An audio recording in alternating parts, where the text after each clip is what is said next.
Hello. Good morning, everyone. Good morning. How are you? So the conference has internet facility.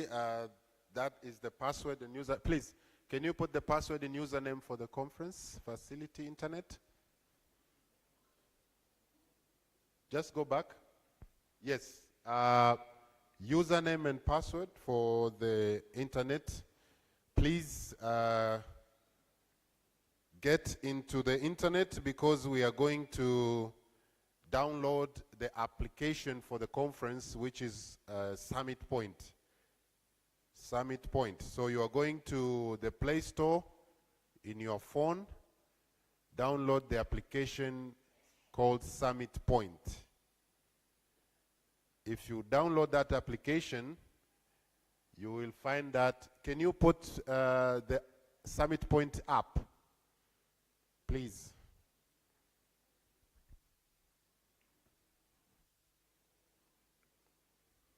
Summit Point app, that's the chat. Okay? So you'll see this, if you go to Play Store, you'll see this icon is for the Summit Point. You download it and you'll access the conference materials, timetable, presentations. There is also a chat room which you can be sending questions into that chat room. And also, as you can see, that's the chat room. I see some people have already got into the Summit Point. And then there is also a link which takes you to the survey. We have a survey monkey. We want to get feedback from you on our conference.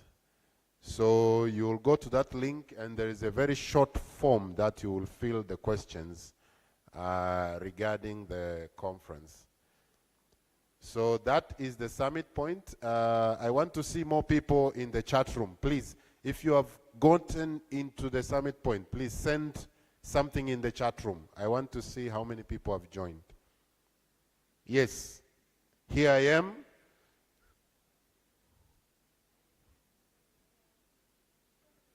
Let's go on, let's go on, let's populate the...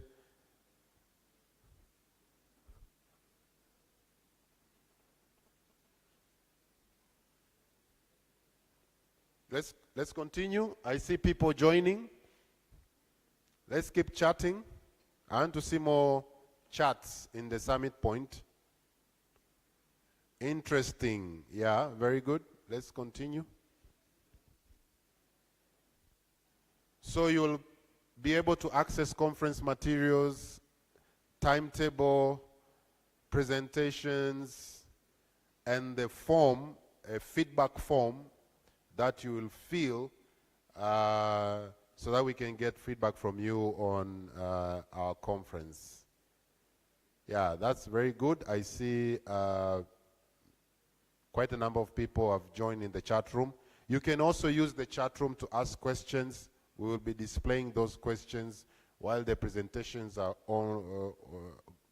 going on, and you'll be able to get those questions answered. Yes, accountability for climate change. That's very good. So,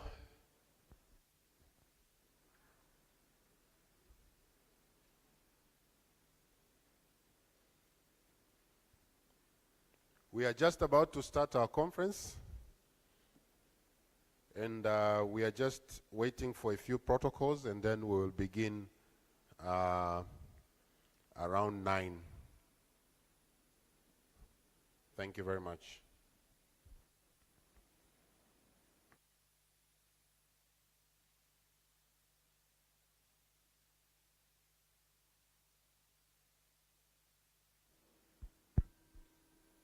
If you have any difficulty downloading Summit Point application, there is a person behind there who can show you how to do it. And also we have an IT desk on the corner there. You can reach the IT people, they would assist you. But also we have the ushers. They are in black dresses. They can also assist you to download the application and other things, yeah. In terms of geography of our conference, we have the washrooms on this side, so you can use those doors. Those 4 doors, you can use them to access the lavatories.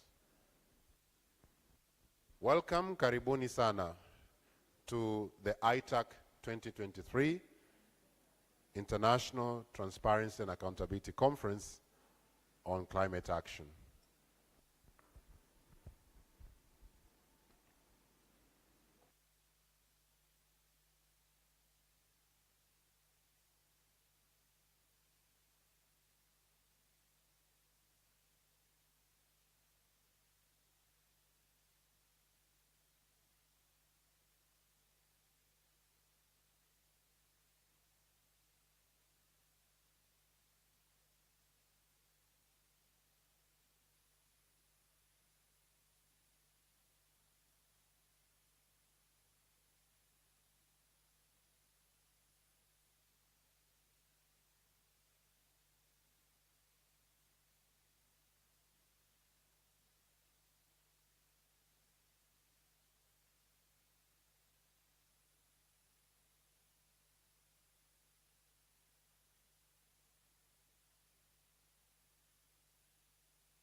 Okay, so we have the Survey Monkey.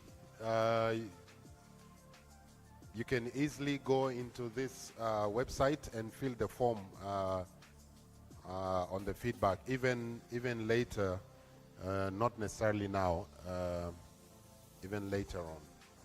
Yeah, so that is the link. We are putting this link in the summit point so that it can be easy for you to access it, because copying it here, it could be very difficult.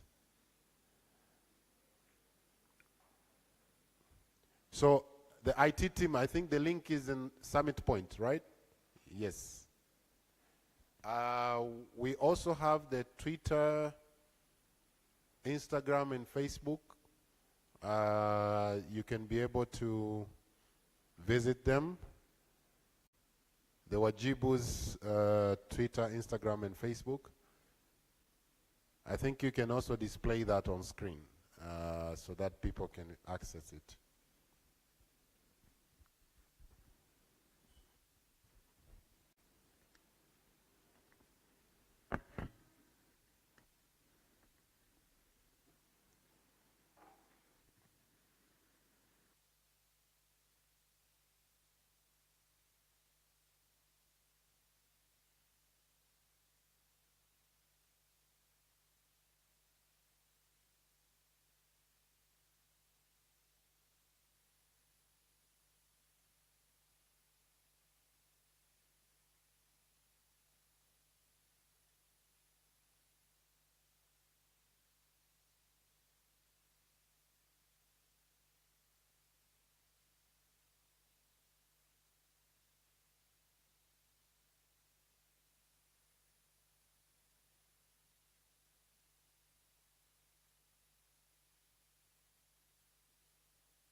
Hello. You can also use this uh, QR code to scan the Survey Monkey. But I guess for those who are sitting at the back, it might be difficult, so it might move a little bit in front to scan the barcode so that you can be able to get the Survey Monkey.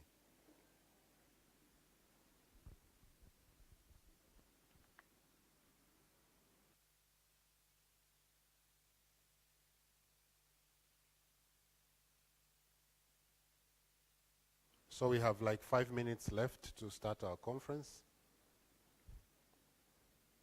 And we are almost done with the round of announcements.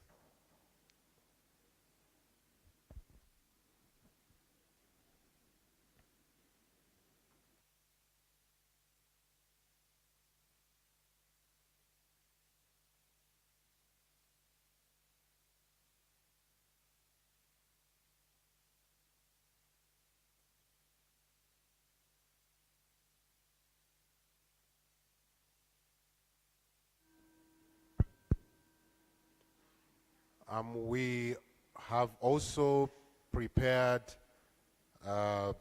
exhibition booths. So if you come out of this conference, on your left side, you'll be able to see the exhibition. There will be some displays of materials and other equipments that people have developed with regards to green energy solutions.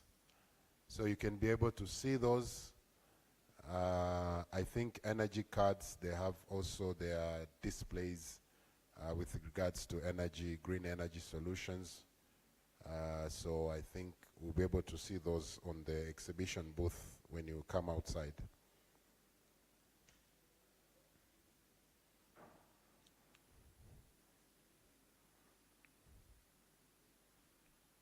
We are almost coming to the end of announcements and beginning of our conference just in a short while.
Good morning.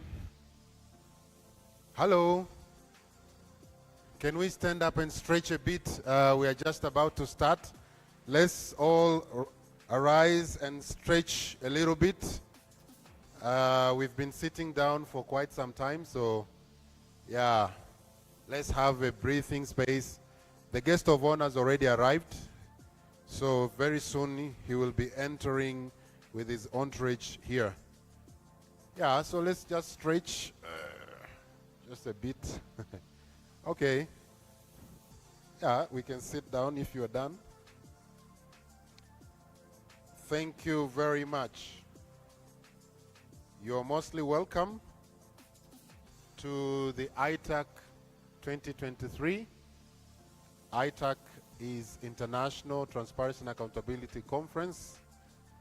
This is the third ITAC that Wajibu Institute of Public Accountability is organizing. And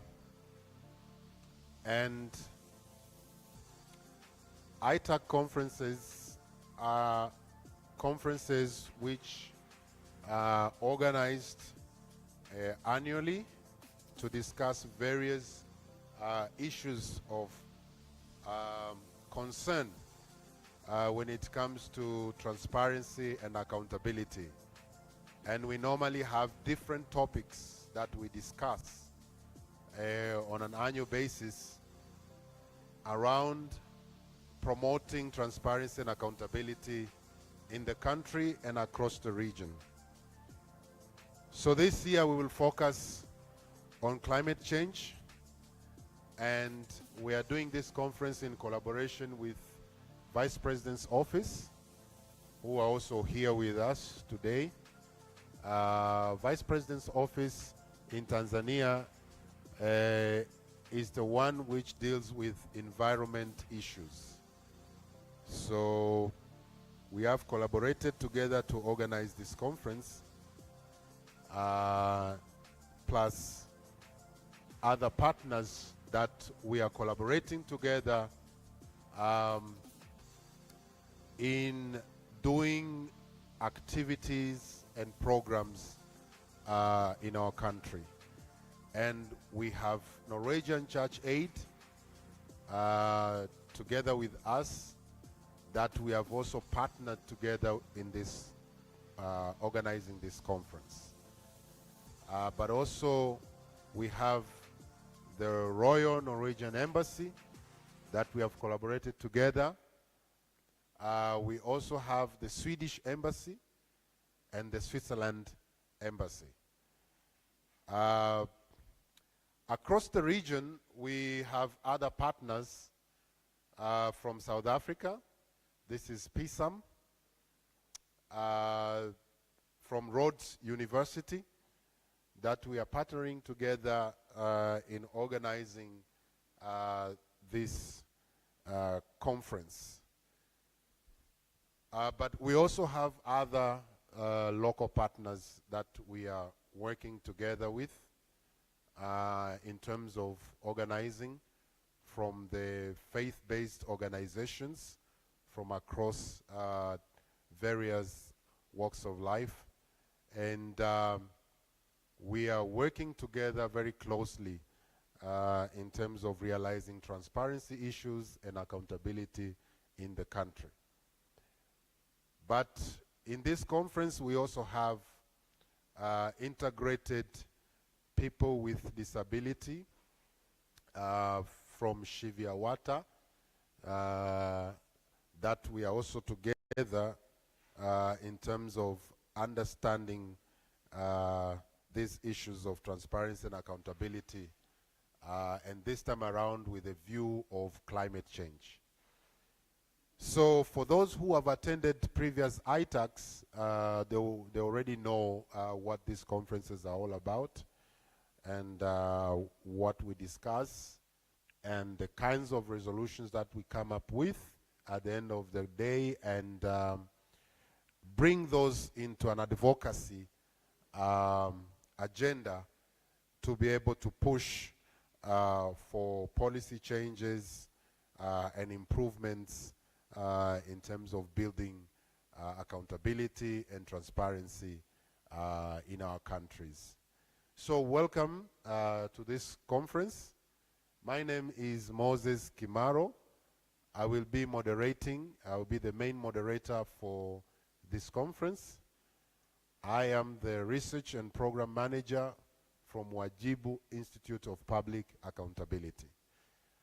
Wajibu Institute of Public Accountability is a think tank organization. We started in 2015 here in Tanzania, and we are promoting, our core mandate is to promote issues of transparency and accountability in the country with a view of financial accountability. So we have quite a number of collaborations in this area of promoting financial accountability in the country, and we're working with the AG's offices. This is the National Audit Office, which has the Controller and Auditors General. And in other countries, I know you call them AGs, the Auditor Generals, but here in Tanzania we call the person the Controller and Auditor General. So we work together with the PCCB. This is the Anti-Corruption Bureau of the country. And we also work together with Ministry of Finance, Ministry of Local Government and Regional Administration, the Parliament. So those are the partners that we're working together in promoting this. But also local communities, quite a number of them in various projects. So that is the Wajibu Institute of Accountability in a nutshell. So the guest of honor has arrived, and we are just about to invite him. And I would request the ushers to bring him so that we can be able to start just in a moment.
So the guest of honor is entering into the conference. We'll all rise and welcome him as he comes forward.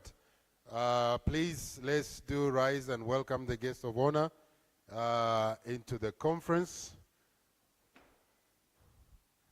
Yeah. Let's clap our hands as the guest of honor is coming in. Thank you very much. Karibu sana Mheshimiwa Naibu Waziri,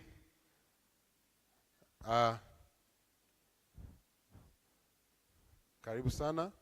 Your seat is here. Followed by the ambassador from Sweden.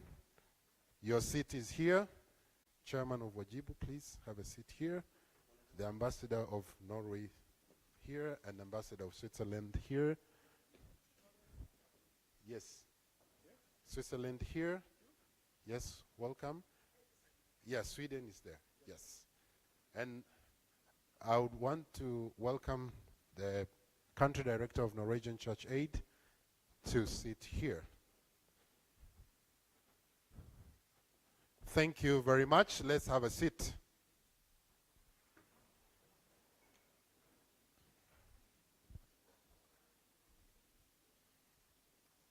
Let's have a seat, please.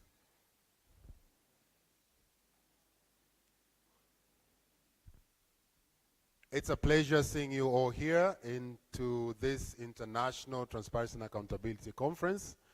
You are mostly welcome. Honorable guest of honor, Engineer Hamad Chande, Deputy Minister for Finance, karibu sana. Welcome.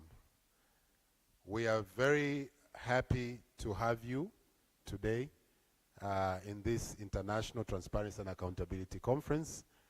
In front of you is the audience from different sectors dealing with environment. We have conservationists here, scientists, we have policy makers, people from faith-based organizations.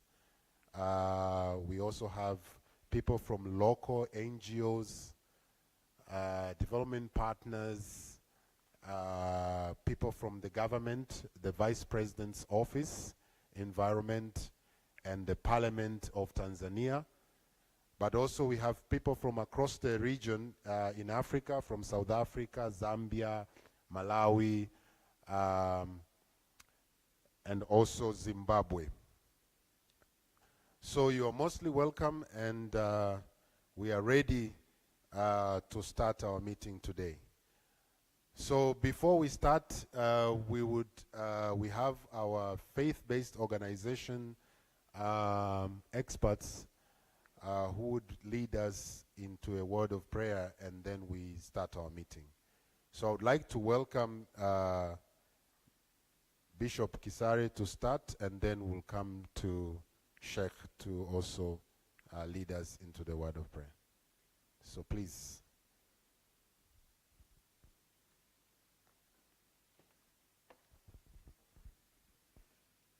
Can we pray? Our Heavenly Father, we thank you for the beautiful morning. We thank you for keeping us alive. We thank you for your love into humanity. We thank you because you create the beautiful nature and you put man into the Garden of Eden to work for it and take care of it. You put man to protect the integrity of your creation. And today, we are gathering here to discuss, to collaborate, and to determine what was the plan and the purpose of your creation. How can man continue to protect your integrity of creation? And how can we keep nature to be safe and nature to be a place where man can enjoy and celebrate the life of humanity in this world, to maintain peace, to maintain integrity, to maintain development, and to keep humanity in your plan.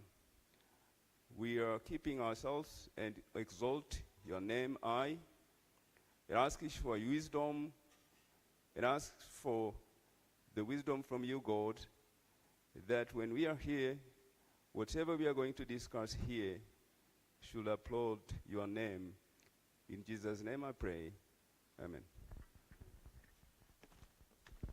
Thank you, Bishop Kisari. Now, Sheikh Mataka, karibu sana.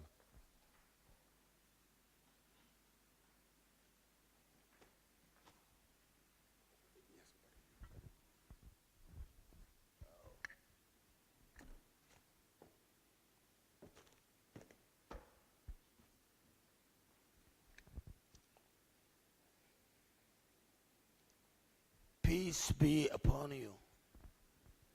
Let's pray. In the name of Allah, the most compassionate, most merciful. All praise is for Allah, Lord of worlds, the most compassionate, most merciful. Master of the day of judgment, you alone we worship, and you alone we ask for help. Guide us along the straight path. Amen, amen, amen.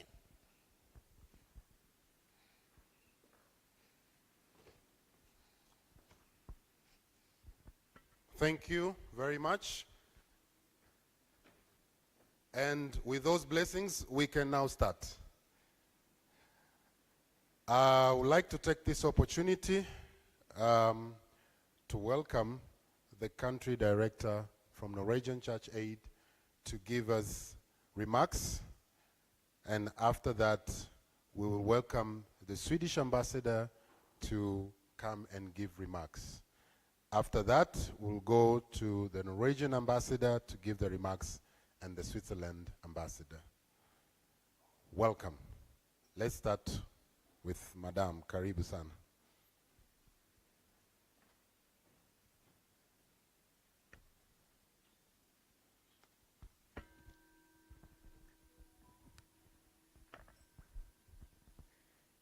Deputy Minister of Finance, Excellencies, religious leaders and representatives from the CSO community, Chairperson of Wajibu Institute of Accountability, distinguished guests, ladies and gentlemen.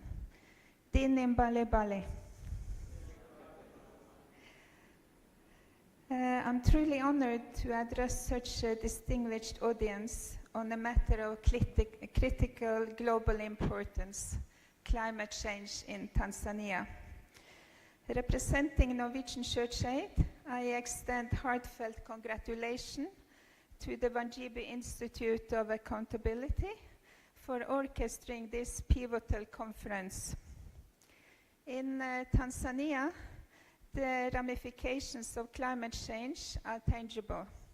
A recent statistic shows an alarming rate of deforestation, with approximately 400,000 hectares cleared annually. The widespread repercussions span across various sectors, impacting migration, health, infrastructure, livelihoods, and access to services. This crisis has also a pronounced gender dimension, as women, who form a significant portion of the vulnerable population, are disproportionately affected. Despite these substantial challenges, organizations like faith-based organizations have displayed profound resilience and effectiveness, particularly in the sustainable management of forests in Tanzania. Norwegian Church Aid supports faith actors in developing climate change actions that resonate with local needs and vulnerabilities. Faith leaders have been mobilized across Tanzania, championing climate-smart agriculture practices and facilitating community climate adaptation committees aimed at fostering conservation efforts like tree planting, land use, planning, and awareness raising.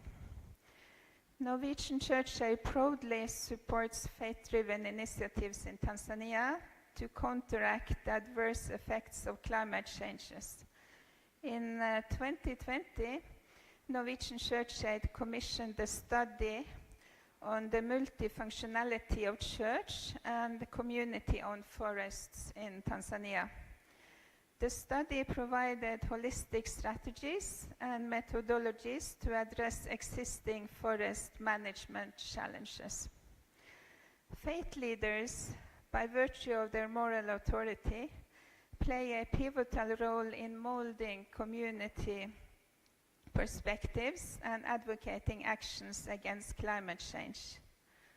Together, we strive to amplify their influence, equip communities with the right knowledge, and foster a spirit of resilience against the shared challenges. Our church forest methodology, adaptable to various faith groups and contexts, given the influential status of faith actors in their communities. We have championed awareness, disseminating knowledge on climate change and environmental degradation, and also developed strategies to bolster climate resilience and support local solutions and actions. In conclusion, I put forward the following recommendations. Enhanced awareness campaigns highlighting the multifaceted benefits of forests. Promoting their responsible management is key to address climate change impacts. The allocations of resources for implementation of community-based forest management is also crucial to empower local communities, and especially women, to participate effectively in sustainable management of forest resources. Development of comprehensive land use plans to prevent encroachment and manage resource conflicts, especially related to land and water resources. And also reinvestment in conservation and prioritization of fundraising for climate financing is indispensable, with an urge for the donor community and private sector engagement.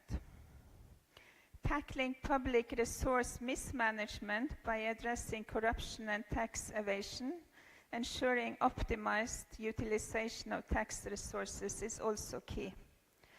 And a concerted push towards sustainable and eco-friendly energy alternatives, such as solar, geothermal, wind, and biomass. Together, let us forge a sustainable future, underlined by transparency, accountability, and unwavering commitment to protecting our environment. Let us come together, leveraging the strength of our collective wisdom to ensure a sustainable future for Tanzania and also the world at large. Asante sana.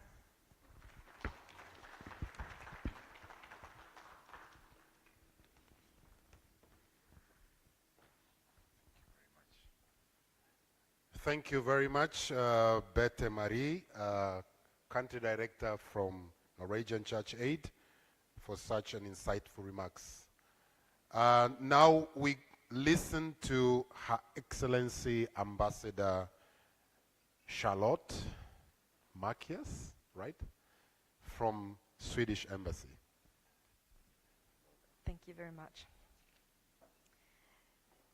Deputy Minister for Finance, Mr. Hamad Chande, the Vice President's Office, who is the co-organizer of this conference, Ambassador Tony Tinnes, the Royal Norwegian Embassy, Ambassador Didier Chassot, Embassy of Switzerland, government officials present, representatives of the diplomatic corps, members of parliament present, development partners, chair of Wajibu, chair of the board of directors Wajibu, and of course executive director of Wajibu, Mr. Utouh.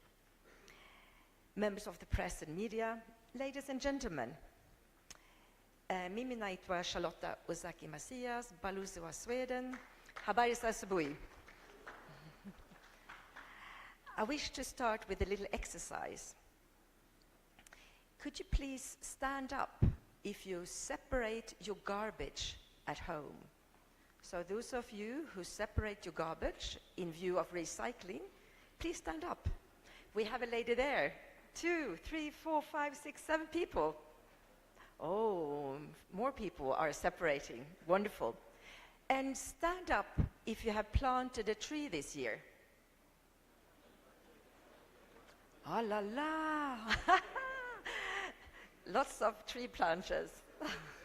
And remain standing up if you also remember to switch off lights and appliances when not in use. Do you switch off the lights when you leave your office or your home? Ah, good, yeah. Thank you, ladies and gentlemen. Let's give them all a round of applause. It's with great honor and humility that I stand before you today to talk about a very important topic that is dear to Sweden and to my heart: accountability, environment, and climate change. We're living in a world where we are faced with unprecedented catastrophes, one that threatens the very fabric of our planet, as well as future generations' well-being. Hence, the urgent need to have this discussion on strengthening accountability for climate action. Statistics show that 2020 Tanzania emitted 0.18 metric tons of carbon dioxide. These are very low emissions compared to other developed, so-called developed countries. However, Sweden and Tanzania has been witness to the devastating impact of climate change, from prolonged droughts to extreme weather events. This year, Sweden and Tanzania are celebrating 60 years of development cooperation. 60 years ago, here in Tanzania, you were 10 million inhabitants. In Sweden, we were 6 million. So now, 60 years later, you are 62 million people, and we are 10 in Sweden. This means that we, both countries, have woken up to very new challenges.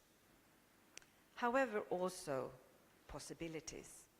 And this is something I like to underline, that it's quite easy to become depressed, think about climate change today and the challenges, but we mustn't, never, ever forget that we also have a lot of knowledge that we didn't have 60 years ago, or even 10 years ago. Accountability is of paramount importance for any meaningful action on climate change. Why? Because it helps ensure that efforts to mitigate and adapt to the challenges are effective and equitable, and ensures that nations and leaders are held responsible for the commitments. And it is the bedrock upon which we build trust and cooperation together with our citizens. I have a young friend. Her name is Greta Thunberg. You might know her. She is often highlighting this lack of trust. And as a governmental representative, I always try to encourage her to believe in the political systems. But I also hear that for younger generations, it's not always so that they understand the pace of how governments work. I think we have something to learn from the eagerness and the lack of patience the younger generation have. We need to be better in delivering.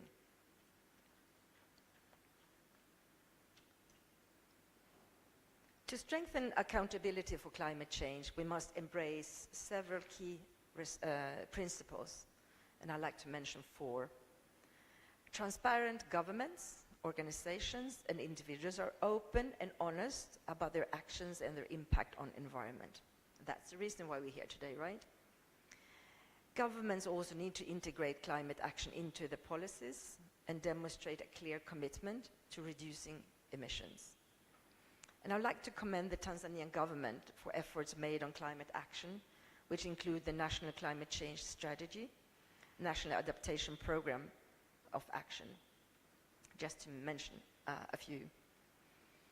Financing for climate actions is of course essential, and we see how the debate has moved from making all of us more aware of the facts that scientists have known for a long time, but also now talking about the necessity to finance these adaptations and changes.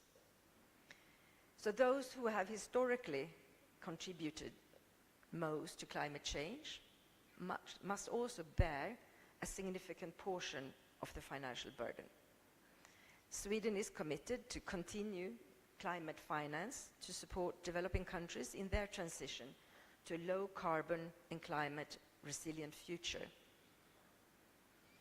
International cooperation is key, as climate change knows no boundaries, and solving the climate change challenges requires really global cooperation, and this is why we gathered here today.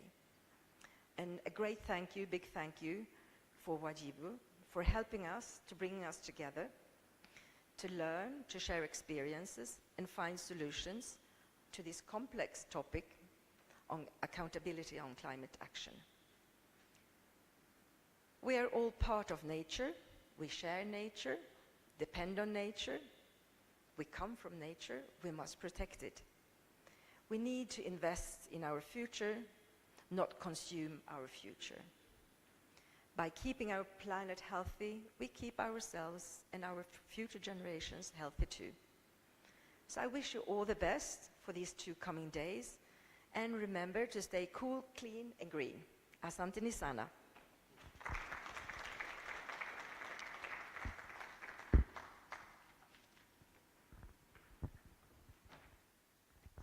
Thank you very much. It's somehow relieving to hear that we are emitting only 0.02%. But we have a lot to do also. Now we move to Her Excellency Ambassador Tunatinis. The floor is yours from the Norwegian Embassy. Please welcome.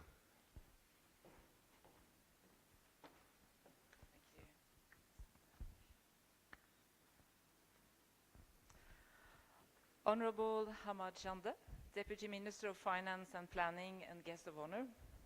Honorable John Mongela, Regional Commissioner for Arusha. CPA Ludovick Utouh, Executive Director for Wajibu. CPA Yona Kilagane, Chairman of Wajibu. Board of Directors and fellow ambassadors, and Member of Parliaments, presenters, guest organizers, ladies and gentlemen, habari zenu. Thank you very much for the invitation. I'm delighted to be here today. I'm quite new ambassador to to Tanzania, sorry. I was the ambassador to Myanmar before. So quite new to Tanzania, but I've been here before. I served at the Norwegian Embassy from 1999 to 2003, so I'm so glad to be back in Tanzania. And to be back in beautiful Arusha. I could hardly think of a better occasion to come than during Wajibu's annual conference. In fact, already before I came to Tanzania, I heard of ITAC and I heard of Wajibu. My predecessors spoke fondly of your work, and for good reason: openness, accountability, public awareness, and debate. There are building blocks for any country that aspires to greatness, and Tanzania, with its vast natural resources and youthful population, you should aspire for no less. I was also thrilled when I learned that this year you have chosen on climate change and how we jointly address this challenge. I could hardly think of a topic where access to information is more critical: to understand causes, to measure effects, to contend with possible solutions, to identify, finance, and to keep all of us accountable. In all of these endeavors, we have to act together, nationally and internationally. Norway has taken significant steps in recent years. Nationally, we have committed to reducing our CO2 emissions by 55% by 2030. And by 2050, we are aiming to be close to net zero across all sectors, nothing less. And this is why we, day by day, Norway is changing. In fact, already 80% of sectors of our society are facing climate-related tariffs or taxes. As a contribution to the international pledge to increase annual climate finance for developing countries to $100 billion, Norway has pledged to double our climate financing to developing countries from 7 to 14 billion Norwegian kroner between 2020 and 2026. And I'm very proud to say that we met this target already in 2023. We have also committed to triple our funding for climate adaptation. This target has not yet been met, but we are aggressively pursuing it, and we will set aside significant resources to adaptation in the years ahead. Ladies and gentlemen, all countries are feeling the effect of climate change. Tanzania and Norway are no exceptions. Climate disaster, be it floods, mudslides, and extreme weather, are all around us. They are increasing in frequency, and they come with very high cost. We cannot leave them unaddressed, otherwise the cost will increase manifold. Addressing climate change now is by all accounts a much cheaper solution for all of us. Sub-Saharan Africa will be vulnerable to climate change, but it is also an important part of the transition to a net zero future, with its critical minerals, water, forest, natural resources, and arable land. And Tanzania holds great promise as both a possible breadbasket and supplier of critical components for future technology. So partnering with Tanzania makes sense, connecting eminent minds in both our countries through research, building capacity in the public sector so that Tanzania may attract and manage climate finance in a good, effective, and transparent manner.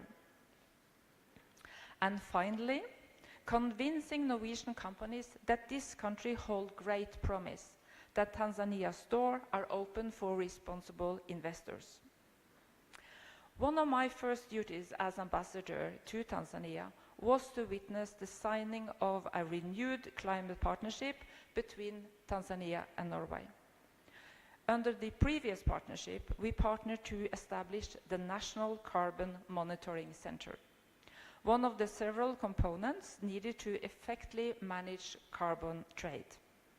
Now we are entering into other areas, looking at how we can beef up research cooperation and how we can make climate finance benefit local communities. In fact, our first agreement under the new partnership was a project that we hope will strengthen local governments' capacity to address climate change. The second agreement was a research collaboration aimed at promoting climate-resilient food crops and agriculture products with high value added. Ladies and gentlemen, successful transition to a net zero carbon economy requires a comprehensive response, spanning all the way, from the ordinary farmer to the decision maker, and including reorientation of fiscal, financial, monetary, and expenditure decisions. Most countries have engaged in some level of climate responsive planning, and a growing number of countries integrate climate change into their budget preparation stage. But transparency and accountability remain a challenge. One challenge being tedious processes for developing climate-responsive budgets. Another challenge is earmarking funds. Most climate budgets are combined with other cross-sectoral priorities, such as gender equality and social inclusion, power reduction, disaster risk reduction, and more broadly, the SDGs. There should be proper financing mechanisms that encourage and make climate finance more available, transparent, and accountable. That is unfortunately not the case. Accessing climate finance is a long process of complex institutional requirements and setup for project approval and submission. Tanzania has had some progress over the last decades in increasing public finance for climate change adaptation, but the amount is not sufficient yet for reaching its climate target as set in the NDC. Norway remains committed to support climate change adaptation and mitigation initiatives. We finance many such projects in Tanzania, and we also make sure that whenever we work with partners in Tanzania, climate is a cross-cutting issue that are addressed everywhere. Thank you for inviting me to speak here in beautiful Arusha and for highlighting such an important topic. I wish you fruitful discussions. Asantena sana.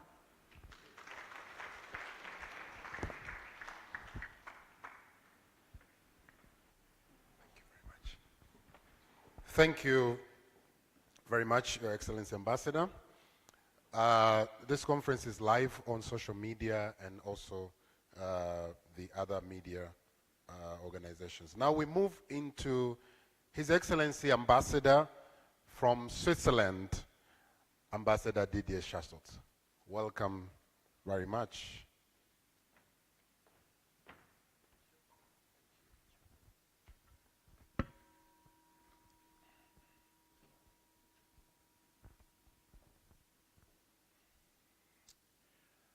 Honorable Ahmad Hassan Chande, Deputy Minister of Finance, distinguished representatives from the Vice President's Office, honorable members of the Parliament present, Wajibu Board Chairman and Wajibu Executive Director,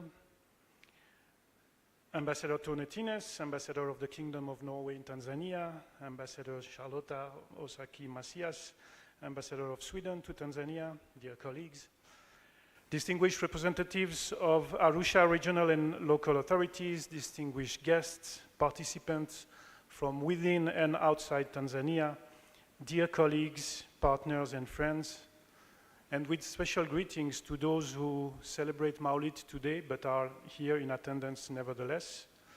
Mabibi na mabwana, habari za asubuhi. Ni furaha yangu kubwa kujumuika nani asubuhi hii kwenye kongamano ili la tatu la kimataifa la uwazi na uwajibikaji. Nashukuru shirika la Wajibu kwa kunialika tena.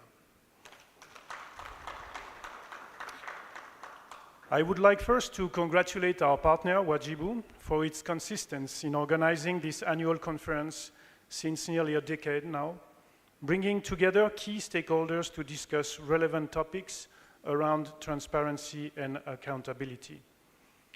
These exchanges, we believe, provide essential contributions towards the achievement of the desired development objectives of our countries, Tanzania and Switzerland included. Special thanks go to the Honorable Deputy Minister for giving priority to this important and rather challenging topic. Your being here is an important gesture indeed, showing Tanzania's awareness and intentional steps to address these issues. Distinguished participants, I believe we will and can all agree that climate change is definitely for real, unfortunately. With global temperature reportedly 1.1 degrees Celsius higher than pre-industrial levels, and atmospheric CO2 levels higher than at any time in the last 800,000 years. It is thus more and more of a pressing challenge to be urgently tackled both at national and international level. As a collective problem, it requires commitment, coordination, and cooperation among all countries on the planet, however diverse in size, wealth, capacity, and climate impacts. From this, it goes without saying that governments are directly responsible to the greatest extent possible to institute national mitigation and adaptation measures while collaborating within global pacts and partnerships. For its part, with its mountain ecosystem, Switzerland is particularly vulnerable to climate change. And convinced that a globally coordinated course of action is essential, that is why Switzerland is actively committed to climate protection at an international level. My country is, for instance, a founding member of the Environmental Integrity Group, which was established a long time ago during the Kyoto Protocol negotiations and has been since then a strong advocate for progressive climate policies. It is also taking part in the Cartagena Dialogue for Progressive Action, an informal grouping of countries working towards an ambitious, comprehensive, and legally binding regime under the Paris Agreement, and committed domestically to becoming or remaining low-carbon economies. Or, another example among others, Switzerland is also an active member of the Friends of Fossil Fuel Subsidy Reform, a joint initiative by a number of states, including Norway and Sweden, to promote the removal of reforms of subsidies to fossil fuels in an effort to help fight climate change. And last but not least, Switzerland has been elected as a non-permanent member to the UN Security Council for 2023-2024. While contributing its expertise in the global peace and security promotion, my country has also defined addressing climate security as a priority for its term at the Council. By recognizing the relevant impacts of climate change on security, Switzerland seeks to anchor the topic more firmly in the Security Council's decision-making process. And I could go on, but I think you get the picture. We firmly support the use of international forums to work together with other countries to find solutions to this global challenge. Needless to say, Switzerland also has its own long-term strategy, which sets out policy orientations to achieve the objectives laid down in the 2015 Paris Agreement. My country's aim is to reduce greenhouse gas emission by 50% by 2030 and achieve net zero by 2050. A net zero target which was even adopted and confirmed by popular vote last June. Dear participants, I would like to applaud the government of Tanzania for its recognition of this challenge and its incremental steps to a safer future under the auspices of the United Nations Framework Convention on Climate Change. Indeed, Tanzania has adopted its National Adaptation Program of Action in 2007 already, and efforts to elaborate the adaptation and mitigation actions since then have visibly contributed towards the development of the National Climate Change Strategy in 2012 and the Zanzibar Climate Change Strategy of 2014, alongside with various other policies, legislations, strategies, plans, and programs.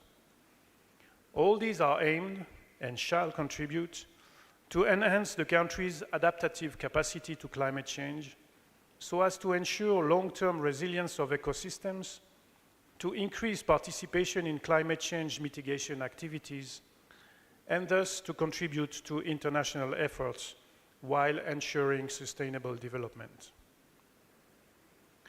This two-day conference is dedicated to the important topic of strengthening accountability for climate action.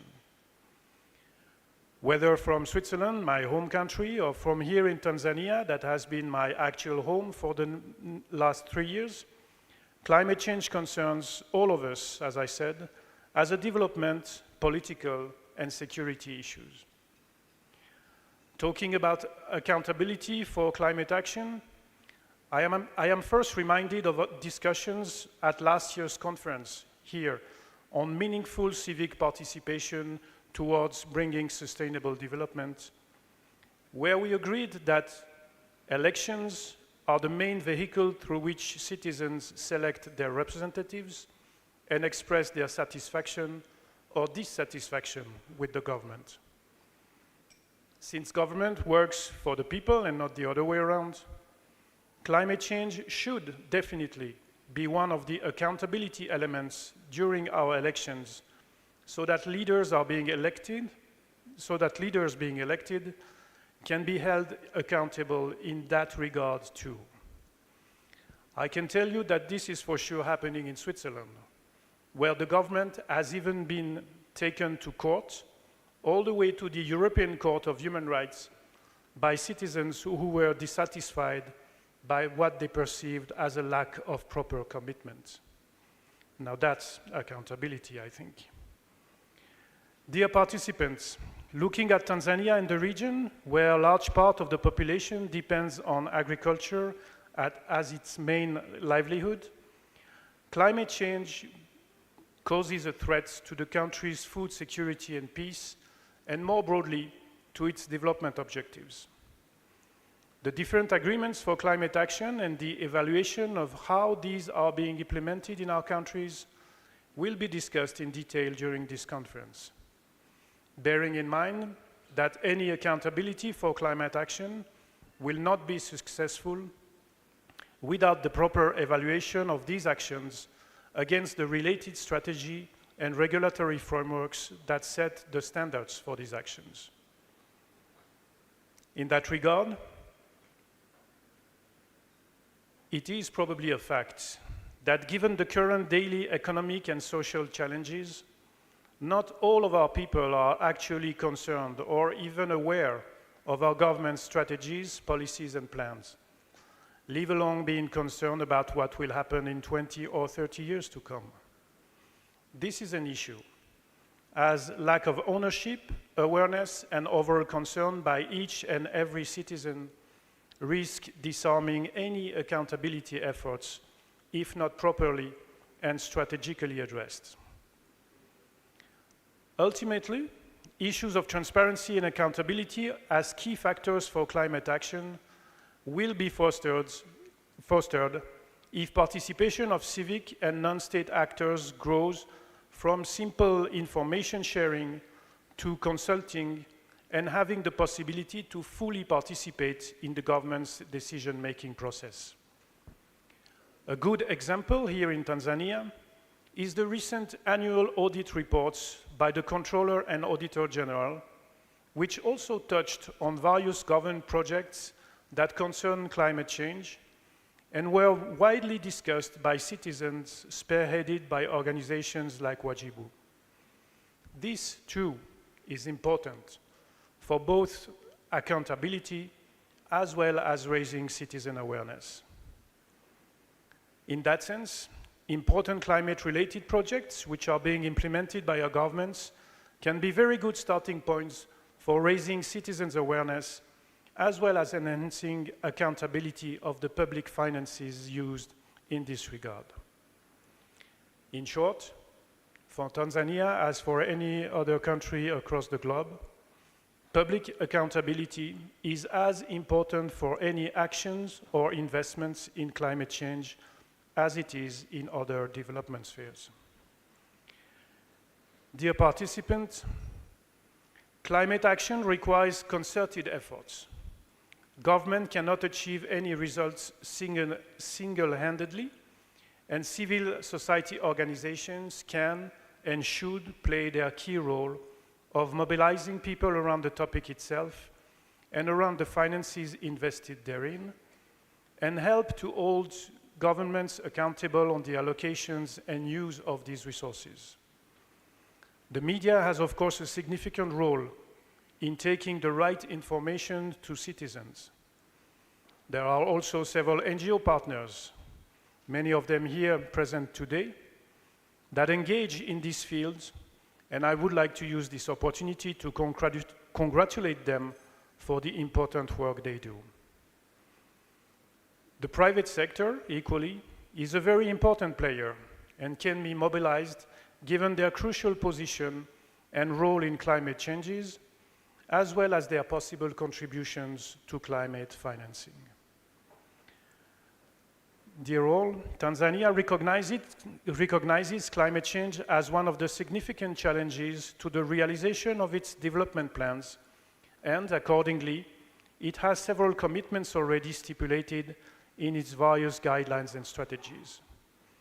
It is our hope that Tanzania Development Vision 2050, currently being designed, will equally look strongly into these matters and into how Tanzania can continue to protect its people from the many adverse effects of climate change.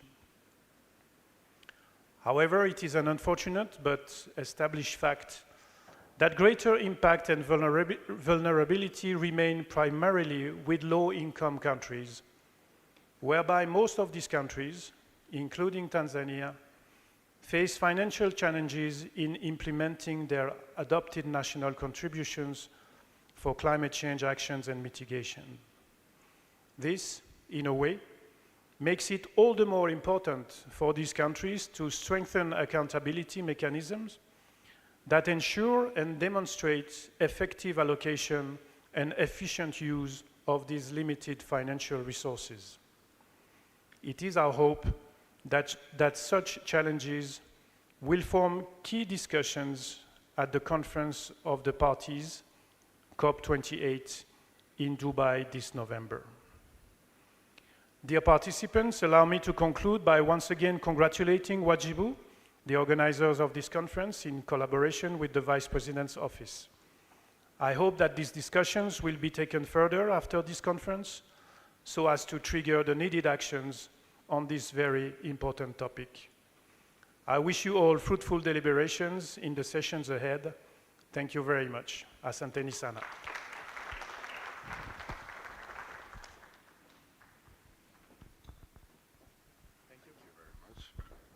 Thank you very much, Your Excellency Ambassador Didier Chassos from Switzerland, for such a powerful speech.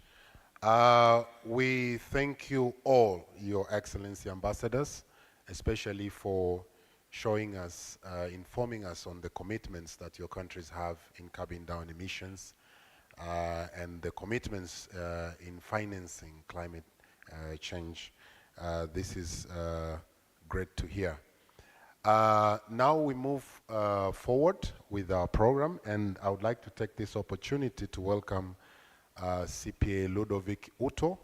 This is the Executive Director of Wajibu Institute of Public Accountability, to greet the audience and welcome the Chairman of Wajibu Board of Directors, for him to welcome the guest of honor. So it's quite a protocol there. Thank you, Moses. Good morning, ladies and gentlemen. Your Excellency, Guest of Honor, Honorable Hamadi Chande, Member of Parliament and Deputy Minister for Finance of the United Republic of Tanzania, Mr. CPA Yona Kalagani, the Chairman of the Wajibu Institute of Public Accountability Board of Directors, Your Excellency Ambassadors, Your Excellency Country Director, Norwegian Church Aid, dear participants present and those following the conference online, as have been introduced, I am CPA Ludovick Utouh, the founder of Wajibu Institute of Public Accountability and the former or retired Controller and Auditor General of the United Republic of Tanzania. Honorable Guest of Honor, let me take this opportunity, first of all, to express our sincere appreciation to our financiers, the Embassy of Sweden, the Embassy of Royal Norwegian Embassy, the Embassy of Switzerland, and the Norwegian Church Aid, who have funded, literally, this successful conference. Can we applaud to the funders for that? Also, I would want to express Wajibu's appreciation to the Vice President's office, who jointly we organized this conference. An applause to the Vice President's office, please. With that said, guest of honor, it's now my honor to welcome the Wajibu Institute of Public Accountability Board Chairman, CPA Yona Kalagani, to address this August assembly and later invite you to address us. Thank you very much.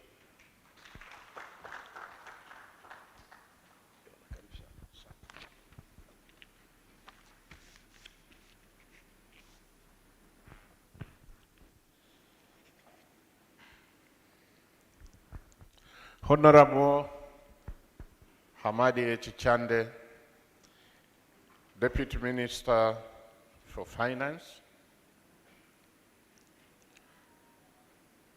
Her Excellency Ambassador Charlotte Ozat, Marcia, Swedish Embassy, Her Excellency Tony Times,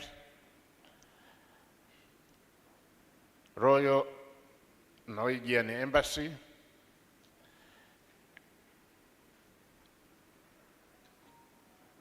His Excellency Ambassador Didier Chelot, Switzerland Embassy, government officials, representative of the diplomatic corps, members of parliament who are present here, development partners present, Executive Director, Mr. Utouh, Executive Directors of NGO who are present here, members of the press, ladies and gentlemen, good morning. I would like to thank the Almighty God for enabling us to see this great day once again. On behalf of the Board of Directors of Wajibu, I would like to welcome you to the International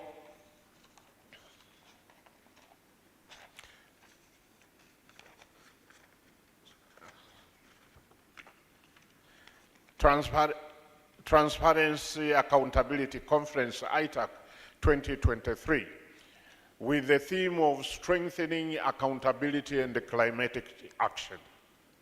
For those who are attending the conference online, thank you very much for joining us.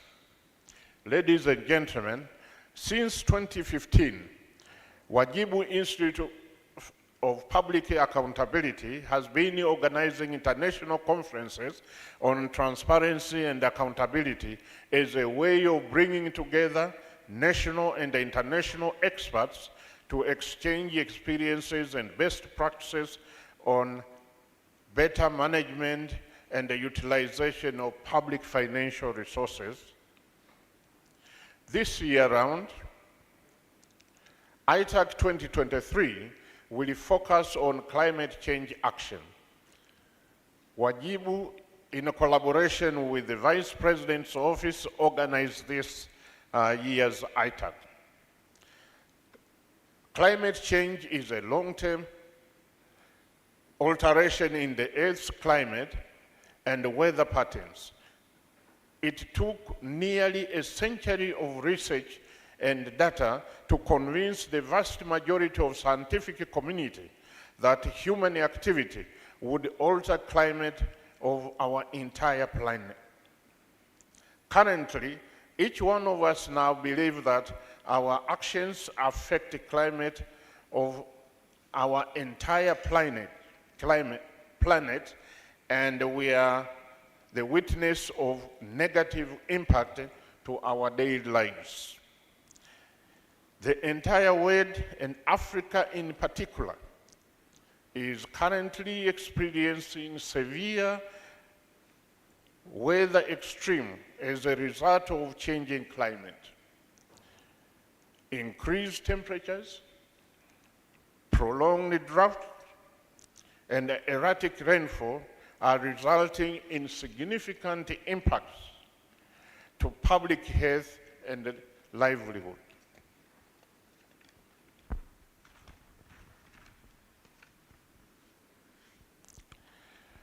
With climate projection indicating that the situation is expected to intensify. Specifically, status of the land degradation for Tanzania in 2014 revealed that the extent of land degradation has increased from 42% in 1980 to 50% in 2012. In addition, river discharge in 9 water basins in Tanzania showed a fluctuation in water flows for a period between 2010 and 2021, whereby steady rising of water level was observed in lakes Rukwa,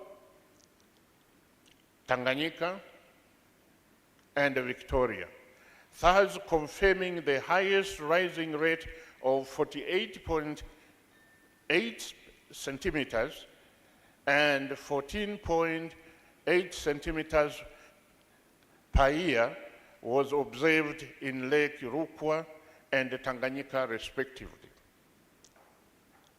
From 1990 to 2014, about 62% natural disasters were caused by floods, which resulted into 17 deaths to 122 deaths from 2017 to 2020, respectively.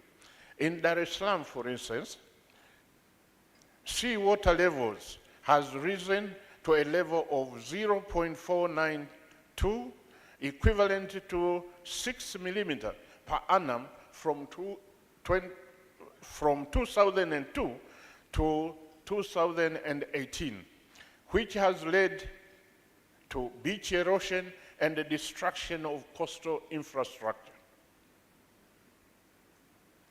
It is evident that millions of people around the world have suffered and continue to suffer from the extreme weather events. To reverse the situation, various actions, strategies, plans, and commitments have been put in place. All the efforts and actions undertaken aim at mitigating effects of climate change on the environment and the adoption of safer and more environmentally friendlier energy sources. The actions to reverse climate change impact has also been at the national, regional, international, and at global arena. One most notable action started nearly 25 years ago when governments came together at the Earth Summit in Rio to mark the beginning of the idea that the world needed to change the way it was treating the environment. And from that single idea, the United Nations framework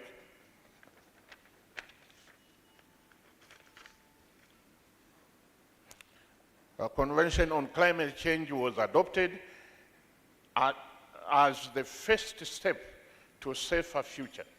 Since then, a number of streams to mobilize resources and funds to support climate action has been put in place. Private sector investors, multinational institutions, regional associations, and countries have pledged significant amount of funds to support climate change action globally. For example, with $11.1 billion pledged, Climate Investment Fund, CIF, is one of the largest active climate finance mechanisms in the world. The question to ask ourselves is whether these resources are spent in a transparent and accountable manner. Are the country's public financial management systems and structures well placed to integrate climate action financing? Ladies and gentlemen, according to United Nations Climate Change News of 13th August 2023, a key report presented to the United Nations Change Conference in Bonn, it highlighted the commitment of developed countries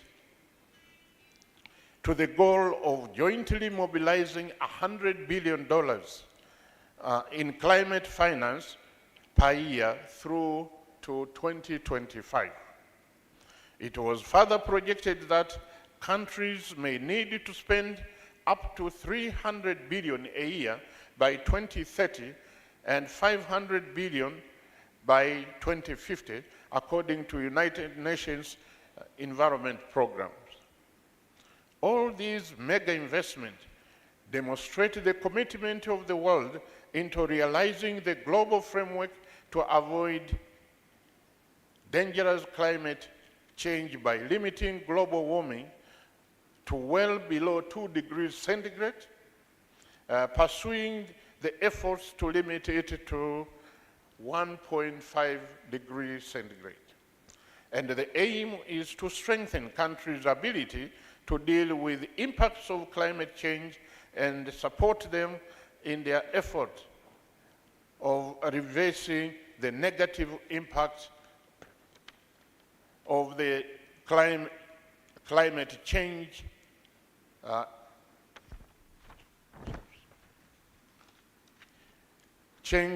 into human life.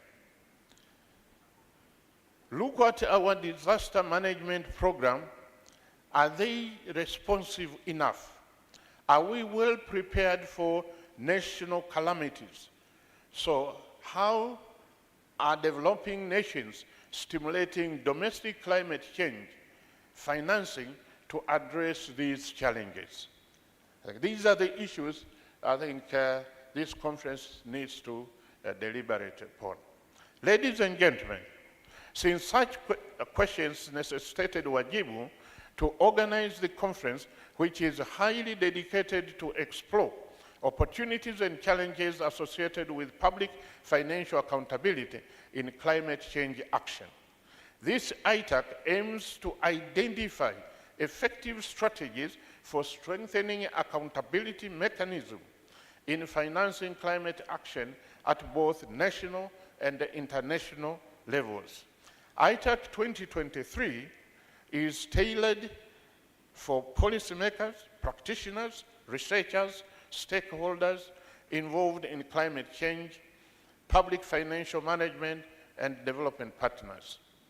The conference aims to discuss diverse perspectives to address complex challenges of financing accountability in climate action. As I conclude my introductory remark to the conference, I would like to request you all to take up active role in participating in ITAC 2023. Thank you very much for your participation in this conference, and I would like to welcome you to our future conferences. I would therefore like now to welcome our guest of honor to address us and officially open our conference. Welcome our guest of honor to address us. Thank you very much.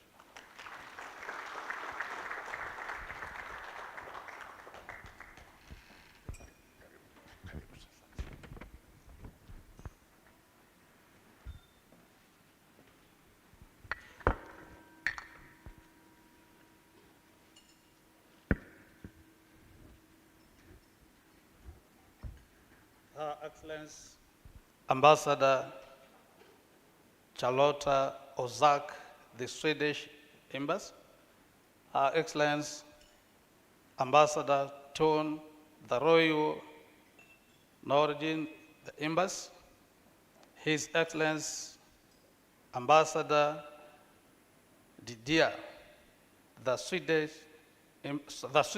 Embassy, government official present, representative of the diplomatic corps, members of parliament present, development partners present, chair of Wajibu, chair of the board of directors of Wajibu, the executive director of Wajibu, the executive director of NGOs present, members of press, ladies and gentlemen, nawasalimu kwa jina la Jamhuri ya Muungano wa Tanzania. Jamani, mmechoka kidogo. Nawasalimu kwa jina la Jamhuri ya Muungano wa Tanzania. Good morning for all.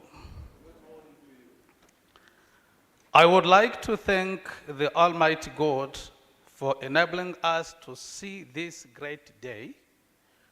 I would also like to thank Wajibu, Institute of Public Accountability, for organizing this International Transparency and Accountability Conference, ITAC 2023. Actually, I came to know about this third ITAC conference from the Vice President's office after being assigned by Honorable Philip Mpango, the Vice President of the United Republic of Tanzania, to come to represent him in officiating on his behalf the opening of the ITAC 2023. It is indeed honor for me to do this task. Lakini pia nafurahi sana, nimepata faraja kuona wazazi wangu wawili, wazee wangu, kwamba bado wanaendelea na wako imara na wako strong katika utendaji kazi, pamoja na kwamba walisha staff. Lakini hadi leo tunajivunia matunda yenu, mzee Kilagana and Utouh. Nawashukuru sana, Mungu awabariki sana. I congratulate them for establishing Wajibu, which through it we have seen 3 international transparency and accountability conferences being held since 2021. Today, Wajibu has grown into becoming one of the most consulted and reliable think tank institutions on public financial accountability matters in the country. I think this is a good example to other NGOs in the country to emulate.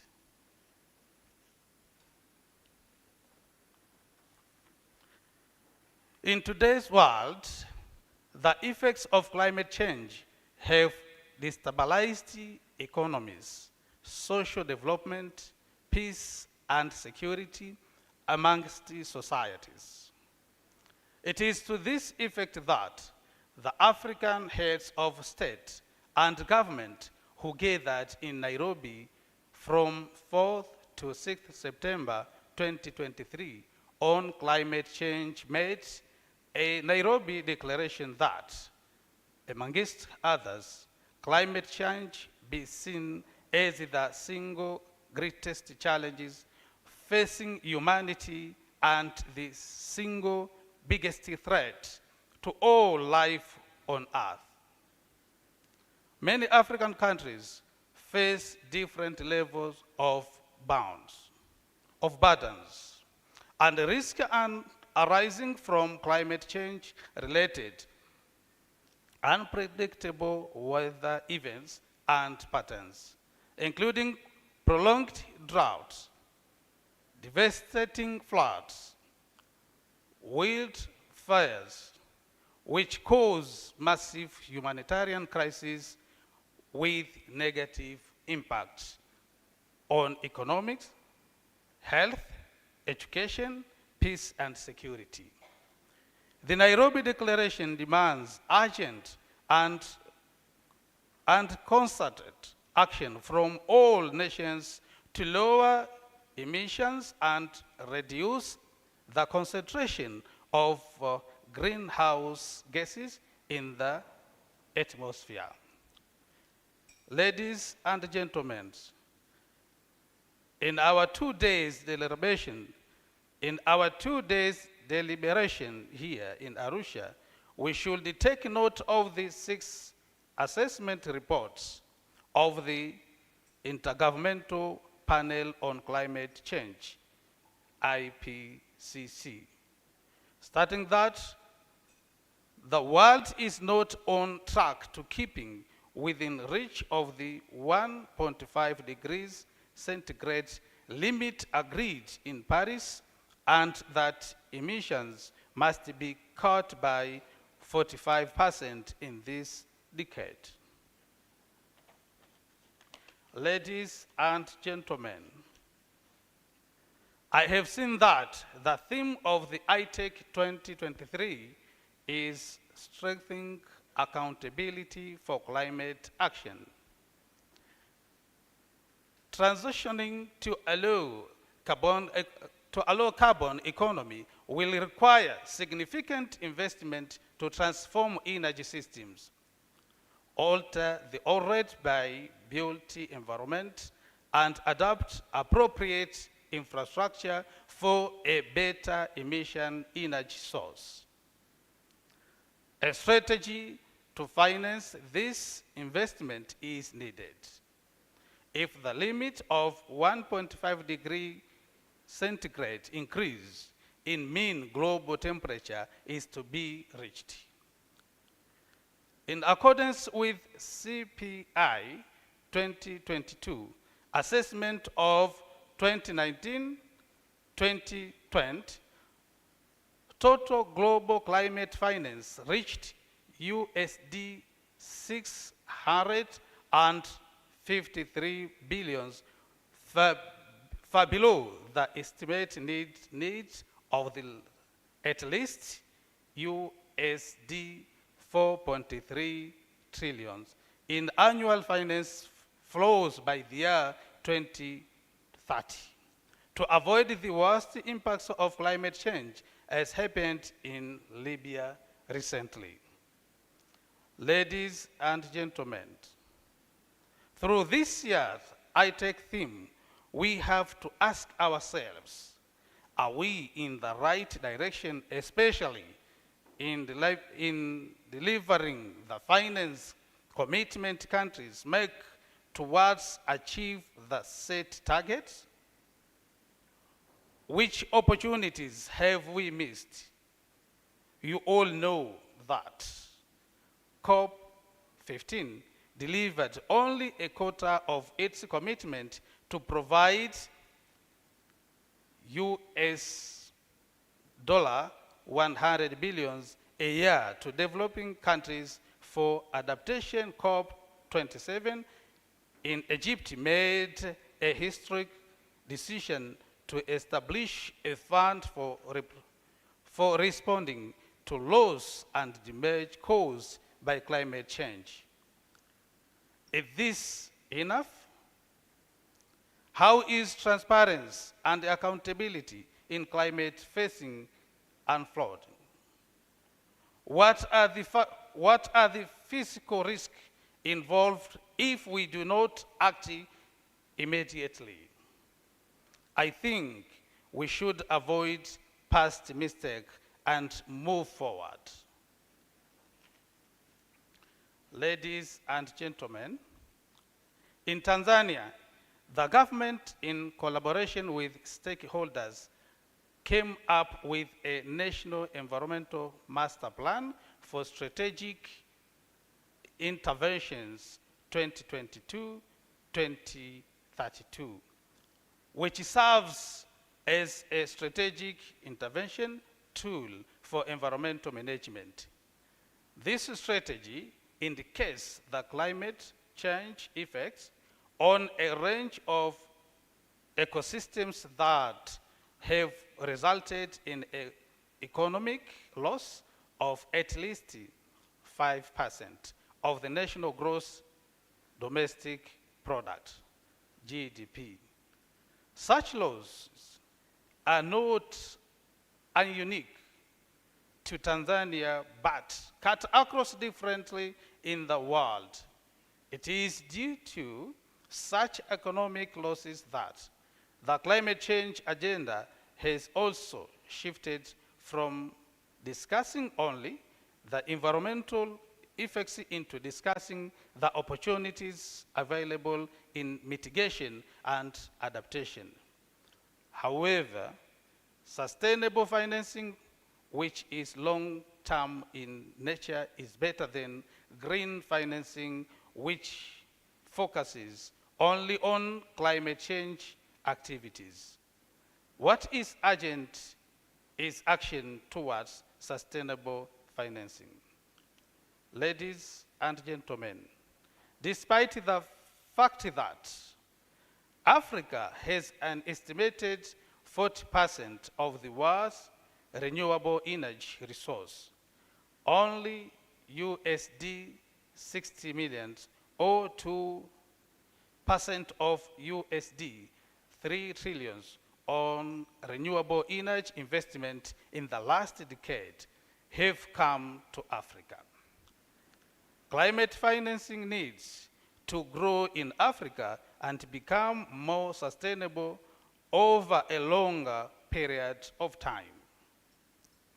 This requires that the environment of all segments of society, including the public as well as the private sector, communities in societies and individual citizens have a role to play in demanding for transparency and accountability in climate financing in order to effectively mitigate or adapt to climate change. Ladies and gentlemen, as I come towards the end of my speech, I would like to challenge you, the participants of this conference, including those following us online, to really ask yourselves that are we in the right direction in as far as climate action is concerned? What is hindering us to maximize the opportunities that come with climate action? What can we do to improve further the sustainability for climate financing in Africa? How can governments ensure that citizens are fully involved in the climate change agenda? Let us discuss these questions and come up with win-win innovative solutions that we can use to transform our societies. Ladies and gentlemen, once again, I'm happy to be part of ITAC 2023. I will closely follow through the deliberations of this conference to see what we can do to sustain the progress made. I wish you fruitful discussions and deliberations. Therefore, it is now my pleasure to declare this conference is officially open. Asanteni sana.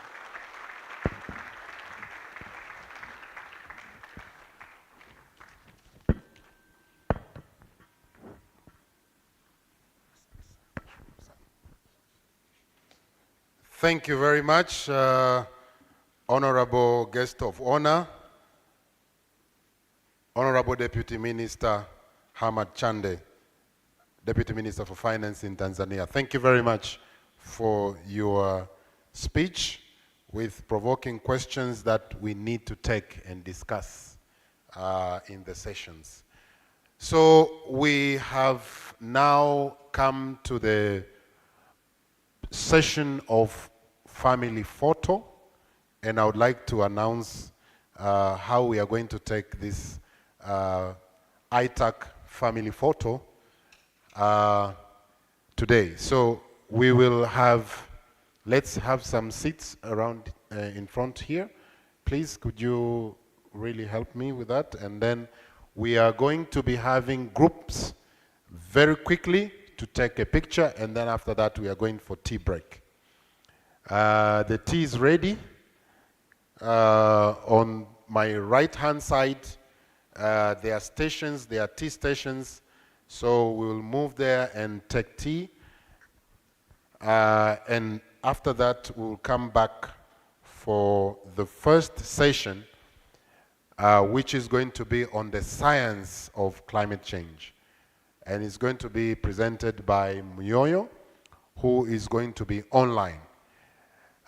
We have participants who are online, and if you could really share screen so that we can also greet them, participants who are online with us, who are following us in this conference from different countries across Africa, but also the presenter of the first session is also going to be online.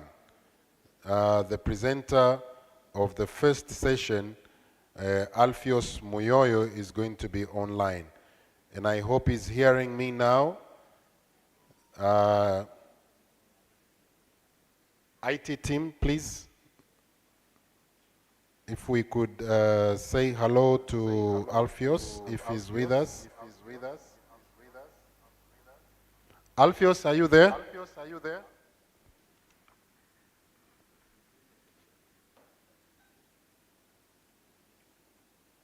Okay. So as we are setting up the group photos,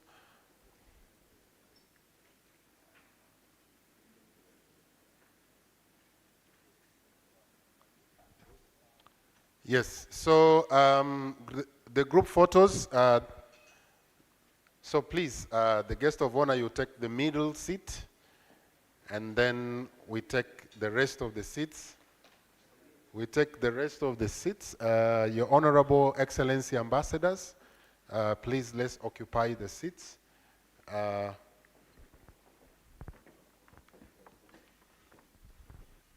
So the first group we are going to take is the development partners, all development partners, please. We have the Swiss Development Corporation, we have the CEDA, we have Norway, we have USAID, we have Norwegian Church Aid, we have the faith-based organization. This seat is for the country director of Norwegian Church Aid, please.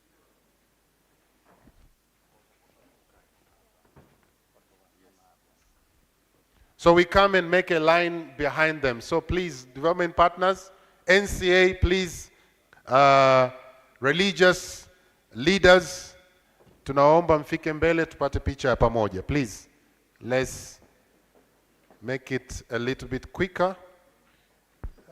FCDO, CEDA, SDC, USAID, please, you're mostly welcome. If there are other development partners that I have not mentioned, please welcome. We take that group photo. Please, karibuni sana. These are our esteemed partners. They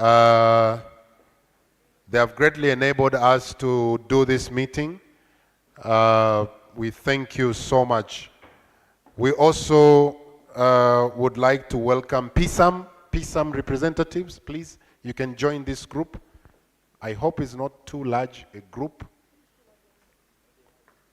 If it's large, I can break it, but I hope it's not.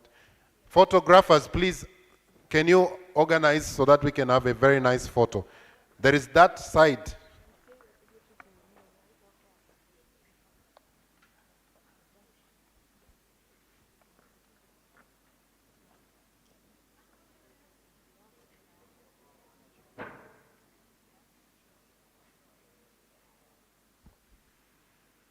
Yes, let's organize that, please. Is it balanced? Are we having a great photo there? There are people behind. I don't know if they will be seen.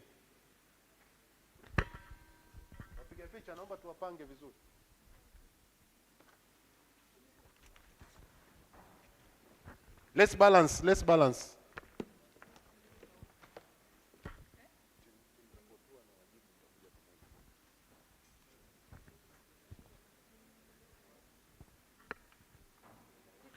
After this group is government officials. After this group is government partners.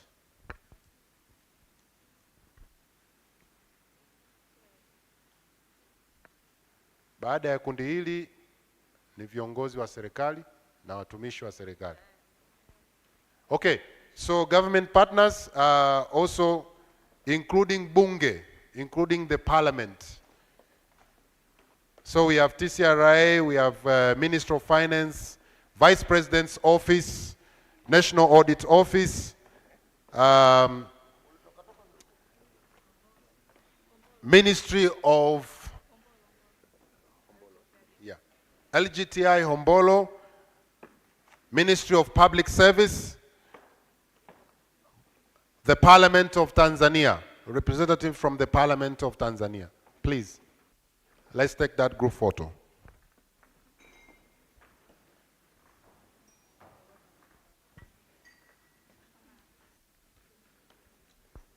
Government officials, please arrange yourselves for a group photo.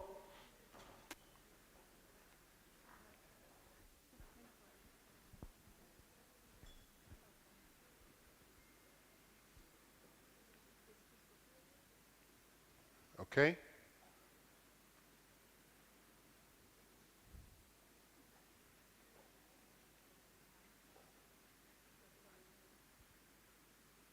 Okay, that's perfect.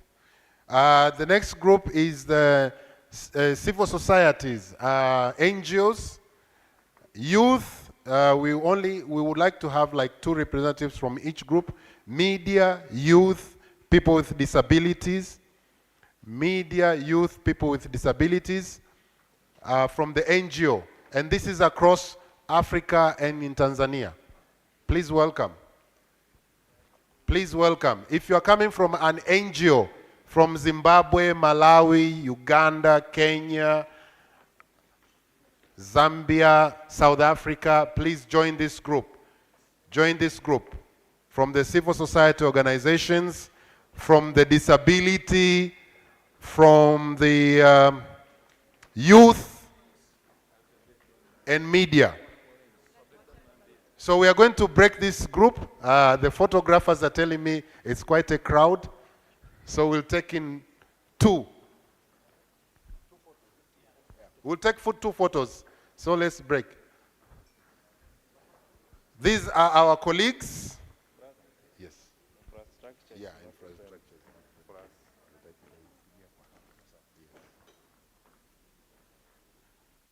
Let's wait, let's wait, let's wait. Yes, perfect. You have this?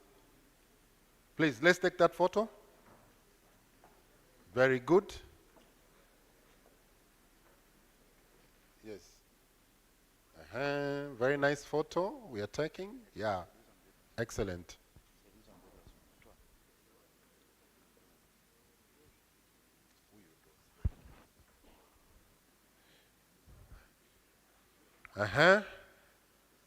Group 2. Group 2. Our colleagues, NGOs, civil society organizations, activists, environmentalists, conservationists, youth representatives, disability representatives, all of you, please welcome. Yeah, are we going to break also this group or? So we might have 3. Yes, yes, please, yeah.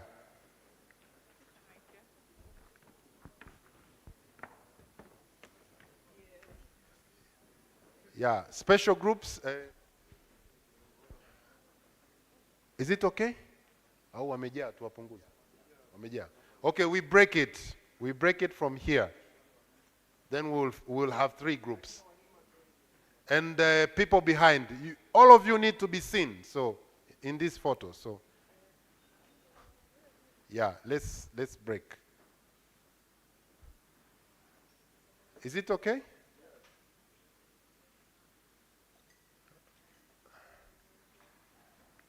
Yeah, very good, very good, very good. Okay, third group of the same.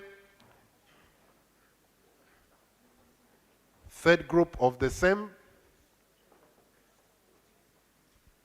We value you with the work that you're doing in the community. You are a very important group.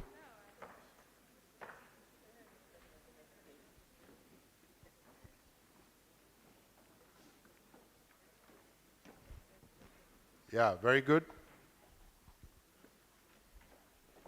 So these are NGOs and civil society groups from all across Africa and in Tanzania.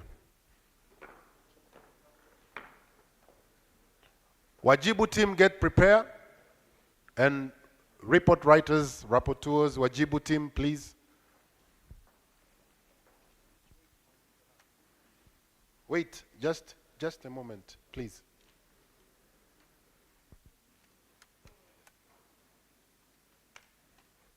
Perfect. Now we can take that photo.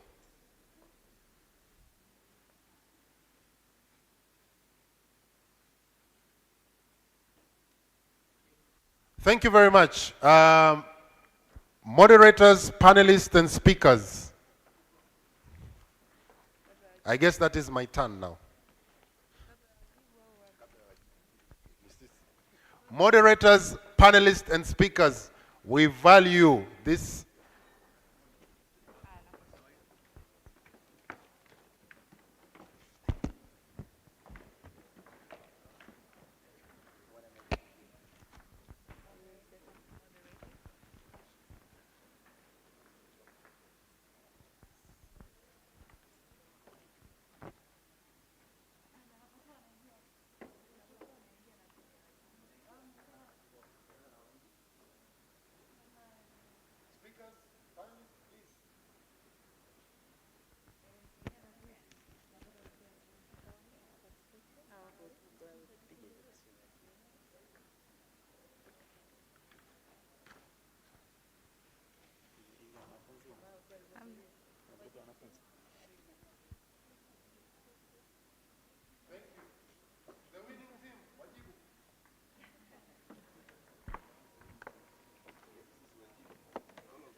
Okay, now the last photo is for the high table only.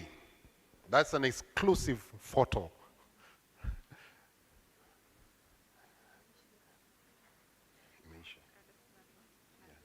Super, that's the end of our photo session. Welcome for chai, tea break. Our tea is going to be on my right-hand side. Welcome for tea, coffee. We are going to have it for about 40 minutes, then we come back to continue with our session. Let's take tea, quickly so that we can come back and continue with our session. We are going to arrange the front row so that the high table can sit in the front line when we come back. Karibuni kwa chai. Welcome for tea.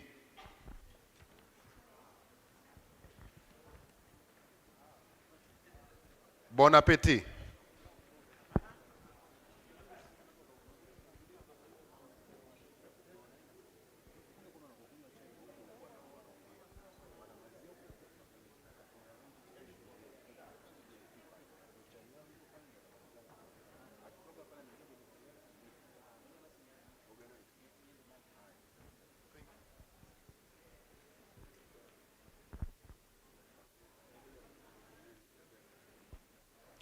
For our guest of honor, the tea is on the same spot.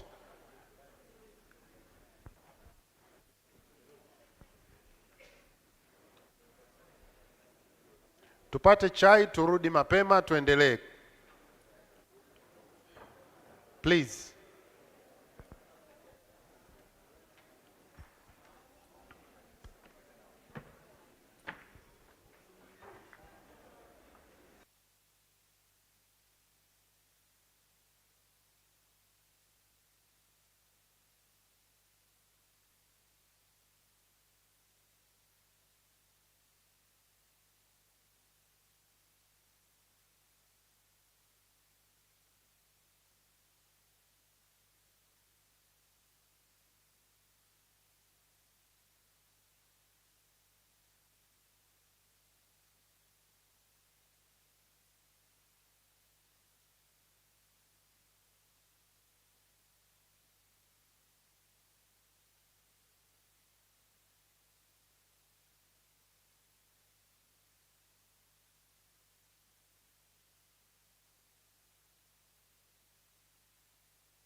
Okay.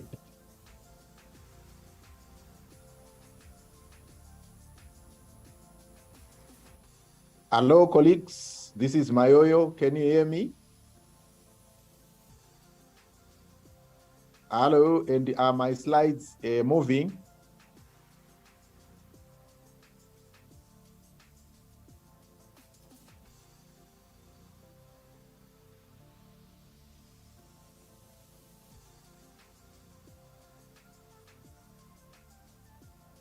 Hello? Any feedback?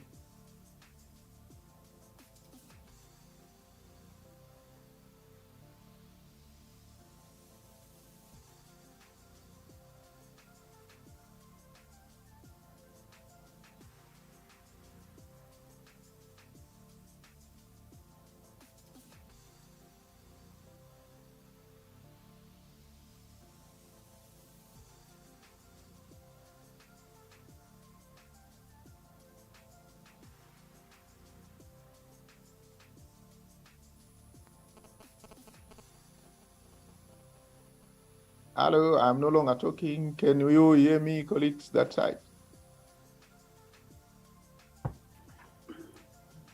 Hello, Mayoyo, can you hear me?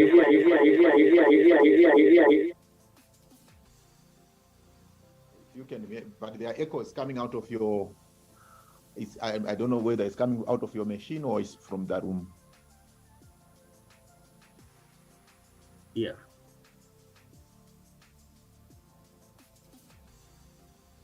Just to say your screen is blank. It's black. Yes. It's not supposed to be like that.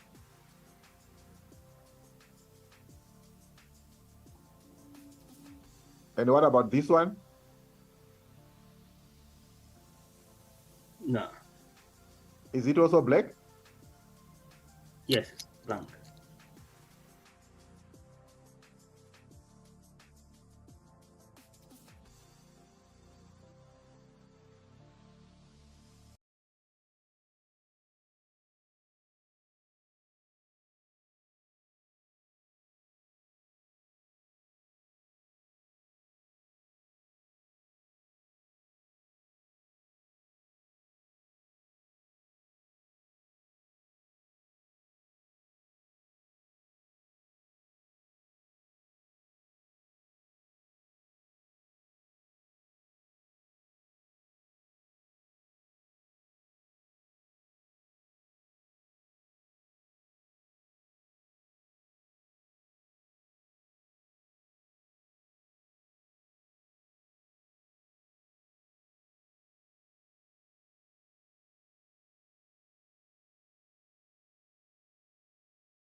with our first session.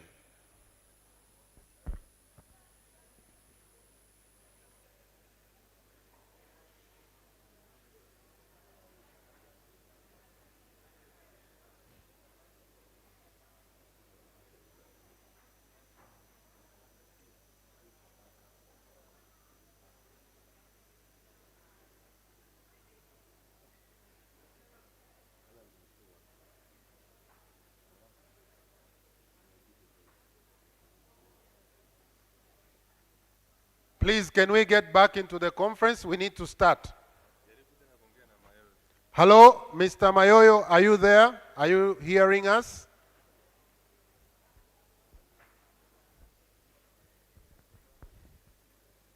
Can you put a video? We want to see your face.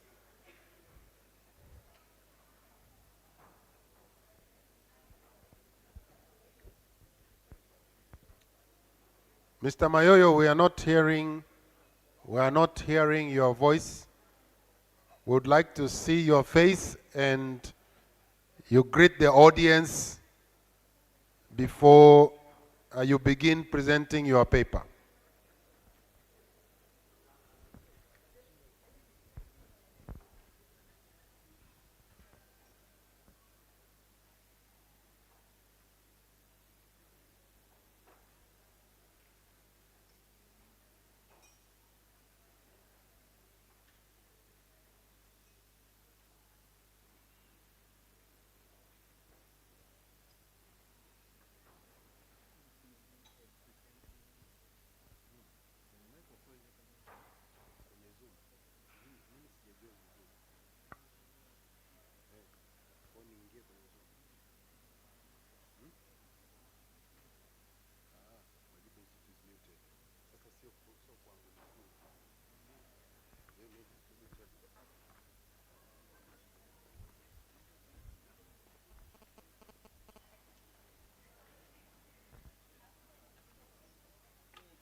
Mimi ndo niko muted. Mimi ndo niko muted. Wajibu Institute is muted. Anisikii kwa hiyo yeye. Niwashe basi tuendelee.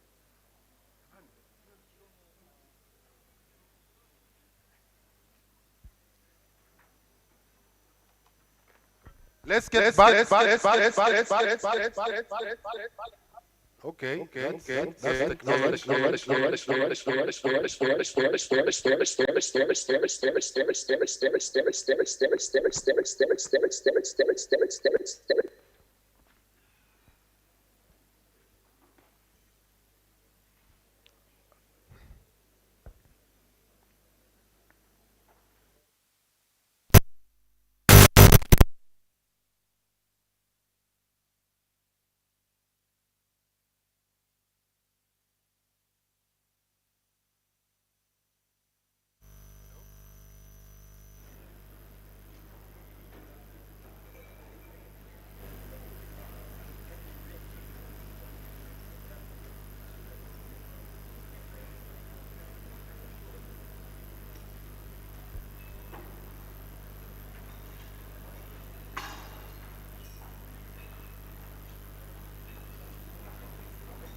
Hello?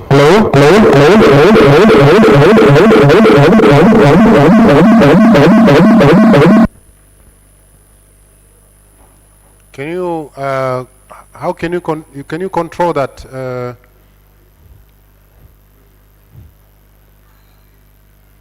So we want to start our first session of today. I hope Mr. Mayoyo is hearing us.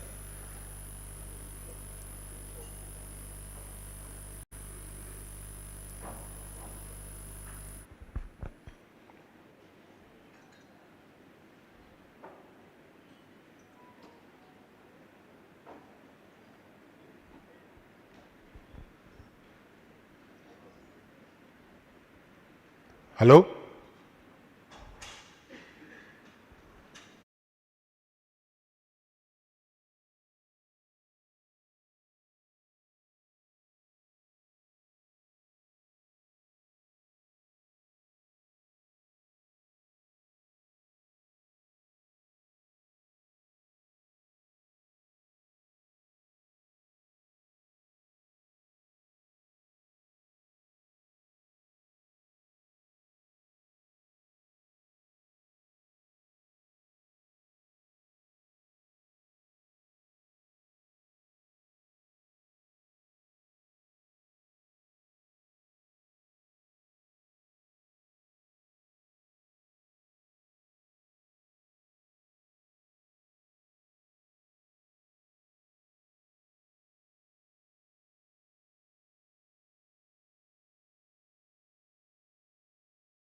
he is going to tell us today, or talk to us today, on the science of climate change.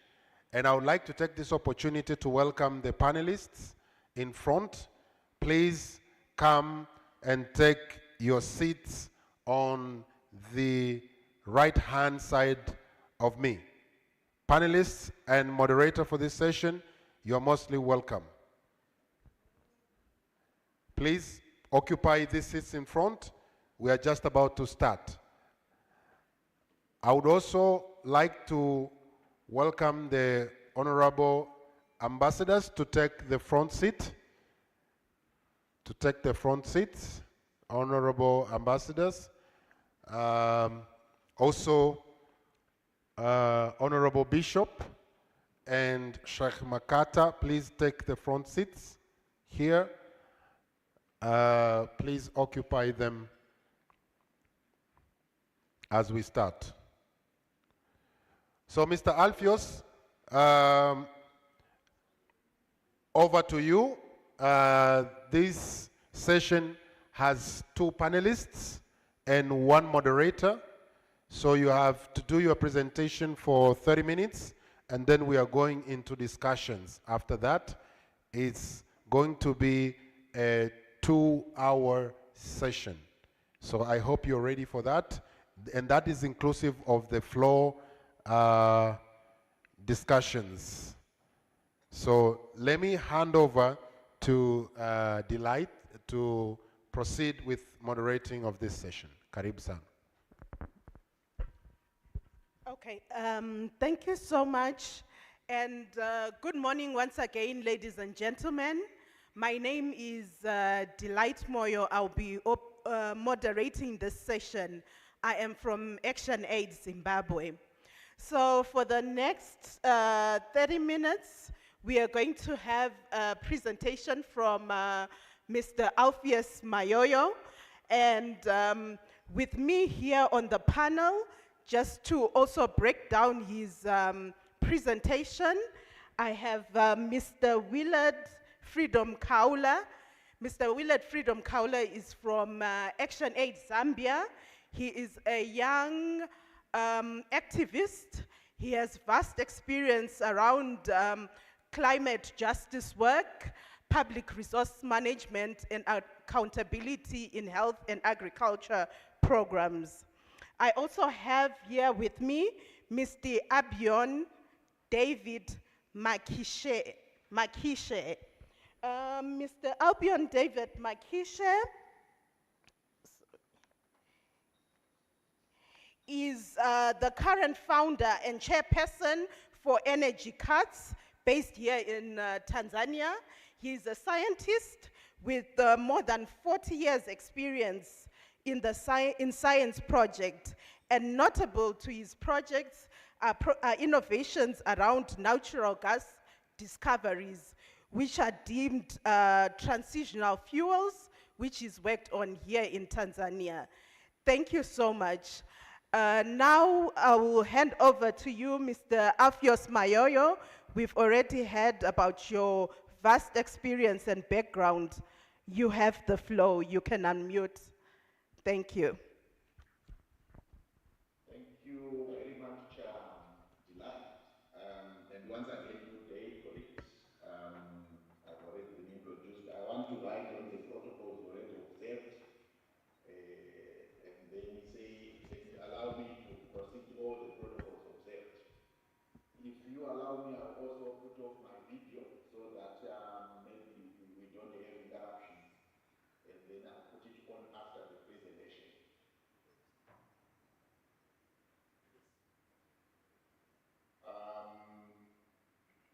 I'm trying to move my slides. It looks like they are not moving.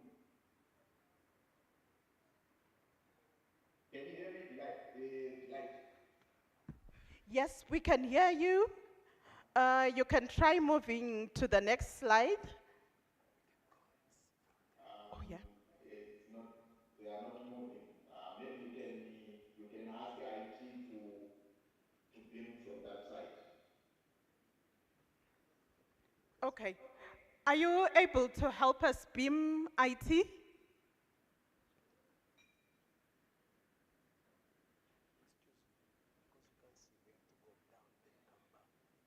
Okay. Oh, all right. Probably I'm just getting a comment here that the panelists can also not see the presentation. If they could be, we could be allowed to step down, then come back to the podium.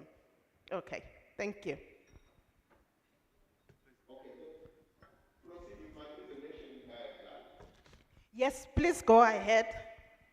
Thank you. That's my presentation outline. We'll start by looking at the scientific findings on climate change. I must say, as a disclaimer, I'm not from the hard sciences, so I'll just quote a few statistics. My strength is in policy. Then we look at climate change adaptation policies. We also look at lessons learned. Lessons in selected locally made adaptation initiatives. Then we look at areas that require attention. Then we end up with suggested solutions. Please move on. Move on. So that's setting the scene. When you talk about global warming, there are mainly three gases that we are referring to. One is carbon dioxide, the other one is methane, then nitrous oxide. There is the fourth one, but chlorofluorocarbons is also another one, quite linked to carbon dioxide. Those statistics that you are seeing there on green gas emissions, they are coming from the World Meteorological Organization. But what is important maybe is for us not to bother about the other small numbers, but those numbers in red, where we are saying, if you look at pre-industrial levels and the current levels, there has been a 149% increase in the emission of carbon dioxide. Then when you look at methane, there's been 262% increase in emission of methane gases. As greenhouse gas concentration rise, so does global temperature and mean surface temperature. Global warming is associated with both increase in rainfall in other regions, such as Asia. Bangladesh, for example, it was witnessed through the rise in tropical storms, and decrease in rainfall in other regions, such as East Africa.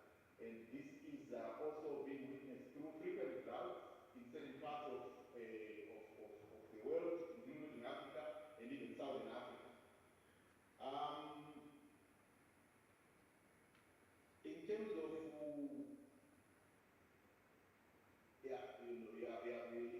go back to the previous slide.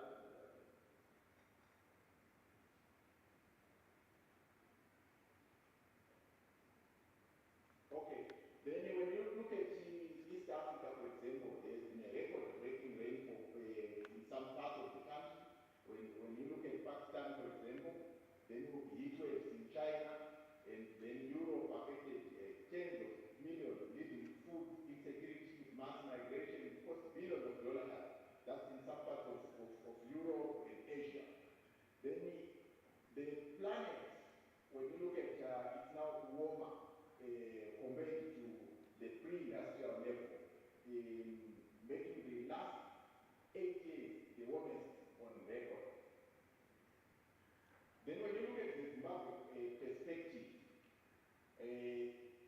climate change hazards normally experienced in Zimbabwe include tropical cyclones. You also have drought and flooding, especially in low-lying areas like your Chile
across Africa and also in most countries. One, they are climate change-related policies or climate policies. Availability of policies that support climate change and mitigation. I'll talk about them in detail in the few slides to come. Then there are also early warning systems, which are also available to guide and ensure that people are prepared.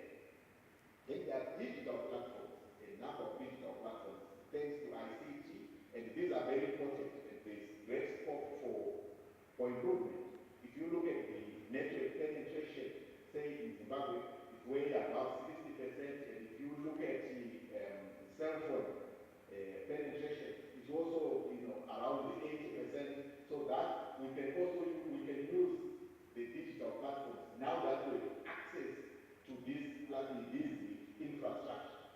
But we are in the low-lying areas, which are more prone to this. You still find the infrastructure is not yet fully developed, and there's need for additional investment in those areas. Then there is this disaster risk reduction, mainly through provision of early warning information. This is done through a number of organizations. Key among them is the Civil Protection Unit. We also have the agricultural extension system in the country, among others, because those structures that run from national right up to a ward or village level. So there's that capacity to provide early warning information and assist in disaster risk reduction. I'll now turn to scientific climate change findings and effects on climate sector in Zimbabwe. The figures that you see there, like 33% maize yield decline by 2080, is coming out of a document called the Zimbabwe Climate Smart Agriculture Investment Plan that was done in 2020 with support from the World Bank. If we do not have significant investments in climate smart agriculture initiatives in Zimbabwe, we are going to experience that or witness that. However, that can be reduced if we invest a bit of money or a lot of money into the sector.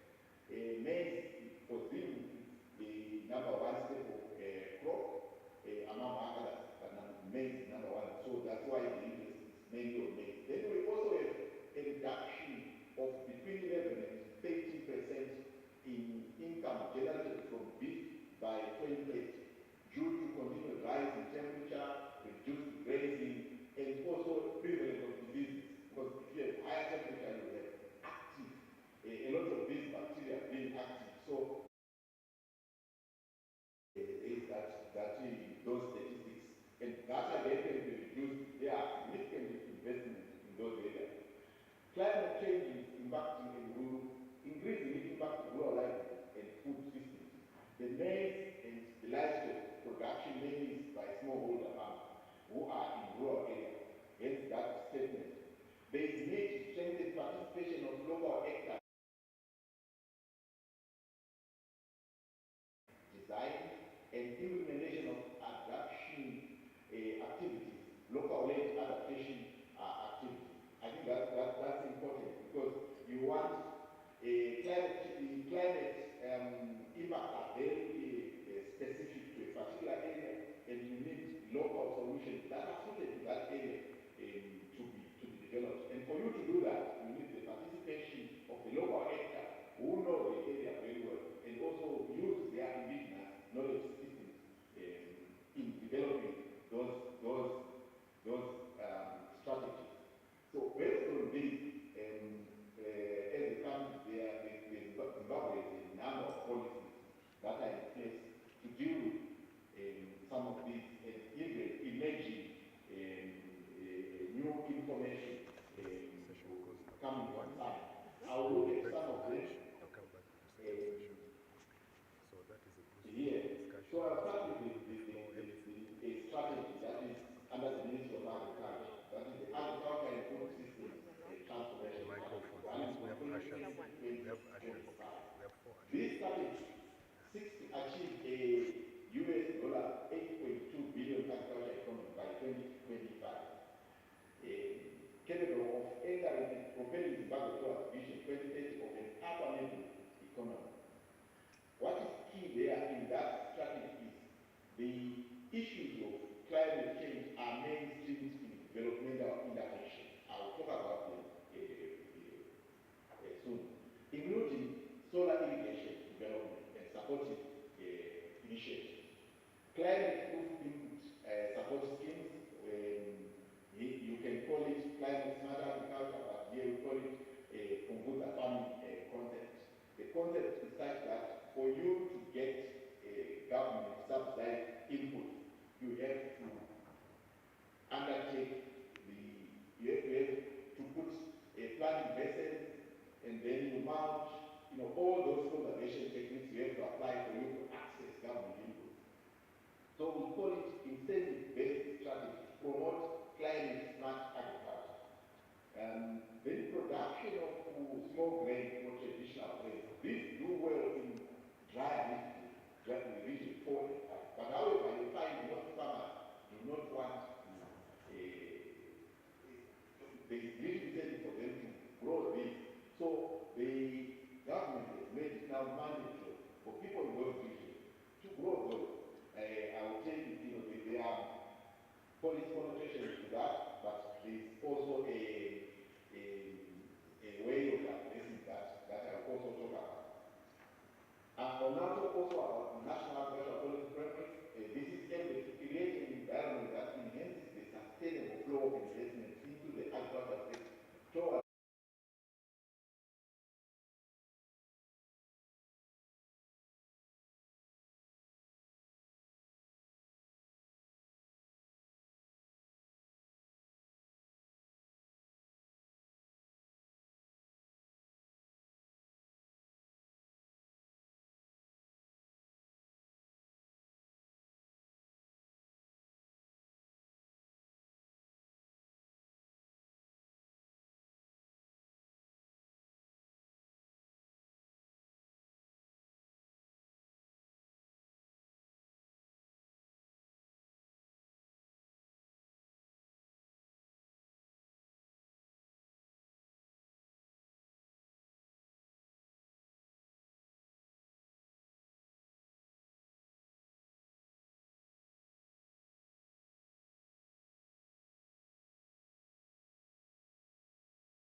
He was responsible for donor program coordination, strategic gain management policy, including pricing, policy, and management.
This outlines the country's commitments and intention to reduce emissions in the energy sector and build the resilience in the agricultural sector. It also highlights the country's priorities and needs.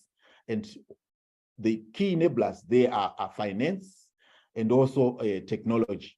They are very important. And finance, when you talk of finance, we are talking of appropriate finance that is, when you are looking at agricultural sector, that is almost long-term. Normally you find there is a lot of finance, but it's very short term, because the way people structure agricultural finance, they look at a production season and say you repay after, say, 6 or 9 months. But for longer term investment and for greater impact, the idea is to have long-term finance, technology cutting across, like your digital and many others that can be used in improving the resilience of, both households, because when you look at resilience, they are looking at the household, the systems, and central government. Those, they need to be strengthened. The NDCs have targets for all IPCs sectors, namely the energy sector, industrial processors and product use, waste sector, and the broad agriculture, forestry, and other land uses.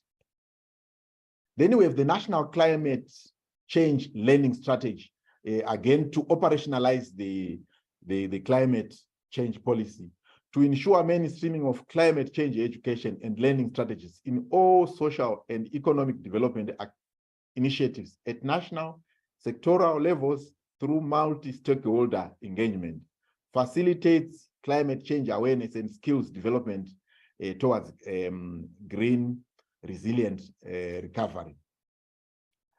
We have seen efforts to mainstream climate issues in curriculums at secondary level, diploma level, and at university level. And this is the strategy that is being used to ensure that those elements are incorporated at the various levels. The Climate Smart Agriculture Investment Plan, I spoke about this one earlier on, but let me just highlight a few things on this one. Outlines identified and prioritized packages of climate smart agriculture investment and policy actions that will support achievement of a more productive, resilient, and low emission agricultural sector. It also provides guidance on implementation mechanisms for these climate smart agriculture interventions, discussing details such as investment costs and supporting institutional arrangement. Then there's the crop switching to drought and heat tolerant crop varieties and more diverse livestock systems. Basically, because we have said it's going to be much warmer than before, so you find a lot of varieties that were doing well in wet regions. They will not be able to continue to do well. So there's need to switch to those varieties that can do well in dry conditions, or when we get very little rainfall. So that's where breeding is coming in. That's where investments in research is also coming in. It's very important to do that. Already we have seen some drought-tolerant varieties being produced by the private sector, complementing what the government is doing. And that is helping. And that is being done through the Climate Smart Agriculture Investment Plan for Zimbabwe. There is the National Renewable Energy Policy that is also to look at the energy sector. It aims to promote investment in the renewable energy sector by providing specific incentives. So now to promote solar, you need to put in place a policy that will enable, one, the players in the value chain to bring in some of the equipment, and also to promote local production. So there are tax rebates that are given, and also duty-free import of solar panels under a statutory instrument 147 of 2010, and also another one of 2016. There are also a number of amendments there, and also there are promotion of other energy saving technologies, and also to use things like biogas from sugarcane to generate electricity. Zimbabwe has a vast renewable energy resources that are presently underutilized and present a big scope for further investments. The policy also set up overall targets for the renewable energy based on the national determined interventions. Let me now turn to some locally led initiatives. Some of them I've already alluded to them, but I'll also look at them on this slide. I've already talked about the pillars and how these help in terms of running or helping in shaping policy. Basically, the products coming out of those pillars, they feed into ministry planning. The pillars are composed of players from a variety of areas, your academia, development partners, then public service. All the pillars are co-chaired by government, because government has convening power, and also you have either a development partner, an NGO, or a private sector. For pillar like pillar number 5, the co-chair is Minister of Agriculture, director responsible for marketing, and the other co-chair comes from Confederation of Zimbabwe Industries, just to make sure that all agriculture and trade issues are discussed in that pillar, and the relevant people who are knowledgeable about the issues chair that pillar. When you look at finance pillar is chaired by the the Reserve Bank, and the core is one of the banks in the country on a rotational basis.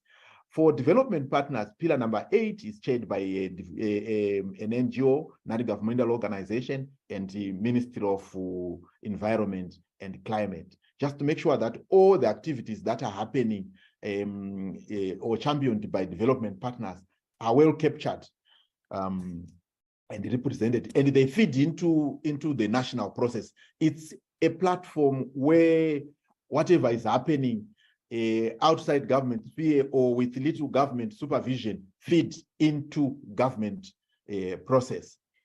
The Pfumvudza farming concept, I've talked about that. And now that the country has developed a draft agroecology promotion policy and strategy, which aims to make sure that the 10 principles of agroecology are implemented, and also as a climate change mitigation measure. We also have the post-harvest loss management strategy that was also developed just to ensure that we do not lose a lot of produce through at post-harvest level. Then production of fodder production for livestock. There are areas which produce in areas, and there are areas that are always in short supply. So what is happening is there is now a deliberate strategy to harvest the fodder in areas where there is excess and sell it to those areas that are in short supply. The National Climate Fund, these are some of the strategies that are being put in place by the players. 10% of budgetary allocation to the National Climate Fund. These are domestic resources towards climate change mitigation, adaptation, and disaster risk reduction, and gender-sensitive grassroots project in every district of the country, in line with the devolution agenda. So that's the aspiration. Whether the 10% is being met or not, that's something else. But the aspiration is that we need to have 10% dedicated to National Climate Fund. I've already talked about strengthening education, training, awareness, and communication on climate change issues, mainstreaming climate change issues into the educational curriculum, dissemination of simplified meteorological information. It's always a challenge to interpret meteorological information. And there is a deliberate effort in Zimbabwe to simplify that and share that with communities and even at secondary level. Then documentation of indigenous knowledge systems to complement scientific knowledge. That is an ongoing process, and it's feeding into the bigger scheme of things. Then accelerating green growth, establishment of a 0.05% level of net profit for business towards national green growth. It's a proposal that is being discussed. Then it's strengthening climate service delivery through capacitating the Met Service Department, through capacitating Extension Services Department. Met Service Department, you find they give national sort of outlook, but they are now being strengthened to be able to go at local level and provide the local stakeholders with meteorological services information. A multi-stakeholder approach to increase collaboration is being pursued. I'll now turn on and look at some selected lessons to date. Yeah, so the Fumvudza is still coming up because it's a flagship program and it's giving positive results. But what is key is we have noted that you are incentivizing farmers to practice a certain climate smart agriculture technology. I think that's very important. Rather than just giving blanket subsidies, you make sure that you do that. It's for the benefit of the country in terms of reducing resources and also ensuring that we are taking care of the environment. So that's the climate proofed input subsidy program. Then market guaranteed for small grains. Small grains are a production is an adaptation strategy. So to ensure that farmers produce, there is a guaranteed market for small grains. The government grain marketing board is responsible for purchasing of that, and individuals and private sector are also free to buy that. The prices are announced, but these are usually higher than the market prices to stimulate production. Also, there's a new policy that was announced just a few days ago, grain swap policy, just to ensure that those areas that produce a lot of maize can swap also and get small grains from those that are high small grains producing. That has been opened up, and I'm sure it's going to be to increase demand for these small grains now that the market has been increased. The issue of policy and political will to support climate smart practices and technologies is very important. You need that. And as an organization, CAF has been supporting evidence-based policy making by providing technical support to the ministry through research, evidence generation, policy analysis, and also undertaking outreach programs. I've already alluded to the issue of market multi-stakeholder approach to break working in silos. For example, the National Agricultural Policy Framework pillar meetings, then consortiums. I think the Zimbabwe Resilience Building Fund is one of the biggest resilience programs in the country. But what is important coming from that program is the way the program is being implemented. It's not being implemented by one organization.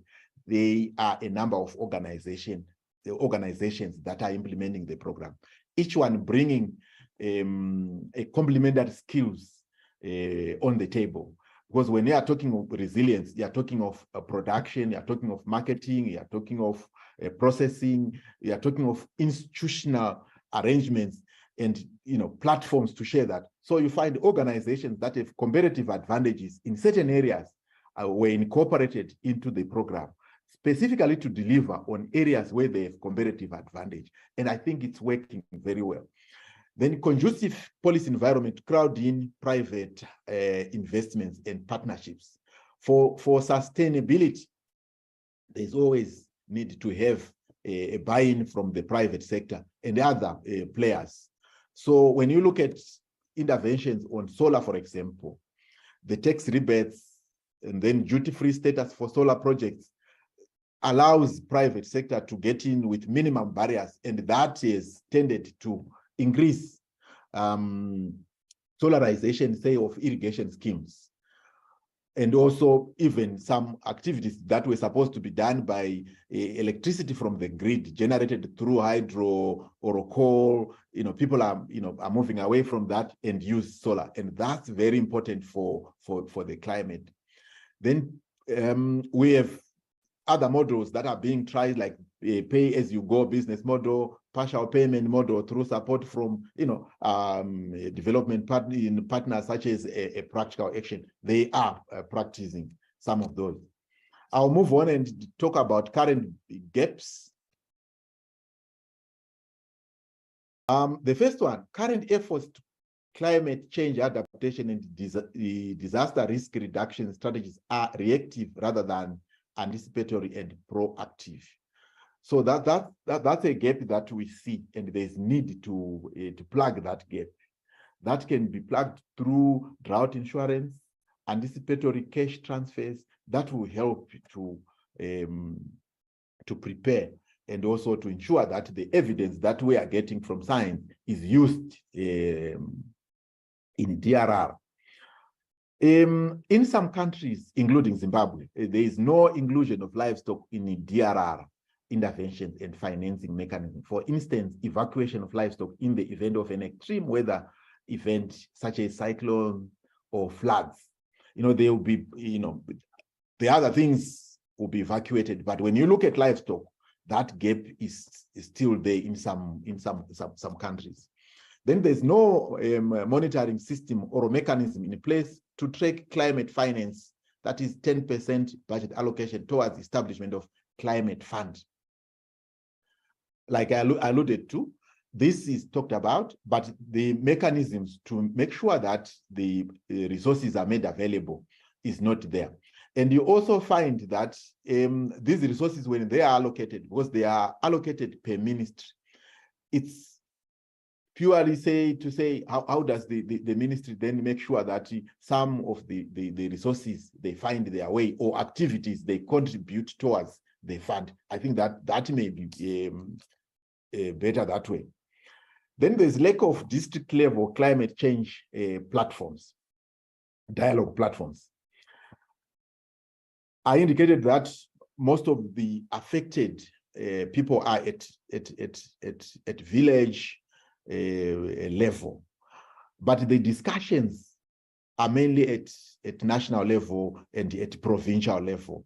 That gap is still there, where you have a lot of these discussions coming at grassroots level. It's important that we have iterative and participatory approaches to program design and implementation, because these people, they know better the environment, and they have other ways of dealing with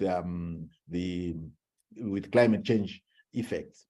Then the carbon market is still underdeveloped in this country, despite the launch of the carbon credit framework.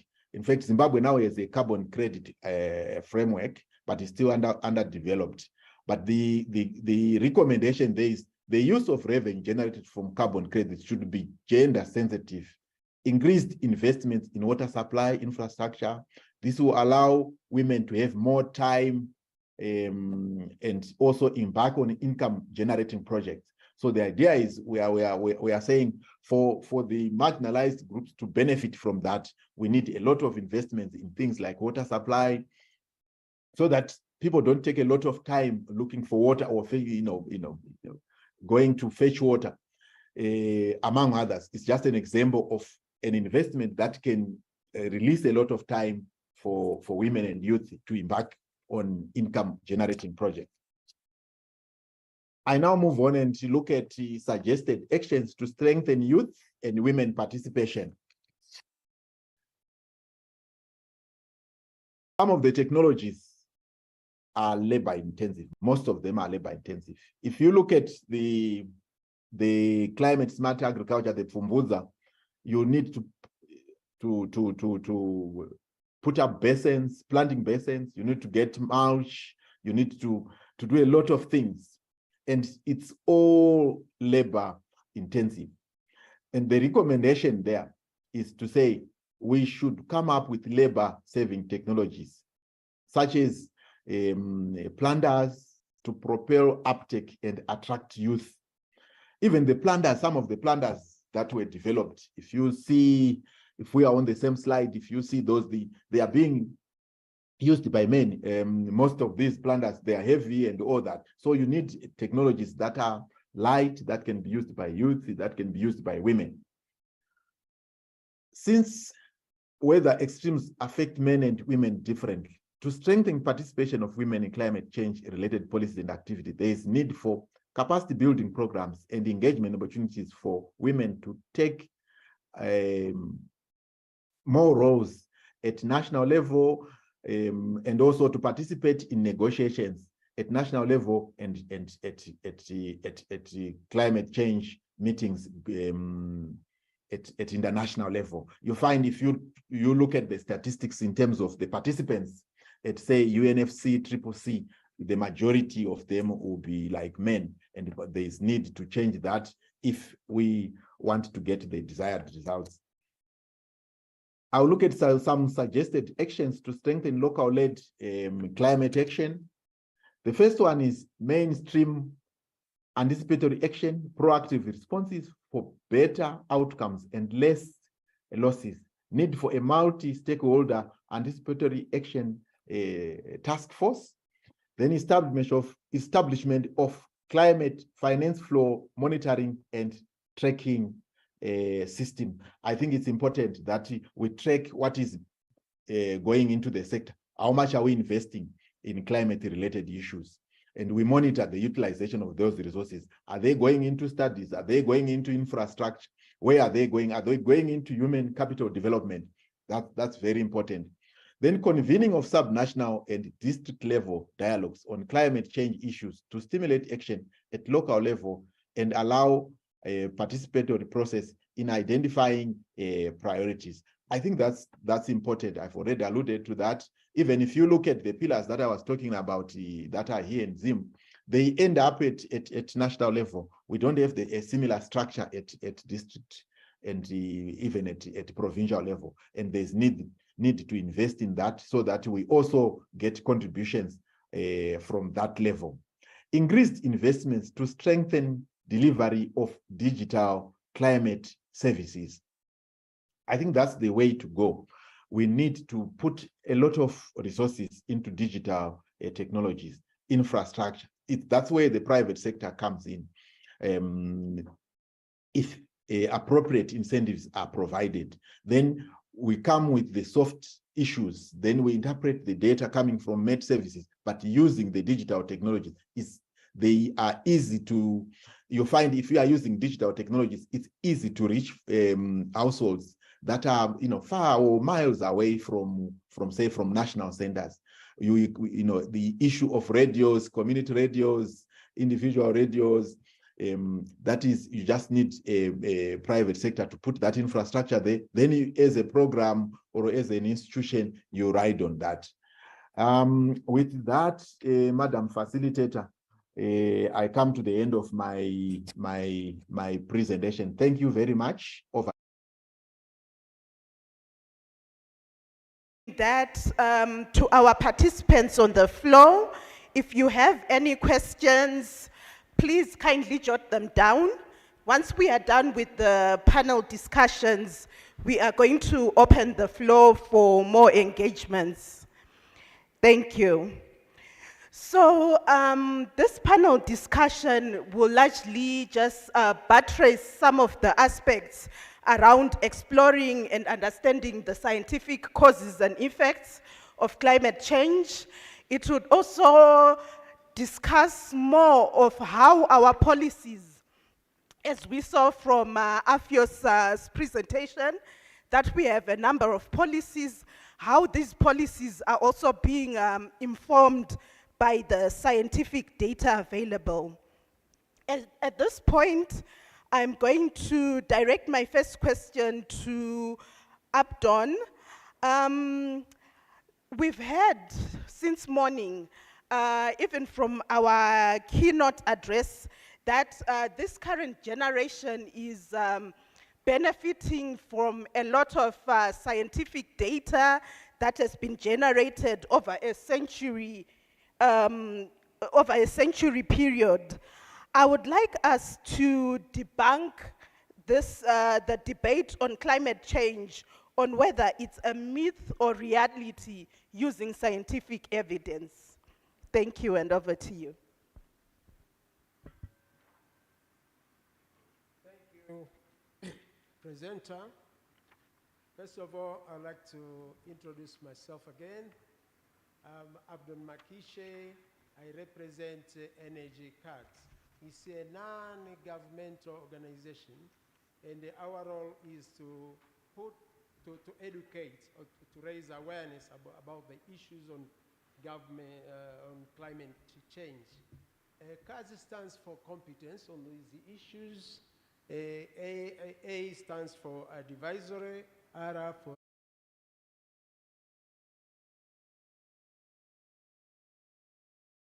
solutions.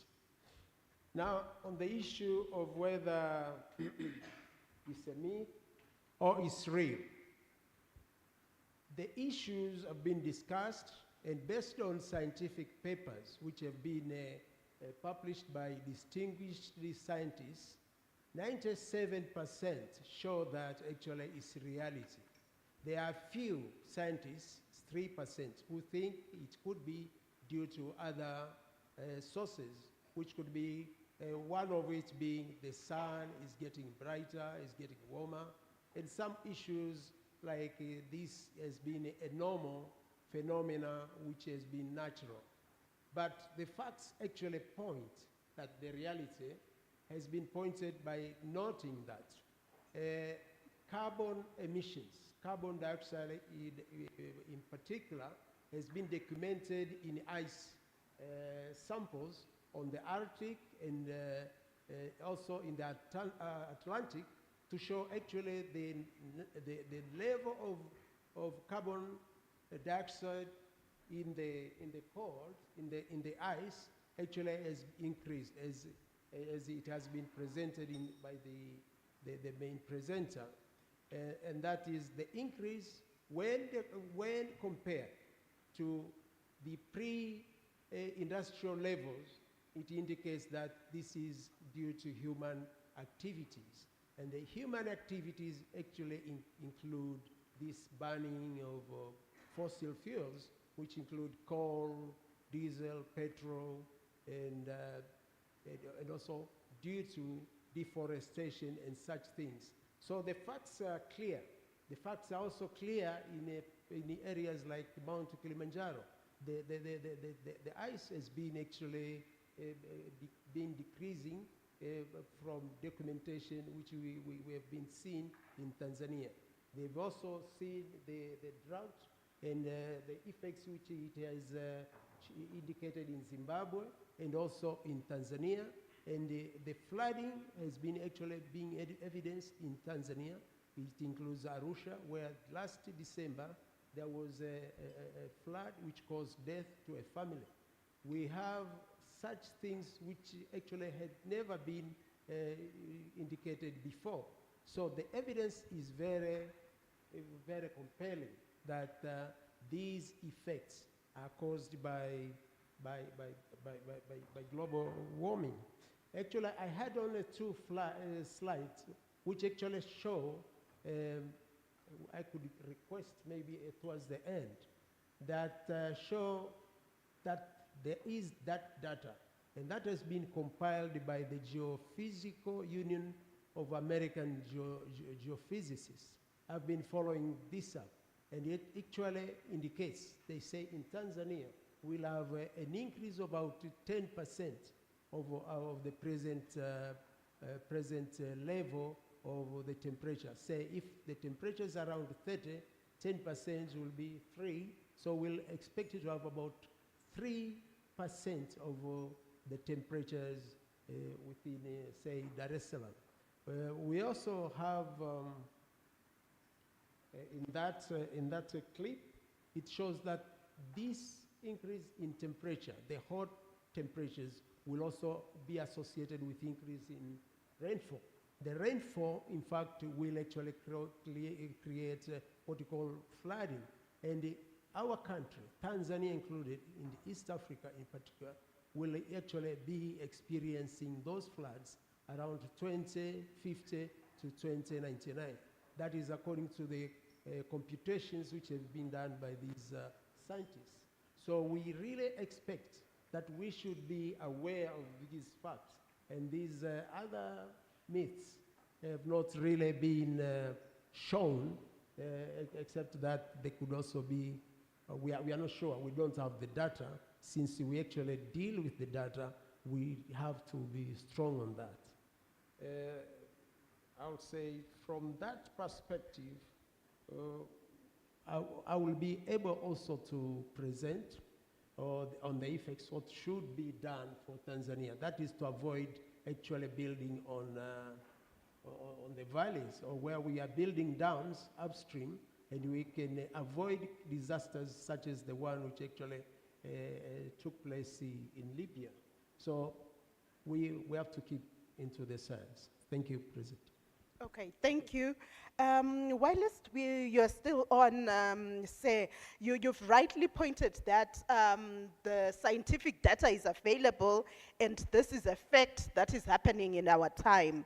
Let us discuss about the causes of climate change. You have pointed out that this is being accelerated by human activity.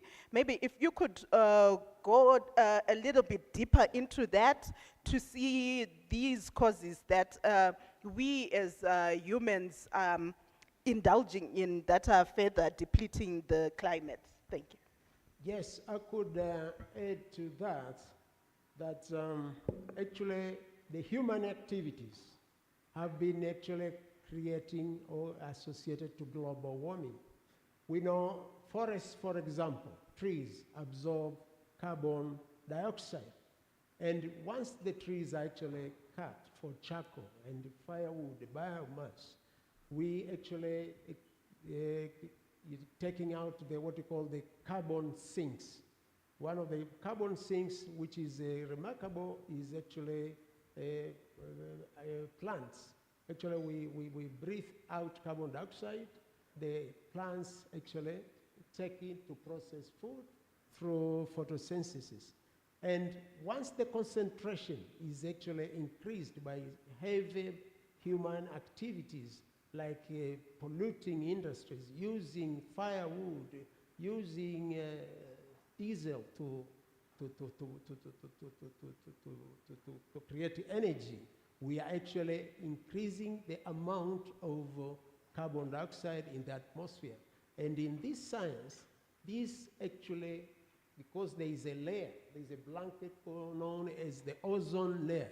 The ozone layer actually, it can be depleted once these gases, they're warming up and actually create a hole, pierce a hole, and it has been documented scientifically on the Atlantic. There's a large hole which actually makes the sun's rays, mainly the ultraviolet rays, to penetrate to the earth. And because they penetrate, they actually increase the heat intensity, which actually also goes with the increase of carbon dioxide and also methane, which actually now warms up the lower levels of the atmosphere. And that is what is called the global warming, the increase of temperature, which is beyond, say, 1.5, which was expected. And that is the problem.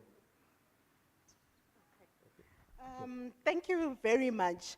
Now I would like us to move over to Willard Freedom Kaula. Willard, when you come on, please give a brief introduction about yourself.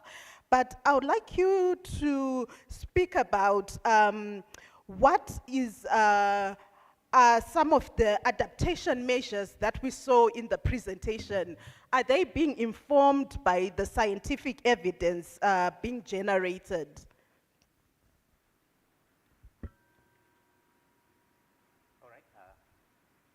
Thank you very much. And my name is Willard Freedom Kaula. I was introduced to come from Zambia. I would like to disclaim that. I'm from Malawi in Lilongwe. I'm working with Action Aid. I'm a youth climate activist, but also a scientist in environmental sciences. Coming in to talk about the adaptation issues and the conversation that we have, I think before I arrive at that point, I would like just to make one point clear about how all these activities that we've talked about are helping so that livelihood should continue. And most of them, we've adopted them because of, say, issues of population. We've said, how are we going to feed the people? how are we going to feed the population, and also at the very same time, how are we going to make sure that we are increasing our productivity, the economic productivity. But most of the activities that we've been taking to ensure that we're feeding ourselves and to ensure that we're increasing our productivity are the ones that have contributed to the problems that we're talking about. The greenhouse gases that have caused the greenhouse effect that we've talked about, and the trapping of the heat energy, the radiation, the solar radiation that is failing to escape our planet, and then causing the global warming. The global warming, in essence, is the one that is causing the winds and the everything, and the sea levels because of the melting of the glaciers in the Arctics. But when you look at all these things, and then we've said, let's venture into agriculture so that we are producing enough food so that we feed everyone. And the ways that we've taken to do that, from the presentation, I will single out issues of climate smart agriculture. The climate smart agriculture is a concept where we've said, let us grow more food. And how are we going to do that? Let's use science to produce food, say, in a shorter period of time. So let's change some of the genetic makeup of crops. Instead of having crops that would mature in 120 days, let's have crops that would mature in 90 days, 80 days. So we've modified the genetics of crops. It's an adaptation measure to say, let's adapt to the changing environment. But by doing so, it means we have now to rely on the chemical fertilizers for us to grow our food, because we've depleted the soil, the soil chemistry and everything. And coming into that, we've seen that the chemical fertilizers that we're using are the ones that are producing the nitrous oxide, the one that was singled out as one of the causes of the global warming and is changing our environment. And then also talking about how in the production of, say, animals, where methane is also produced because of the large scale of animal production. And the methane that we are producing is the one that is escaping and producing the greenhouse effect, causing the global warming. And then, if we look at the nexus in terms of how we are coming from what we call the adaptation measures, those that by the end of the day are also harming the very same thing that we are trying to protect. So I would say, to answer the question, whether the adaptation measures that we're taking are leading us into averting the effects and the causes of climate change, we are actually accelerating them because of how we are understanding the science behind the adaptation measures themselves. So if we continue the use of, say, fertilizers, I've seen in the presentation we've talked a lot about the farm input subsidy programs, the FISIPs, where we want to give more inputs, the chemical fertilizers and herbicides to the farmers so that farmers are able to produce more. But in giving them that, by the end of the day, we are also accelerating the problem, which is about the release of carbon dioxide into the air, especially the carbon-12, which is more reactive. We've talked about how the chemical fertilizers themselves are bringing in the aspect of environmental degradation. They have taken away issues to do with the nutritious food so that we have bumper yield, but that is not nutritious, and then making us all susceptible to the diseases that come because we're unable to withstand. And we've talked about issues to do with how the ultra sun rays are also causing a lot of diseases and everything. So these adaptation measures that we are taking, especially the climate smart agriculture, by the end of the day, it is also exacerbating the problem. But if we could go into the nurturing of the ecosystems so that by the end of the day we allow the ecosystem itself so that it is able to regenerate. So there are issues to do with the agroecology, the climate resilient, sustainable agriculture. These are some of the methods that we thought, why don't we go and use the community-based food systems, unlike using the climate smart agriculture food systems that by the end of the day are also accelerating the problems that we have. I would stop it at that. Okay, thank you so much, Willard. Quite elaborate there, that most of the adaptation measures are missing the mark, but you've put forward quite a number of nature-friendly and agroecology being one of them there. While you're still on, I would like you to discuss whether the scientific evidence being generated is really showing the gendered impact of climate change. Is it really bringing out how women and girls are being impacted? Thank you. All right. I think one of the issues that we were tasked to do was to discuss the causes and the effects of climate change. And one of them has been issues to do with the global warming itself as the major cause of climate change. And the global warming, because now the air in our atmosphere is expanding, and the expansion is causing pressure, and the pressure on the sea and the oceans is causing the floods, the hurricanes, the winds, and everything. And all those, we've seen them in the recent Cyclone Freddy that swept, and some of the effects that have come. I will single out Cyclone Freddy as one of the things that came because of the changing of environment. And when you see the response mechanisms that have happened, those that were in the forefront trying to address the effects that came were women. Why am I saying we're women?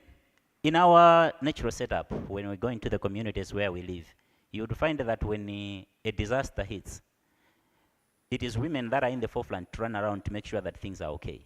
When floods have washed away houses, men would stand somewhere and discuss. Women would run around, make sure that they have put back the blankets that were washed away, so that tonight we have something to cover ourselves on.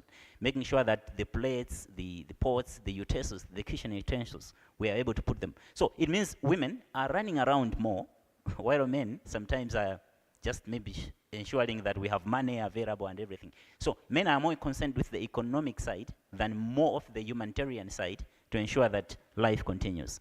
We've also seen that, I think, according to the UN data, 80% of the subsistence farming that is happening, it is actually women that are doing it. It means when crops are destroyed because of the effects of climate change, of which some of them are floods, the hurricanes, and the cyclones, it means women are the ones that are on the loss, because 80% of them are depending on subsistence agriculture. And when we bring in those adaptation measures as the ones that we've discussed in the climate smart agriculture, you would see that we are still talking about women being on the loss, because the subsistence farming that we are talking about here, it's more for the household consumption. While those that are doing the industrial agriculture and they're more concerned at the large scale, they're doing it for the betterment of the market. So it means women are the ones that are being affected more. And beyond that, there are issues to do with the unpaid care work, the burden of care, which falls on women. And when diseases that come because of climate change, and there are no public services available, and you have people that are sick at home, the ones that would need to take their time to take care of the sick are actually women. And if we talk about education, schools have been washed away, hospitals have been washed away. If all those are bringing the pressure on women, because if, say, children are not going to school, who is going to take care of them? It's women. So the effects of climate change on one side are disproportionately affecting men and women differently, because those that are in the forefront of providing care work are the ones that would face more of the consequences and effects that have come because of climate change. But if you look who is in the forefront of causing the emissions of carbon, today we're talking about moving to 415 parts per million of carbon dioxide in the atmosphere, and the activities that have accelerated this are actually more of them done by men. We could argue on that, but we see that those that are in the forefront trying to cause the damage are not the ones that are in the forefront of taking the burden of the care work. I hope that answers it. Thank you very much, Willard. You rightly put that women are bearing the brunt of climate change. Just to wrap up this session to both the panelists, I would like to know that this scientific evidence being generated, how simplified and accessible is it to our communities in the rural areas? Can we have discussions using the scientific data and it's well understood and the message is delivered well? I'll start with you, Avia. Okay, thank you, moderator. Actually, when you talk of the science, you are talking of the physics, you are talking of the researches which have been done, and I'm afraid they have not been well understood. There is the impact. People have got the impact. In a sense, they know about the floods, they know about the government campaigns with regards to clean cooking, that they shouldn't use charcoal, they shouldn't cut trees, there should be deforestation. So in that case, people understand there is something to do with global warming, but the real science, which goes with what is happening in the ozone layer, what is really causing it, is not really dwelt on in detail. In fact, I will request in the end, just to show what I actually have, the concept of what they should be taught actually. That means there should be awareness. Curriculum, our curriculum should be actually give more emphasis on the causes so that people get more aware and also get prepared on what really can happen.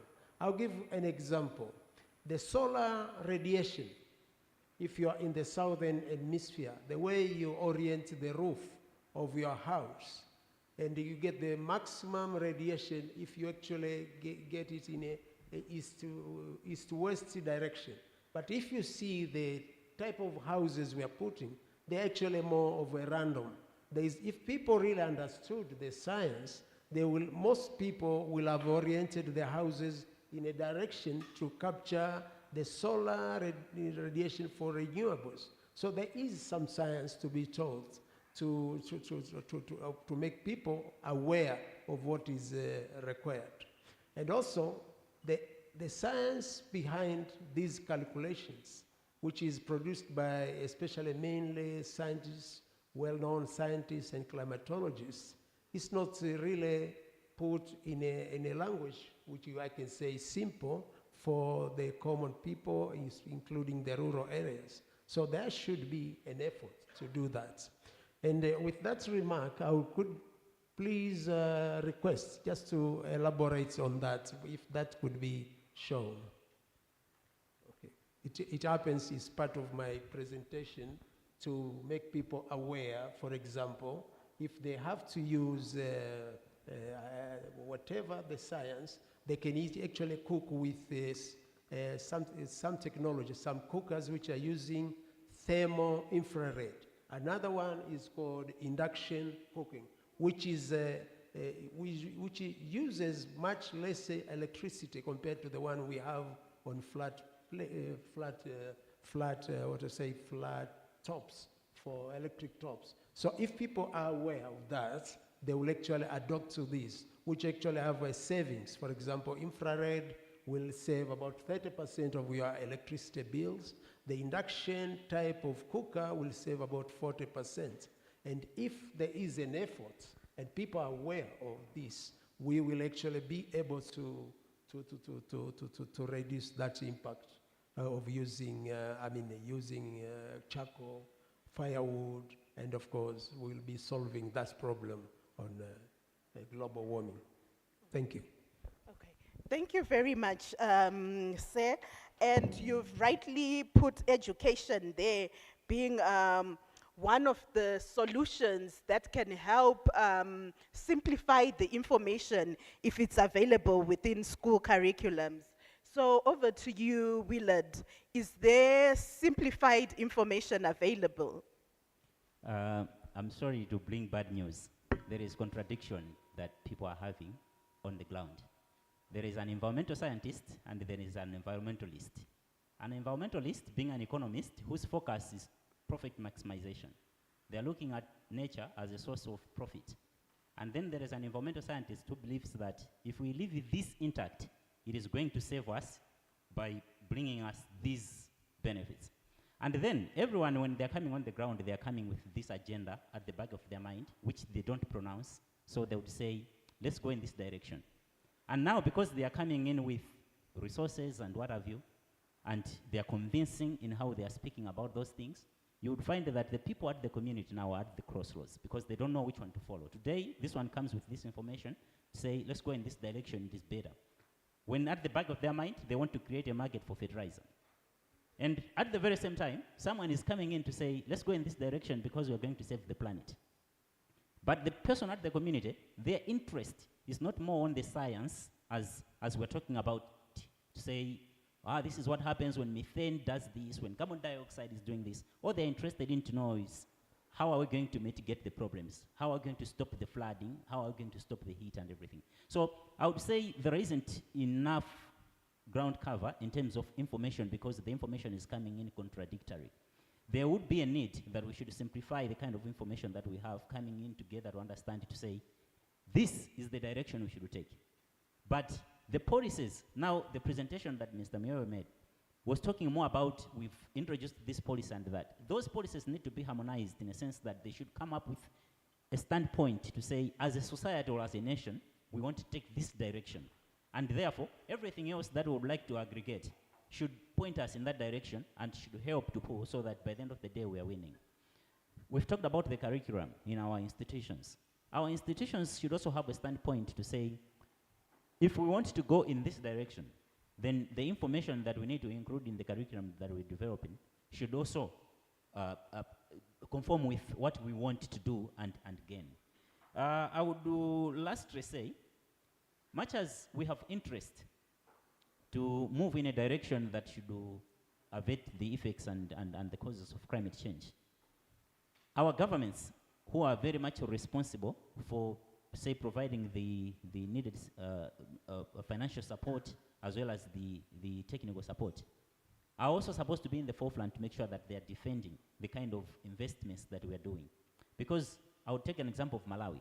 Right now, Malawi as a country wants to establish a coal mine, a coal plant. Meaning to say, while the whole world is going in this direction, we have chosen to take a simpler path.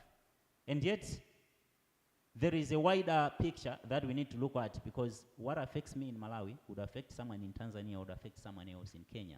So how do we make sure that there is a harmonization of all this information, and then the next generation should have one single point? Thank you.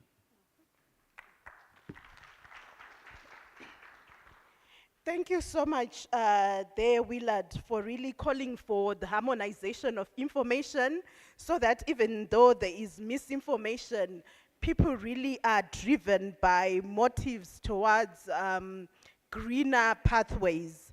So now I would like to open up the floor. If we do have any questions, you can raise your hand and someone will identify you and bring a mic to you. Please do also mention who you are directing the question to.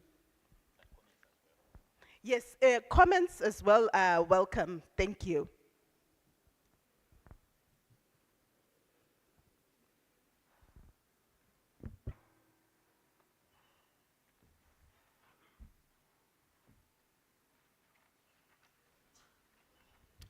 Thank you. Good afternoon to everyone. My name is Susan, and I have two questions directed to specifically Mr. Moyoyo and Willard. So the first question goes as thus to Mr. Moyoyo and Willard. In the light of embracing smart agriculture, how effective is regenerative and conservation agriculture in the face of prolonged drought conditions and floods as one of the, or some of the effects of climate change in bringing about food security in Africa? Okay, then the second one, if am I allowed to say at the second one? This is specifically to Mr. Yes. Abdon. Is yes. it okay? If yes, I go ahead. To save time? Yeah. Yes, to Mr. Abdon. As CADS, the organization CADS, don't you think international climate agreements should include a mechanism to promote technology transfer and capacity building in developing countries to accelerate the adoption of clean energy solutions? I'm open to being advised. Thank you. Thank you for those questions. We'll take two more hands before the presenter and panelists can come in.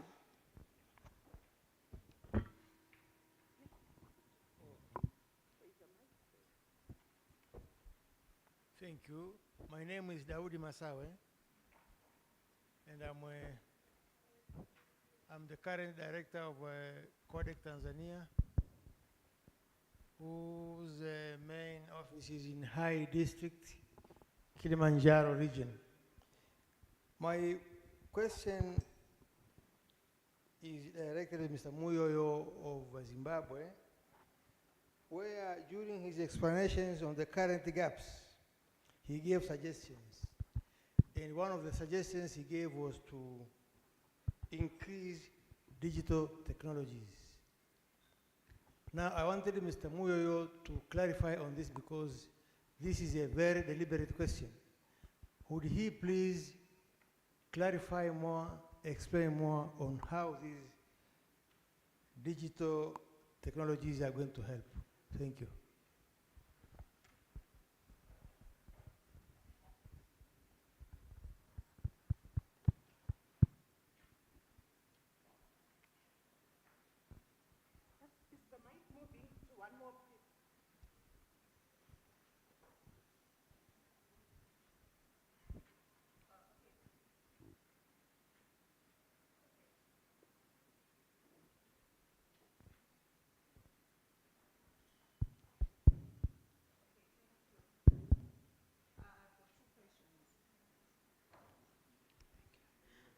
Okay, I have two questions. The first question is directed to Mr. Mayoyo.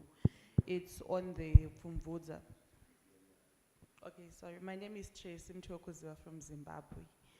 And I want to ask the first question to Mr. Mayoyo. He spoke about Fumvudza being a climate smart agriculture initiative.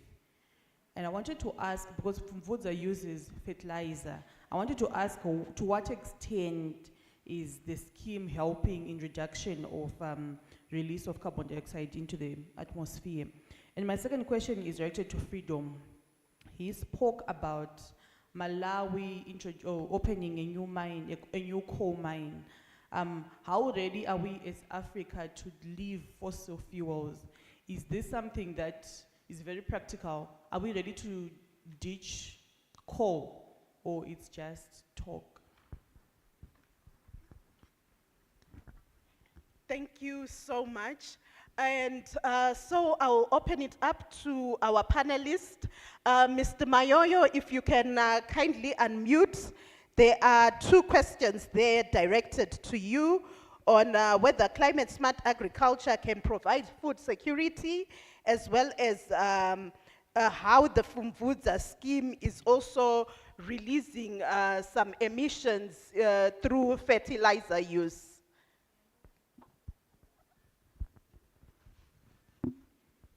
We can't hear you. Can you please unmute Mr. Mayoyo?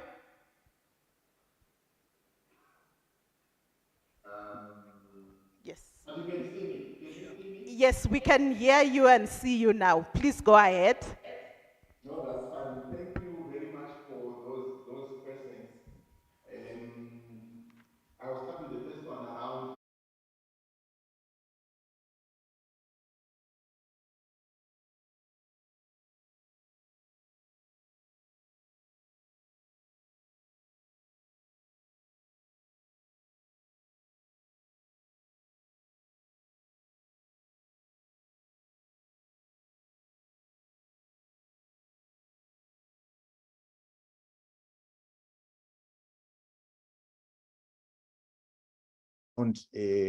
food security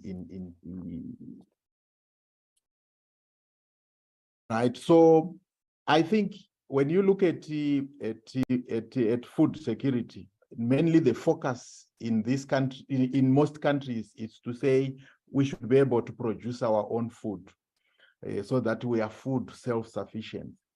But that can be achieved through other ways. But however, when you look at smart agriculture and the level of mechanization most of our countries are at, it's very difficult to say you can achieve food security currently. But with further investments, both in terms of research and in terms of mechanization, I'm sure that is achievable. Let me move on to the digital technologies. Mainly on this one, it's to do with ease of doing business. That's number one. Then, because when you are using ICT, you don't need, say, to travel to the capital to apply for a permit. You don't need to travel to the border for you to clear things. You can do that whilst in your office. That's number one. Then also information dissemination. You can, it's easy when you have, when you are, through ICT rather than it being physical. And also I'm also thinking in terms of even extension. These days, they are also riding on ICT to pass on messages about diseases, about new varieties, among others. The last one is to do with Kumvuza. Admittedly, yes, there's use of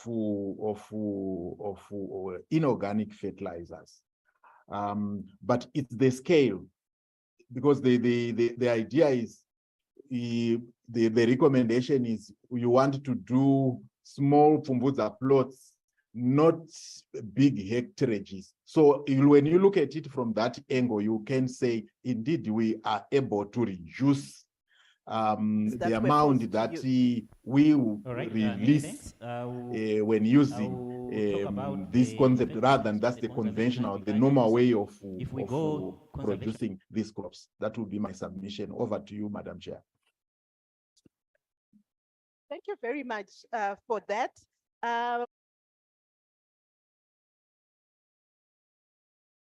So that it can feed the plant and you're going to harvest. But what we've done is, because we want to use some shortcut, and also because of the pressure on the growing population, we've said, let's bring in some of the mechanisms that would allow us to grow crops faster. And then we've introduced the fertilizer and the herbicides and the other chemicals. But the point is, what if we feed the soil more so that the soil is able to feed our plants and then we're able to harvest? Unlike us using huge sums of money to buy elements that are two ways. One, are causing the poverty in our communities and villages. People are unable to buy. And two, most of the funds that we're using in our subsidy programs are going into administrative issues. Why don't we take all those huge sums of funds and then invest in managing our soil so that our soils can feed our plants, and then we're going to have the same yield? Those that have demonstrated in permaculture, they have shown to say crops that have been grown using the permaculture direction are actually bigger and nutritious. So there is that comparing evidence, and if we could just try to put that at a larger scale, then we could see how much it would bring us the results that we're looking for. In terms of the use of coal in Malawi, so there is an international agreement which is not quite famous, but is there to say those countries that have very little percentage of emission, for example, we've heard here about Tanzania being in 0.something emissions. There is a threshold to which countries cannot surpass. So those that have not reached there, they still have an opportunity that they can emit. Until they reach that threshold, then they are not allowed to go any further. So countries like, most countries in the global south, the least development countries, most of them are in the 0.something. And yet countries that are well developed are around 15%. So we said, can we set a threshold and then allow certain countries that are very low, at the bottom of poverty line, that at least their lives should also improve? So with that, then some countries have been allowed to pollute up to a certain level, up to a certain time, and then they should come together with those that are already running a marathon so that the competition should be fair. So much as it's not a good direction to take, but I think it's one of the drivers of poverty that were taking us there. But there is a need of a conversation to say, with all the effects that we are seeing, it will affect those that are poor, those that are rich. Should we really take a direction where we want to produce more carbon dioxide and release it into the air? I think it's a conversation that all of us are supposed to take, whether to judge whether the government of Malawi is doing right or wrong. But by law, it is allowed to go in that direction. Thank you. Thank you so much, Willard. Before we come back to the floor, Mr. Makisha, There was a question directed to the interventions that CAS is doing. If you could take that, please. Thank you, Chairman. On that question, that should the international agreements with the developed countries make or promote technology transfer to the development, to the developing countries such as Tanzania and those within Africa. Yes, I would say the answer is yes, definitely yes. And this is because global warming has no boundary. The global warming effects, that is releasing carbon dioxide to the atmosphere by burning fuels like coal, like diesel, particularly in the rich nations, actually is affecting us, is affecting everybody. So we will request that they actually, maybe I shouldn't use the word request, but I should think it's appropriate that the war on climate change should be fought by the whole world to meet the targets of 2030. That is 1.5 degrees, degrees Celsius, that temperatures should not go beyond. And one of the transfer which can actually help us is actually assist most of the African countries, say Tanzania, to build the renewable energy factories, to manufacture panels, that is the solar panels, which are quite effective, and they now are very, the prices are actually reasonable and could be actually affordable. In a sense, by producing them in Tanzania, you're actually cutting the transportation costs from, say, China or from Europe, and actually we could have the benefits. I'm saying that with the background that most of those can actually be produced using the same materials which are actually available in Africa, such as using silicon and using materials such as copper, which is mined in Tanzania, is in Zambia, and so forth. The other technology which is useful is making batteries. Now there are a lot of factories in China and even India making use of salt that is called sodium ion batteries, which are very effective and they're cheap. They're not toxic. They could be produced in Tanzania easily because we have abundant amounts of salt. We have it in Tabora, Uvinza. We have it in some locations underground that is just within a few meters. That I'm talking from the experience of seismic data. There is a lot massive salt in Tanzania, which could be mined very easily by leaching and producing these batteries in Tanzania. I'm saying that because once you have the batteries and the solar panels, and the third is the cookers. I talked about the infrared type of cookers. They could actually be installed in every household, and there will be no use of charcoal. There will not be any use of biomass. So within these few years, before 2030, that war can be won. I believe that, and with the background, I've read some papers, it is possible. If it is possible in Norway, it can also be possible in Tanzania. We believe if with effective assistance, we can have a lot of that energy just for cooking, and also other things, lighting and milling as well. And of course, we know the electric cars will be here. We'll be able to move forward. Thank you, President. Thank you very much. And unfortunately, to our participants, we'll have to close this session. We've already eaten into our time by 5 minutes. But please, you can continue to post your comments on the chat box, or even approach some of the panelists here as we go out for lunch. So once again, allow me to thank our distinguished panelists and presenters for the thought-provoking session that we had, where they showed that indeed there is scientific evidence on the causes and effects of climate change, and that the policies that are being developed are being backed by some of this evidence, though this evidence is falling short, which we will continue to discuss as we go through this conference for the next 2 days. Thank you very much, ladies and gentlemen. A round of applause to our panelists.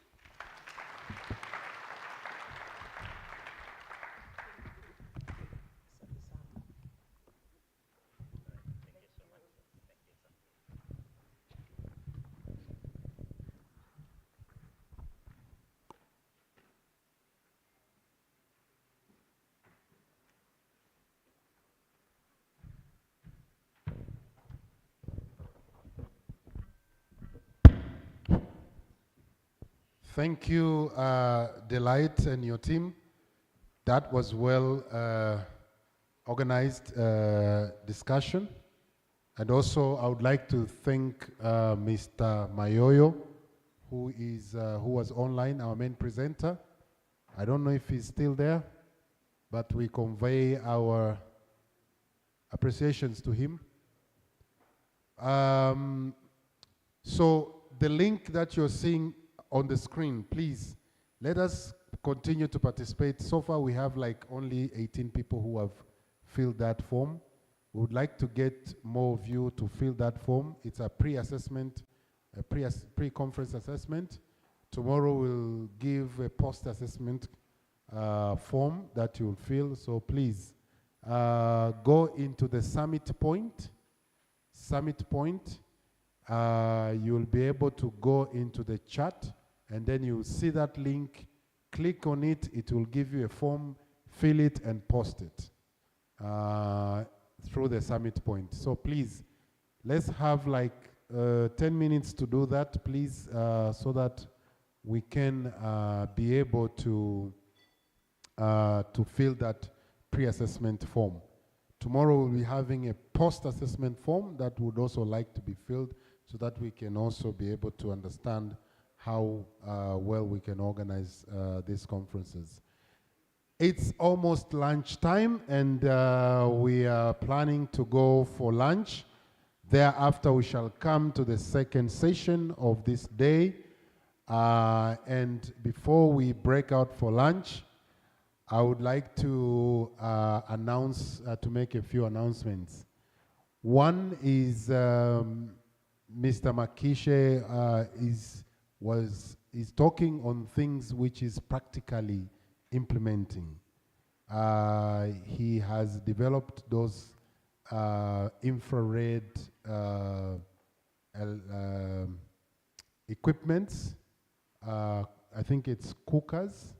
I would like Mr. Makishe to explain a little bit about that project, and then as we continue to fill this Survey Monkey form, and then we proceed. Just 1 minute on the practical aspect of things which you are explaining above.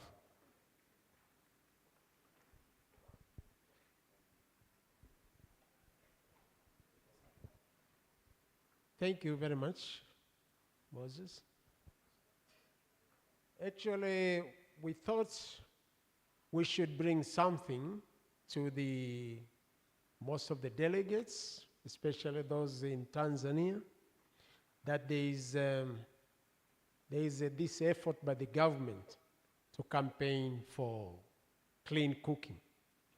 We know most people know clean cooking. There is a limitation. Most of them are using LPG. And we also know the advanced countries have been in some, like even the medium ones like Jamaica, they're actually using these cookers such as infrared. They're also using induction cookers. So I thought I should bring it just to show that these can actually be used in addition to using LPG cookers. The main reason is to reduce the cutting of trees and using charcoal. Thank you. All right, thank you very much for sharing all that, the practical aspect of things. So we shall be using our badges as coupons for the lunch. It has this QR code, so for those who don't have the badges, make sure you have it for you to access the lunch. I hope you are continuing to fill our forms, and therefore this marks the end of the first session. I would like to ask and request the moderators to also involve the online people during the discussions, to engage them as well on the questions that are being posted online, so that we can have also an inclusive participation also with the online people. So get the link and fill our forms as we go for lunch. So welcome for lunch. Lunch will be served on my right-hand side. There are restaurants inside there that we are going to be having lunch. So please, let's have lunch, and we shall come back at 1. Right now it's 1:14, so we shall come back at 2. We come back at 2 sharp.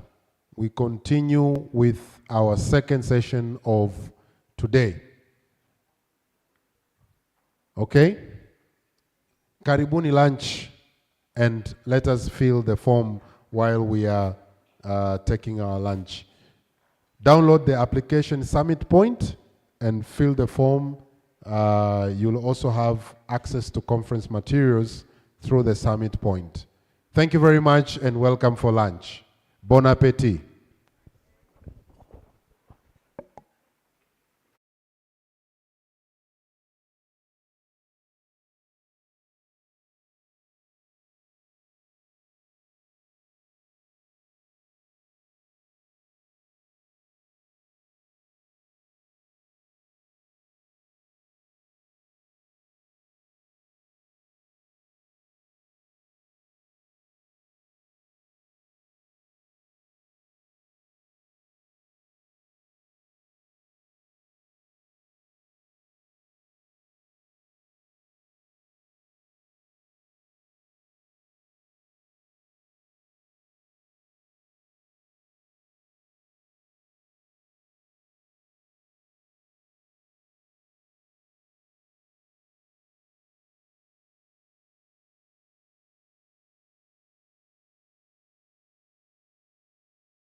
She is already with us. She's going to do it online. She's going to do it online, just like Alpheus. And she's coming from Malawi. And we are going to listen from her all the way from Malawi. I'm told she's already joined online and waiting for her session to start. So if you can bring her on the screen so that we can start interacting with her. Chikondi, how are you? Are you there? Chikondi, how are you? Are you there? She's already joined online and waiting for her session to start. Unmute so that we can be able to hear her. I think she's greeting us. Chikondi, how are you? Are you there? On the screen so that we can start interacting with her. We're good. Chikondi, happy to hear from you. Are you there? Chikondi, Good afternoon. how are you? Can you hear Yeah, me? we can now hear you. So we're just about to start the session. Good afternoon. So just Confirming if hold you a could hear minute, me. we'll start. Unmute so that we can be able to hear her. I think she's greeting us. All right. Thank you. Chikondi, how are you? Are you there? Hello, I'm doing well, So, thanks. How are you? Chikondi, we're good. Happy to hear from you.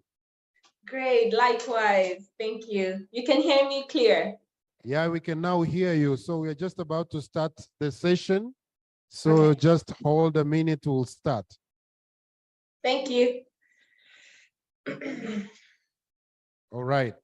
Thank you. So Chikondi, just like I said, she's coming from Malawi. Chikondi is an avid climate justice, resilient systems humanitarian, women rights, resilience rights advocate. She has quite a number of titles to her.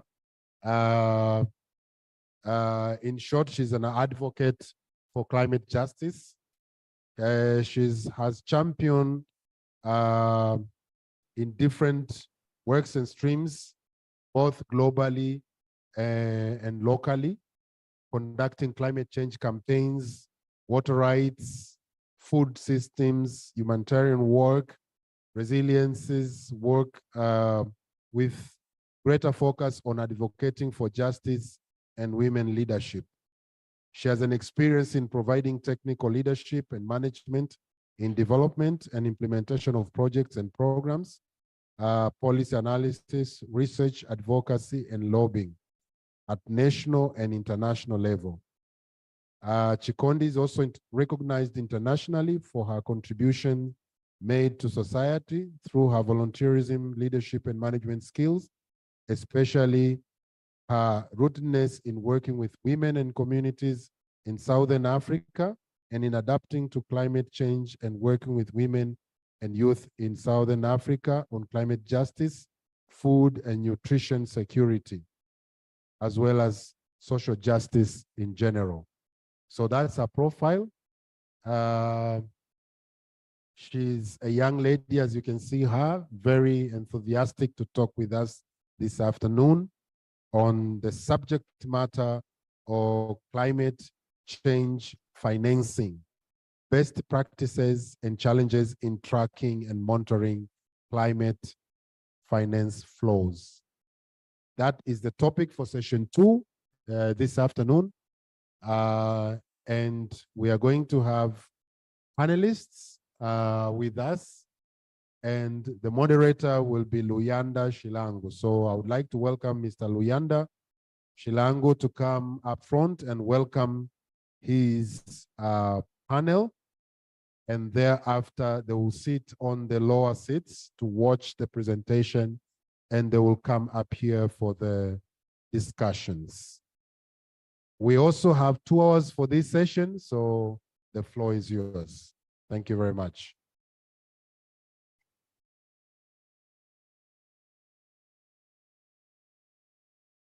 Thank you, Chair. Good afternoon, everyone.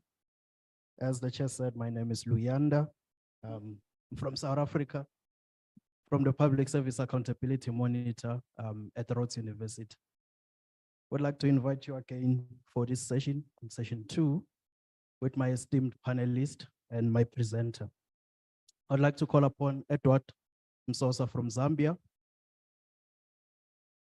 and Bishop Kisare from Tanzania.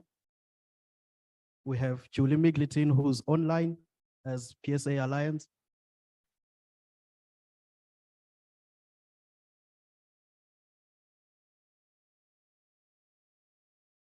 We might be up here as the panelist, but judging from the morning session, I am convinced that there is actually a lot of experts sitting down here with us, and would also like to invite everyone to participate during session.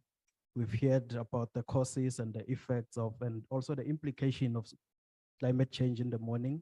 We are now to talk about how do we finance the implication of the floods, the erratic rains that we spoke about in the morning. So Chikondi, we will have 30 minutes for your presentation, and each of my panelists will have 10 minutes to give their input, and we'll open it to the floor to welcome your comments, your questions, and your input. It's exactly 2:30. Chikondi, you can take us off. Panelists, we can. Great. Thank you very much, Leanda, for the warm welcome, and also to the esteemed panelists that we'll be sharing the afternoon session with. But also greetings to you all from a warm and sunny Lilongwe.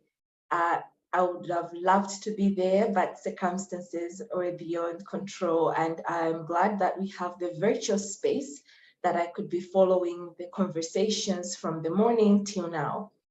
I will share my screen, and once I put up my screen, I'll possibly just also minimize my, my video, and I'll put it up later just to conserve the bandwidth that we have. Okay, great, thank you. So to kick it off, we'll be presenting on some of the best practices, but also challenges when it comes to tracking climate finance. Just to confirm if you can see my screen. Yes, we can see it, Chikondi. Perfect. So let me start with an introduction, and it's going to be a good leeway from what was discussed this morning. Let's start with the commitments that were made in 2009. In 2009, countries committed to make sure that they are adapting, but they are also mitigating when it comes to combating climate change. It was agreed that we should be financing 100 billion a year by 2020 going towards climate action. So we all know, and with the great introduction we had this morning, countries need money to address the climate crisis now. We have heard of how climatic impacts are affecting agriculture, they're affecting health, and all facets of development, not just in Africa, but globally. As we have seen the trend, many southern countries in the global south, including countries like Tanzania, have to borrow money to make sure that they maintain climate action and they are able to respond to the mounting impacts of the climate crisis. Despite that, most of the countries in the global south are responsible for just 7% of the global emission.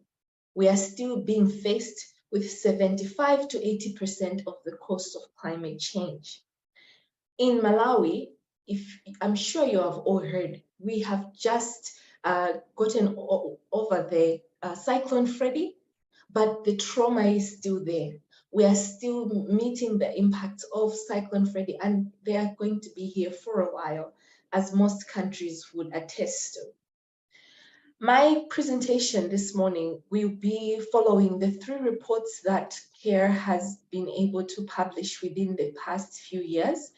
So we'll be looking at climate adaptation, fact of action or hollow commitments, or also saying double. All these are available if you Google, but I'll also make sure that I provide the links to the organizers into Luyanda.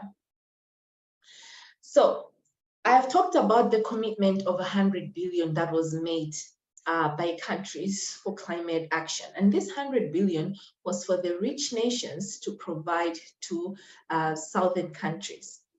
Out of the pledged amount, out of the 100 billion that was committed to, 50 billion has been pledged by 2020. This is the statistics that we got. But out of that, only 17 billion had been mobilized. And out of that, only 10 billion is being, there's about 10 billion that we believe is being over-reported when it comes to issues of transparency. There is an aspect of our reporting that we kind of get at all levels when it comes to money that's coming for climate finance. Because as it stands, some of the money that is meant for development is also being touted as climate finance. So this is the picture. I've shared. So where is this money that's being given?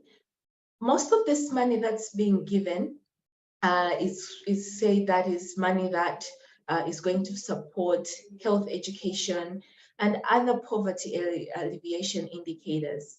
But that is being reported as a general aspect. The physical realities of climate change are adding substantial costs. Climatic money is supposed to be different money as agreed in the Paris Agreement. But what is happening is we're seeing money that is being diverted, meant to tackle poverty, going towards other developmental aspects. When combined, we only have about 57 billion a year, a little more than half of the collective commitment that was made. So when we look at this graph, this is the money that has been reported as climate finance, 295. But out of this money that's been reported, this is money that we call additional to the level of development finance.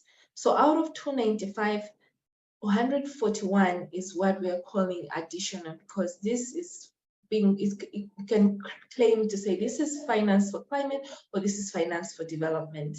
But this is how the reporting is happening by rich nations that owe the global south and have the responsibility for climate finance in terms of, when it comes to fair shares.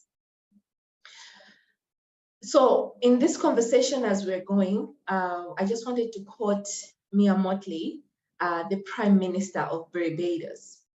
She said that we are shown that small island states and developing countries are having large debt because of corruption and profligacy, when in fact, a lot of that debt is coming in because of the climate crisis. A report recently by ActionAid, and also the Bretton Woods has agreed that there is this over-reporting that's going on, but also because of this over-reporting, countries still need to adapt, still need to vindicate.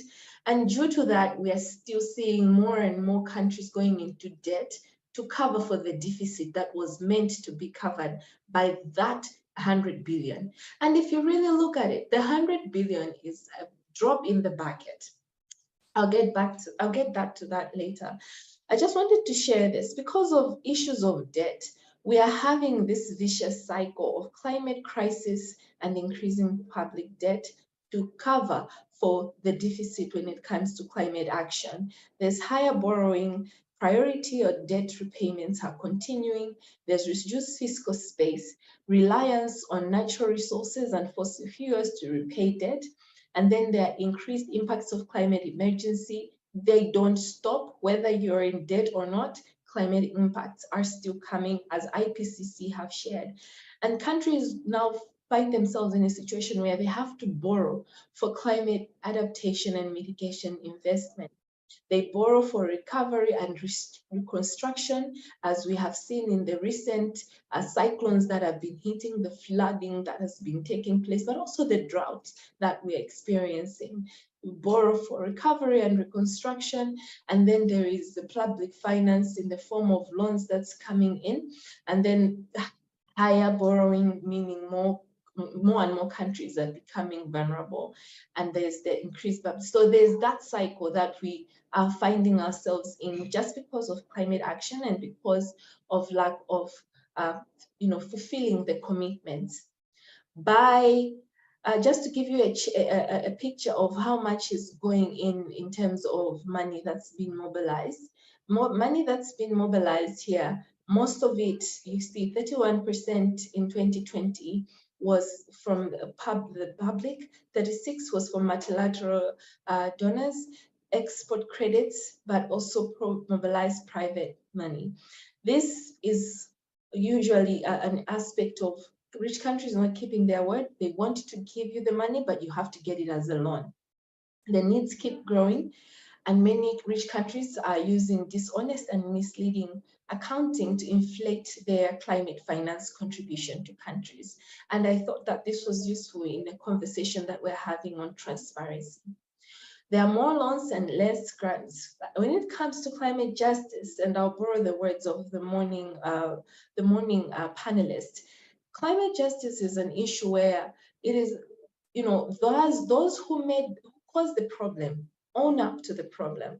But what we are seeing is a reverse, where those who did the least to cause the problem are now being taken in charge of fixing the problem through loans. There are interest rates that are going, and lower income countries have more interest rates than higher income countries, as we have seen.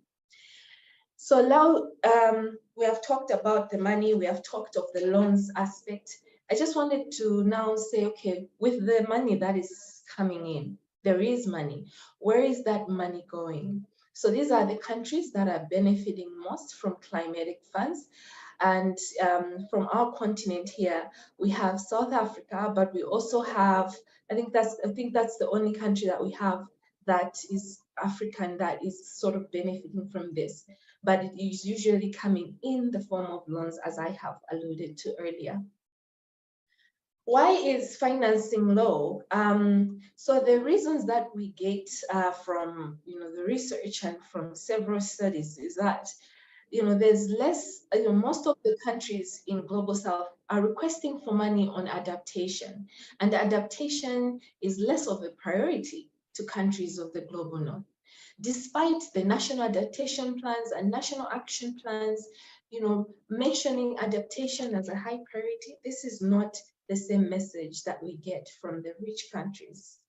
There is a general perception that adaptation projects are public goods and they have little or no potential for business or private investment opportunities. Just to give you an example, right here, I think we are in Tanzania. We're in Tanzania here, we're seeing more of the money coming in as adaptation and mitigation, and less coming in as adaptation finance. This is the picture of the commitments that we're getting in terms of millions, and also taking into consideration constant prices. There are no, and the other aspect that we get from development banks, multilaterals, etc., is that there are no clear models around cost, returns, viability, and timelines when it comes to adaptation financing. That's why we have this picture. So we have looked at why we are getting, how we're getting money and where the money is going, and why we're getting less money also for adaptation. That is a priority for the continent. We said, okay, let's just get a feel of how it's happening globally. How is funding coming in terms of climate adaptation finance for Africa and also for the globe? These are some of the results that we found, and we really wanted to find out that money that's coming in to be claimed as adaptation finance. How is it benefiting the poor and the most climate vulnerable parts of the population?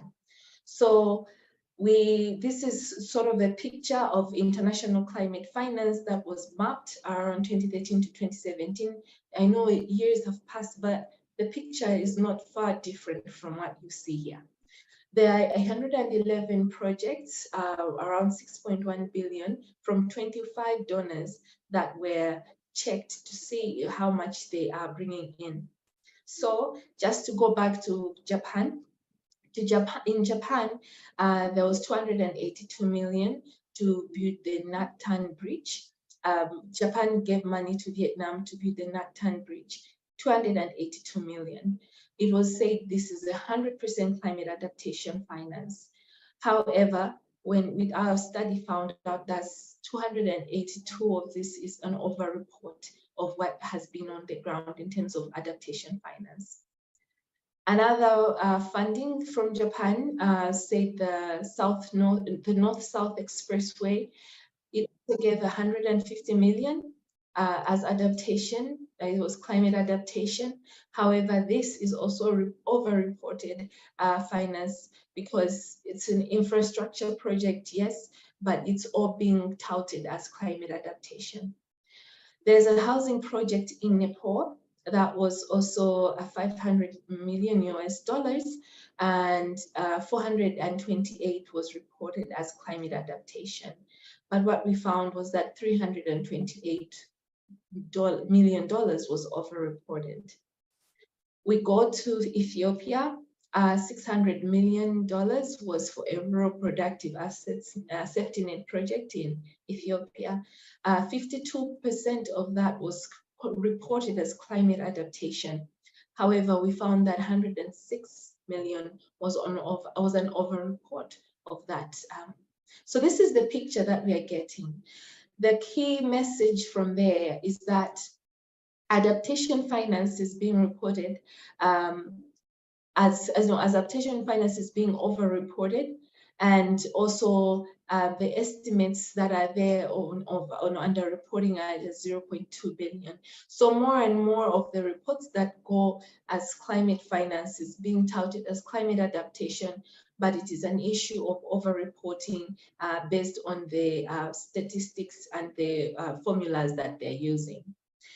So a thematic split, just to understand, more money coming in as adaptation and more money for mitigation. We are seeing here in 2019, we had 50.8.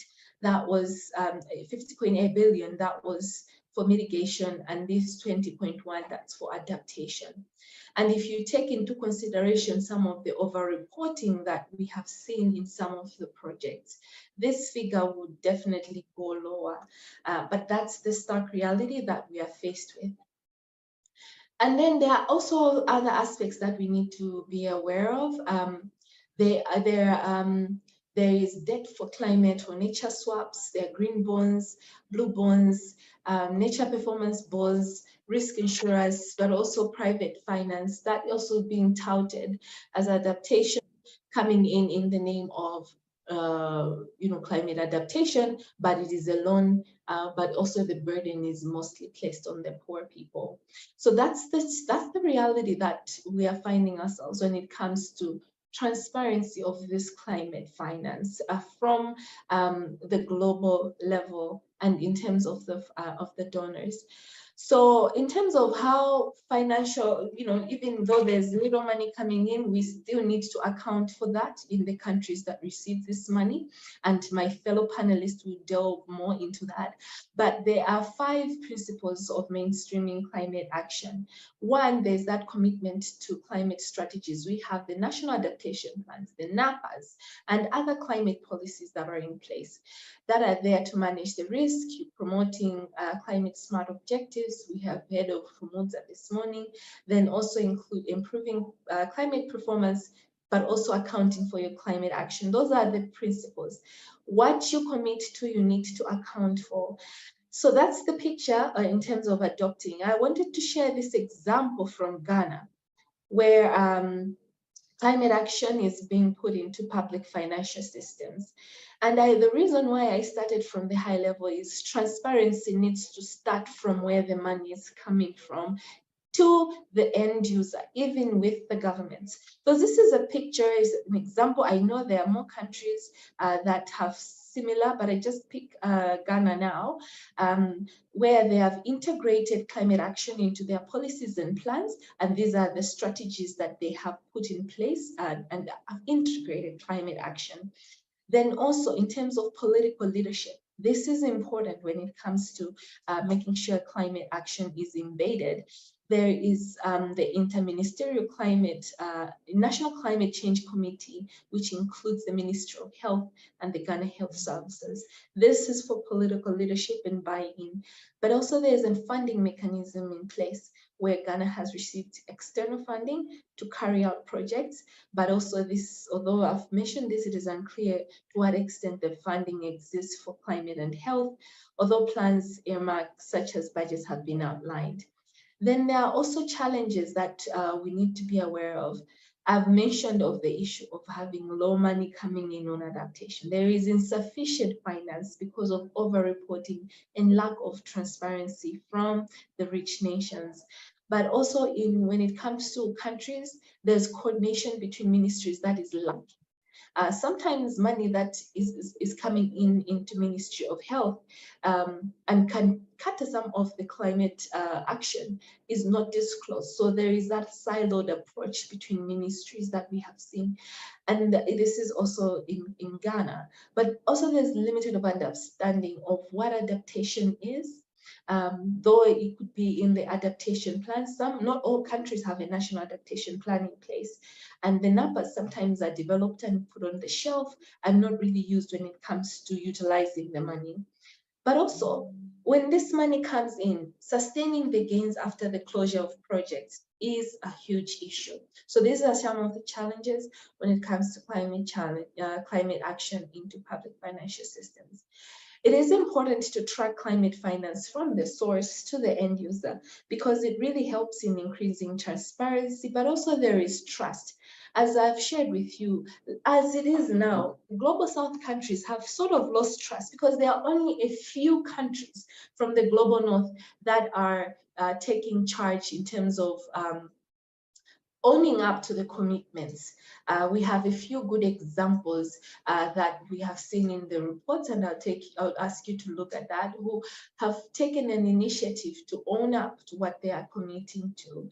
And then even when it comes to countries, it's really important to make sure that when we're doing our national reporting, support received versus support needed is really helpful to kind of align the specific requirements from the rich nations. When it comes to planning, budgeting, and awareness, it's also important to track this because we understand how much we are mobilizing domestically, how much is coming internationally to cover for the climate finance, and then also for resource mobilization. It's important to track because it will act as a basis for different ministries to work together, also for the governments and donors to prioritize in terms of resource mobilization because you're able to track. When you're properly tracking your finances, it's easy to say, this money that's coming in is mostly for mitigation, but this is where our needs are because of this. So we use this tracking to really support also in resource mobilization and moving forward. So how do we do things now moving forward? So as African countries, we need to continuously align climatic action to our nationally determined contribution papers, but also our national adaptation plans. But we also need to consider creating national adaptation financing frameworks that are aligned to public resource management. That is really important. We really need to address the barrier, have a strong business case, have innovative mechanisms where adaptation needs are being funded, and then also having additional domestic resources, having a regionality of responses because we know climatic action sees no borders, having mitigation finance for adaptation outcomes, but also establishing a national register. This is just an example of how we could make sure that we're doing things differently moving forward, really using the NAP and NDC to guide where the money goes. I wanted to also say that as we are doing that for countries, the governments, the rich nations, they really need to see how they could own up, increase the financing that is coming in, either through climate damages task on the fossil fuel industry. So We know some countries are not stopping using fossil fuel industry. So what we're saying is let's tax that industry and use that money to support in adaptation activities. There's needs for redirection of fossil fuel subsidies, but also there's need for levies on air passenger travel. And I know colleagues in the room have, some have used travel, but let's see how we could use that, those levies to also go into to that conversation.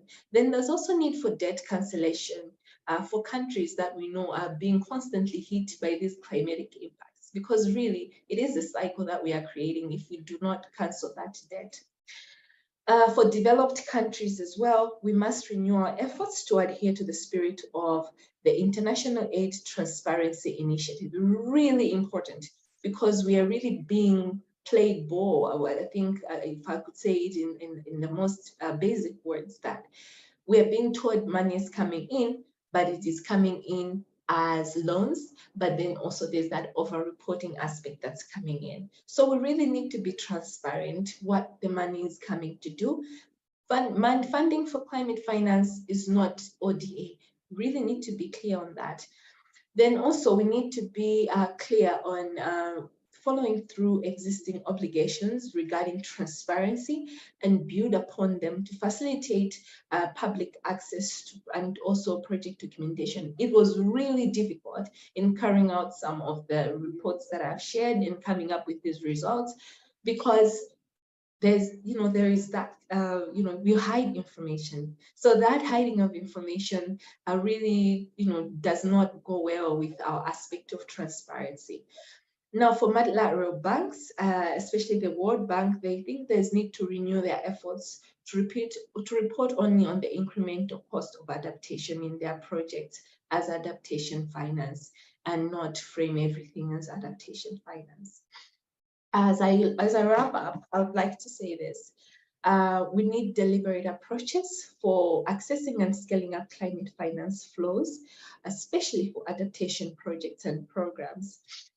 And this can only happen if we are moved as the narrative, where when financing is coming in, we're not being helped. This needs to be, we are being partners in tackling the climate crisis, because whether we like it or not, climatic impacts see no borders, and they will get to others in no time.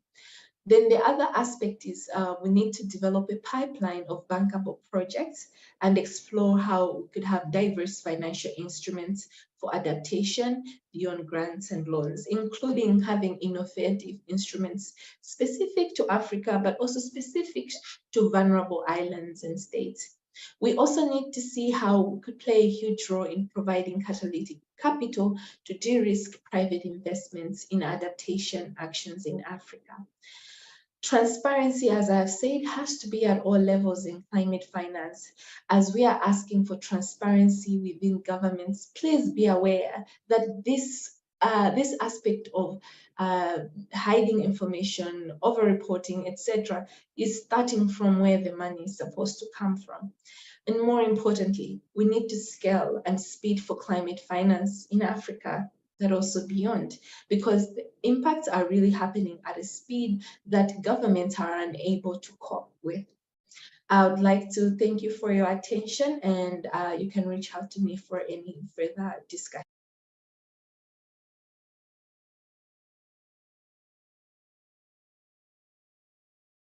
This presentation and some reports from the African Development Bank, what we get is the figures. And as I was listening, I asked myself the question whether will the money be enough to fund or react to the climate shocks that we are experiencing and that we spoke about in the morning. But assuming that the panelists and colleagues on the floor will deliberate more on that. Just need confirmation that, Julie, you can hear us on the line. Julie? Yes, thank you. Thank you. I have a few questions for my panelists, mostly reaction from the presentations. We'll start with Bishop Kisare. Thank you, Bishop, for being here. we have seen the figures highlighted in the presentations in terms of climate finance. And I couldn't stop but notice the pledges that were made and also the partial achievement to that. 50% of the pledges that were made was only mobilized. What have we been observing in terms of climate finance in the context? Thank you. First of all, I would like to thank Chikondi for a very well articulated presentation. Chikondi, you made my day. Thank you. God bless you. Back to your question. We have two sides. We have one side that developed countries who have committed to provide the funding, as Chikondi has demonstrated.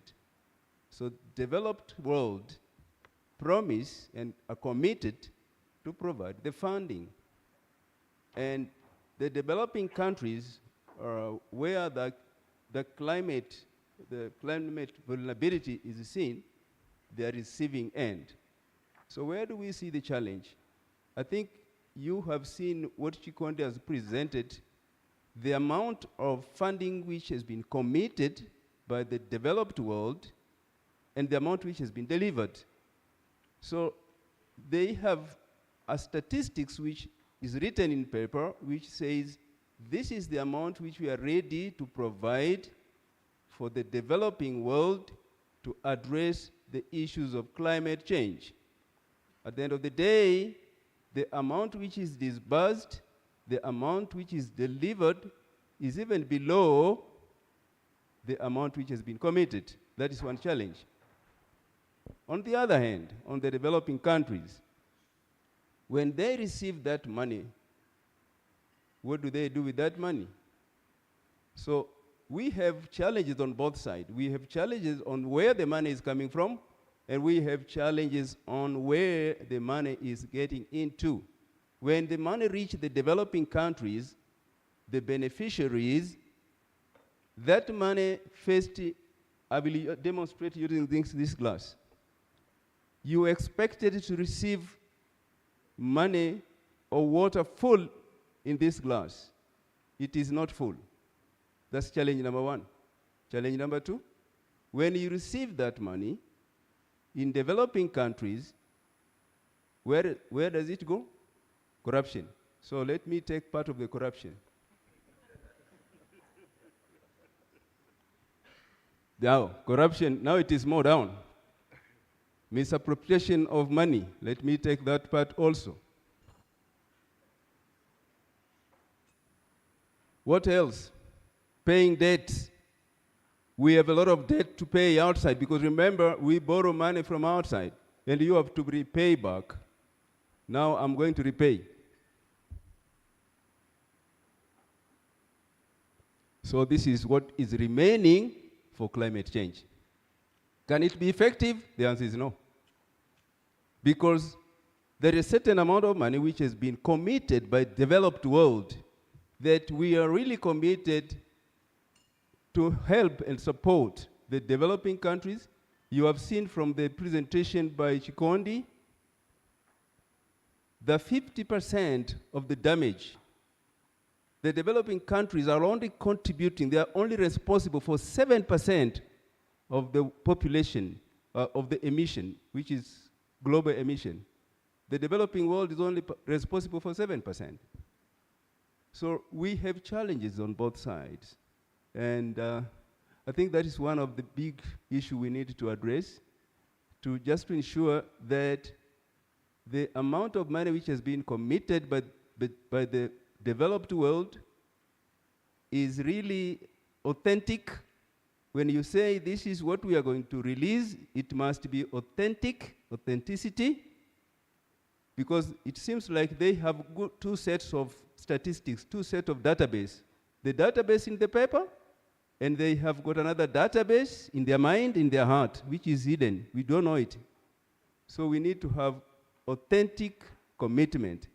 On the receiving side, where we have the developing countries, we also need to address the issues of corruption, misappropriation of fund, and also to see how much money are we utilizing to pay debts outside. Yeah. Thank you, Bishop. Ed, Chikondi spoke about the significance of integrating climate finance into our public resource management systems. From your context, particularly in Zambia, how has this been, integrating climate finance into public finance systems? All right, thank you. Can you hear me? Thank you so much, Leander, and good afternoon, delegates. How many here watch soccer in Tanzania? Maybe before I go about, you know, we're just coming from lunch and people are almost falling off their chairs. How many watch soccer in Tanzania? And I hear Simba, is it Simba FC is the biggest team? Apologies if we have other soccer fans. And who is the most famous player in Simba? Cletus, there's someone called Cletus. Chama, where is he from? So my name is Edward Msos and I'm from Zambia. But I'm not Cletus Chama. So thank you very much. Just to put it a bit in context, Chikondi, thank you very much for your presentation. I think she raised a lot of salient points, but also just left room for us to have an open discussion. We're a country of a population of about 19 million people, according to recent statistics. And just last week, Friday, the Minister of Finance announced that poverty levels have gone up from 2015, where we were standing at 54.4% of the population. Now we're at 60%. And most of the regions that have sort of regressed when it comes to poverty levels are those such as Southern Province, which were once Southern and Eastern Province, which were once the food basket of the country, but due to a number of climate events, they're actually also asking for relief support. And tomorrow, our Minister of Finance will be presenting the 2024 national budget, which will outline government's intentions around domestic revenue mobilization as well as expenditure. Of course, key expenditure and relevant to this discussion, we have a program in Zambia called environmental protection.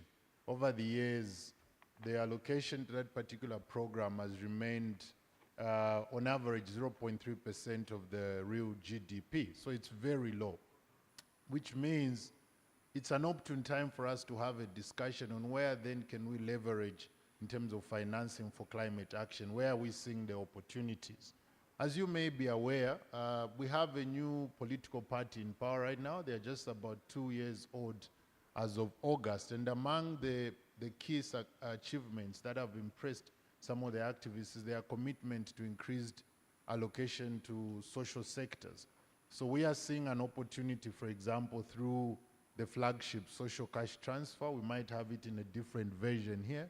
So the conversation around that is making it a cash plus so that you also have components which address climate vulnerability or adaptation in that program, because this targets the over 40% who are struggling even just to have 2 to 3 meals a day. So then how do you support? The other big budget earner in our national budget in Zambia is under the agriculture sector, the Farmers Input Support Program. I don't know what we call it here, but government provides subsidized inputs to vulnerable but viable farmers. However, the challenge with that program is that it is maize-centric.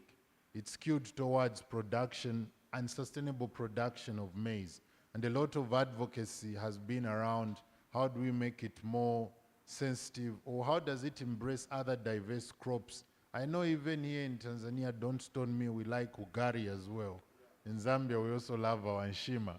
But we just feel we are spending too much money whilst farmers remain very poor, but even some of the farming methods that they are using are unsustainable. So right now the government is reforming that program to call it the Comprehensive Agriculture Transformation Support Program. And our advocacy around that has been, how do we then, for example, bring on board something which colleagues in the morning were saying, organic farming. How do we support organic farming practices on that program? Thirdly, the other significant increase that we have seen in our national budget under the current regime is the increase to the what we call the Constituency Development Fund, where central government gives amounts to certain regions. For us, we call them constituencies where the MPs are represented. So within there, they've increased it over 25 times. So for example, if it was 1 million kwacha, it's now standing at 25. There is, except the component on climate action, there's just around disaster, actually response. We haven't seen so much around disaster risk mitigation. So our advocacy also around that has been, because that Constituent Development Fund also provides zero interest or small interest loans to cooperatives of women and youth, and also finances community project. But we've also observed that most of these projects that have been funded over the last 2 years, very few of them has a component on climate action. Very few of them, for example, are on agroecology. Meanwhile, this is money which has sort of given life to the decentralization agenda. It's sitting with the local government. Communities are there to decide where it goes. Of course, it's providing bursary support, but we've been advocating that one of the pathways we can also finance climate action at that level, because there's already strong budget commitment, is have a bias towards financing projects in the agriculture sector that are climate sensitive. We can also finance energy efficient projects in that case, because those also benefit the community as well as other projects. And then lastly, I just wish to speak to the position in which we find ourselves as a country. Whilst we're talking about climate financing, it has recently the Minister of Finance downgraded Zambia's GDP projection for the year 2023 for two of the main reasons are related to climate issues. One is the fact that we're anticipating El Nino weather conditions, which are going to affect agriculture yields for this particular year. So that particular sector will contract. And secondly, that will also affect the water levels, because over 70% of our electricity is hydro. So when the water levels go down at that dam we share with our neighbors Zimbabwe and the Kariba, then we start experiencing electricity deficits. This eventually has an effect on how, for example, the manufacturing sector is contributing to that. In 2018 and 19, we experienced this where the real GDP reduced from 4.8% to about 1.4%. That's a huge loss of domestic revenue that we expected. So we've seen that reduction. And this is against the celebration around that Zambia has been able to attain its debt restructuring, but we still have these problems. So in terms of summing up, how then do we, through our PRIM or PFM, enhance climate financing? Firstly, we need to be very deliberate about defining what we really mean by climate finance. And I think that is one of the issues which is coming out there in terms of the over-reporting. And secondly, it's just building capacity in other non-climate focused sectors, for example, the social sectors, so that they have the capacity to plan and budget. We have seen in the Zambia National Development Plan, the government is focusing on adaptation, mitigation, as well as disaster risk reduction and response. But when you go in those programs, none of them are integrated. But a plus to that is that the government has adopted a multi-sectoral integrated development planning approach, which ensures that different agencies in government are not working in silos. And in a way that has also worked better, because then you have a host of interventions, for example, if it's at a vulnerable household. Lastly, and more important,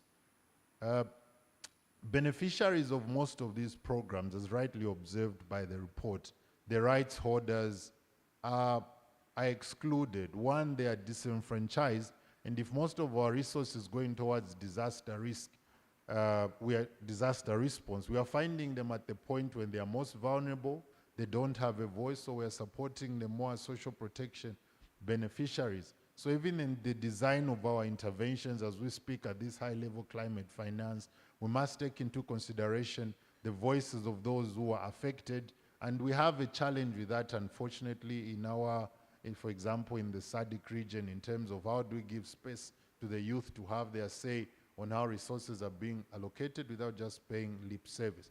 So I'll leave it at now because I can see Luyanda is checking his wristwatch. We can continue the conversation. Thank you so much. Thank you, Edward.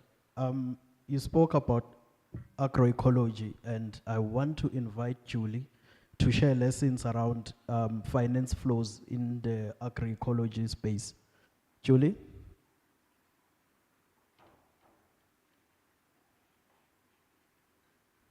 Julie, can you hear us? IT? Can you hear me? Yes. Okay, perfect. Agroecology, and I want to invite Julie to share lessons around finance flows in the agroecology space. Julie? Thank you very much, Luyanda, and hello, colleagues. Julie, can you hear us?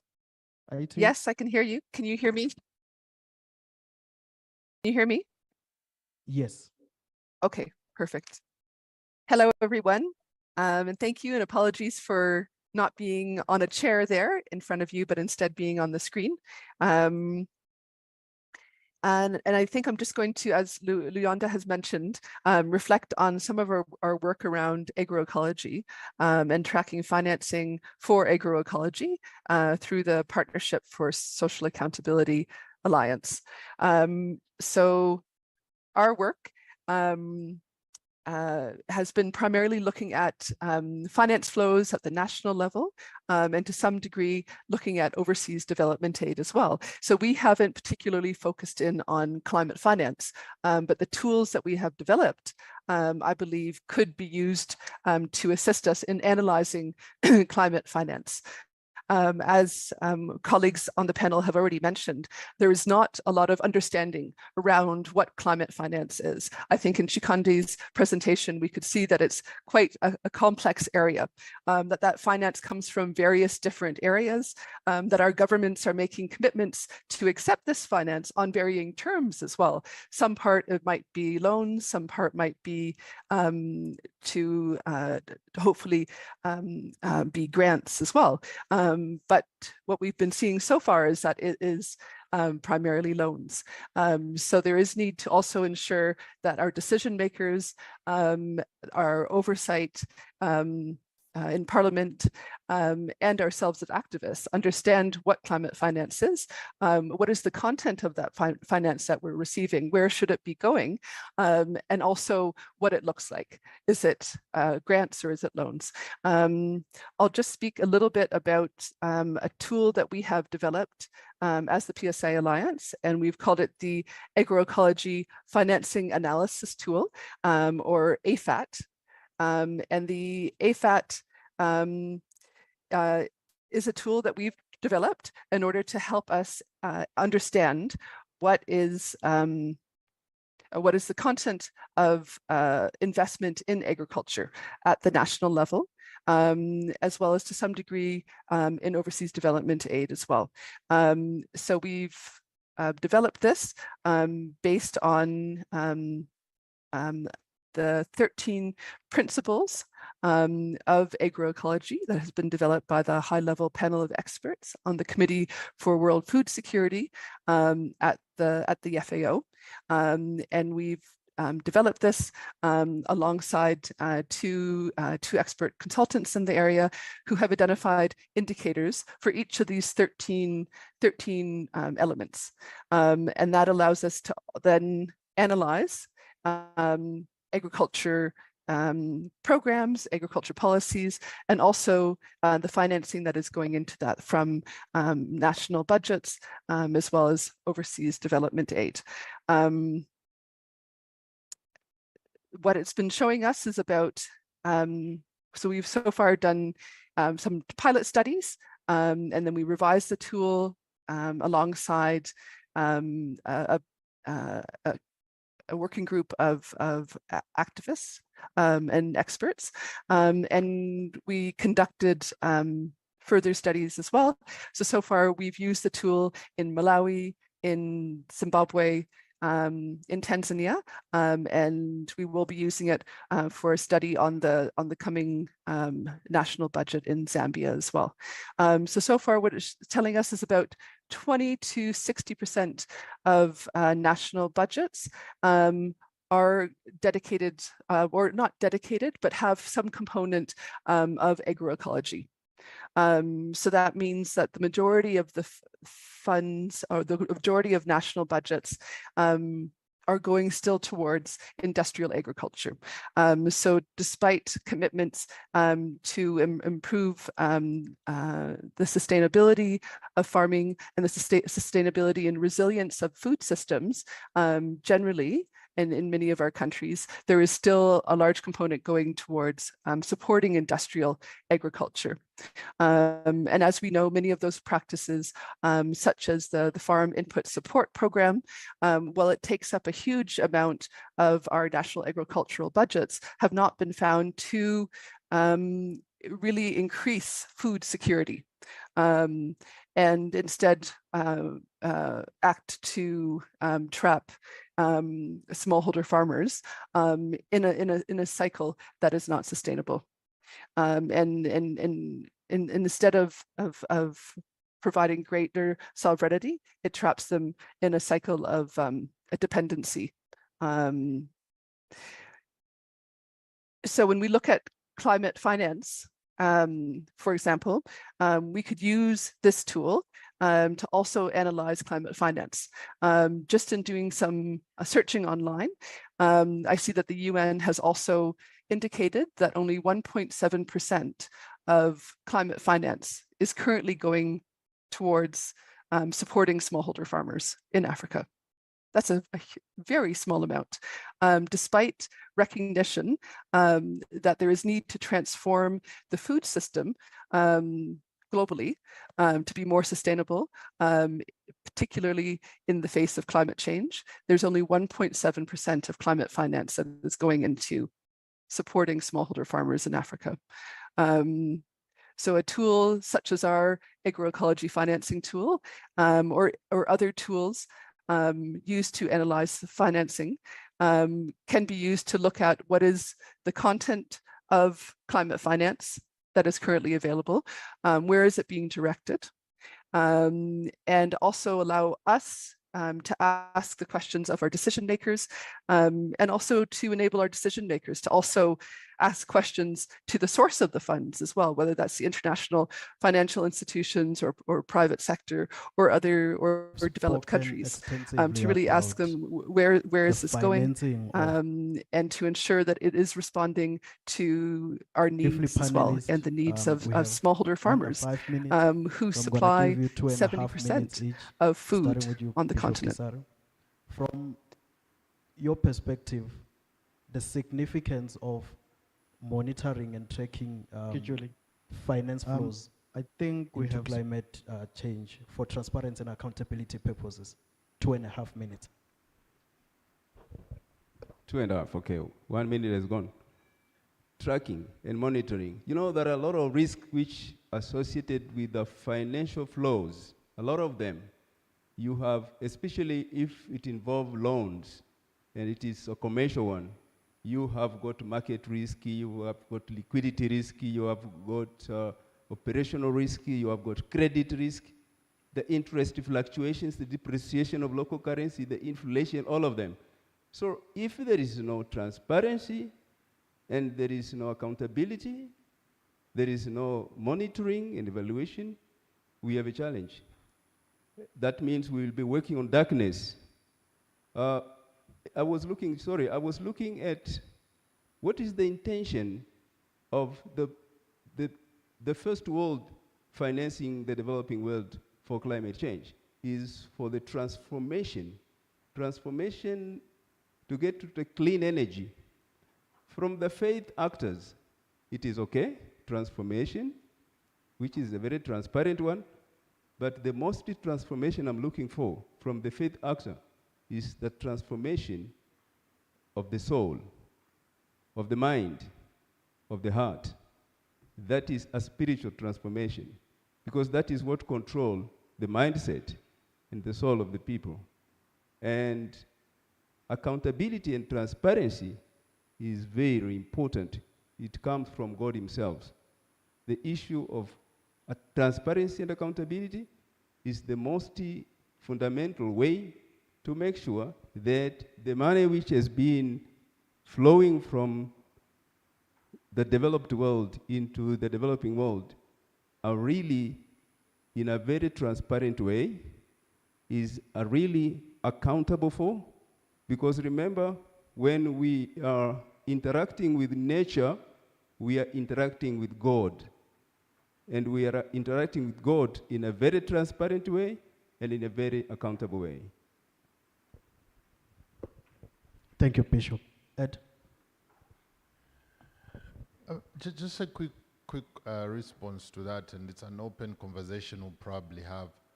One aspect, I think, in addition to what the Bishop has mentioned, is for us to strengthen the oversight function.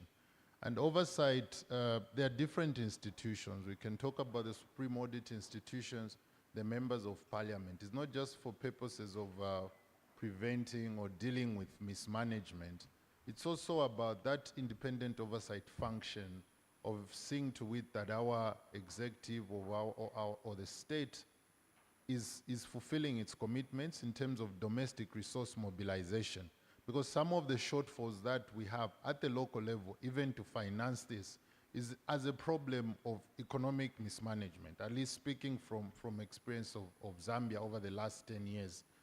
Secondly, it's also an issue of even some of these debts that we've accumulated, there's very little to show for it. We're barely even responding to disasters. And that's where it is very important that institutions such as the National Assembly then comes in to independently scrutinize the performance of the executive and seeing to it that, you know, both in terms of the fiscal space, how are they performing, and taking them to task so that they're able to meet their targets, so that when some of these emergencies do happen, we're able to respond effectively, but also we are meeting our domestic resource mobilization targets. And more importantly, depending on how we're designing our adaptation plans, our NDCs and our climate action priorities, that component of citizen engagement then must also be a point of accountability, especially through oversight, through the oversight functions of the different institutions. Thank you so much. Thank you, Ed. Julie, I think you missed a beautiful demonstration from Bishop Kisare on how corruption erodes the finances that are geared towards climate change.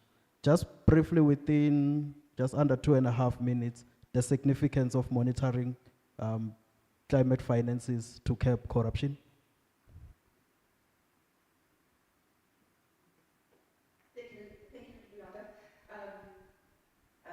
I think that I might echo some of what my fellow panelists have said as well. But of course, you know, with the significant amount of money that is coming through climate finance, I think that we've heard from Chikondi the amounts that she's mentioned, but I've also heard, you know, the amounts in the trillions. So of course, when you have such a huge amount of money coming in, there is always the opportunity for corruption. And so there's also fellow panelists have said as well. But of course, you know, with the significant amount of money that is coming through climate finance, I think that we've heard from Chikondi the amounts that she's mentioned, but I've also heard, you know, amounts in the trillions. So of course, when you have such a huge amount of money coming in, there is always the opportunity for corruption. And so there's also the opportunity for social accountability as well, for activist organizations, for community-based organizations to take on a more active role in understanding what is climate finance and also working with government and with oversight institutions to also help build their awareness as well. And ensuring, that we understand how that climate finance is coming through. How is it going to be reported on? Will we see it in the national budget? Will we see it elsewhere, like some donor funds are? Where are we going to see that?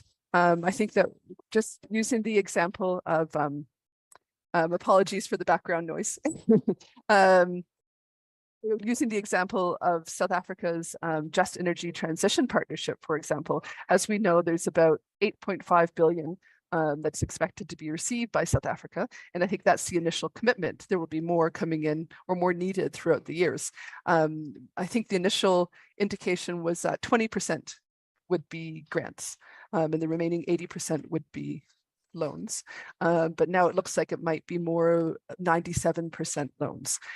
So I think it's also key for us as citizens to understand what that means in terms of the government taking on more debt. When we're already sitting in a country that has a high level of debt. So I think that we, as government, also as citizens, there's need to understand the content and be able to say to interact with the online platform, and then we can have another round of questions. Please remember to introduce yourself, the organization you represent, then who your question is directed to.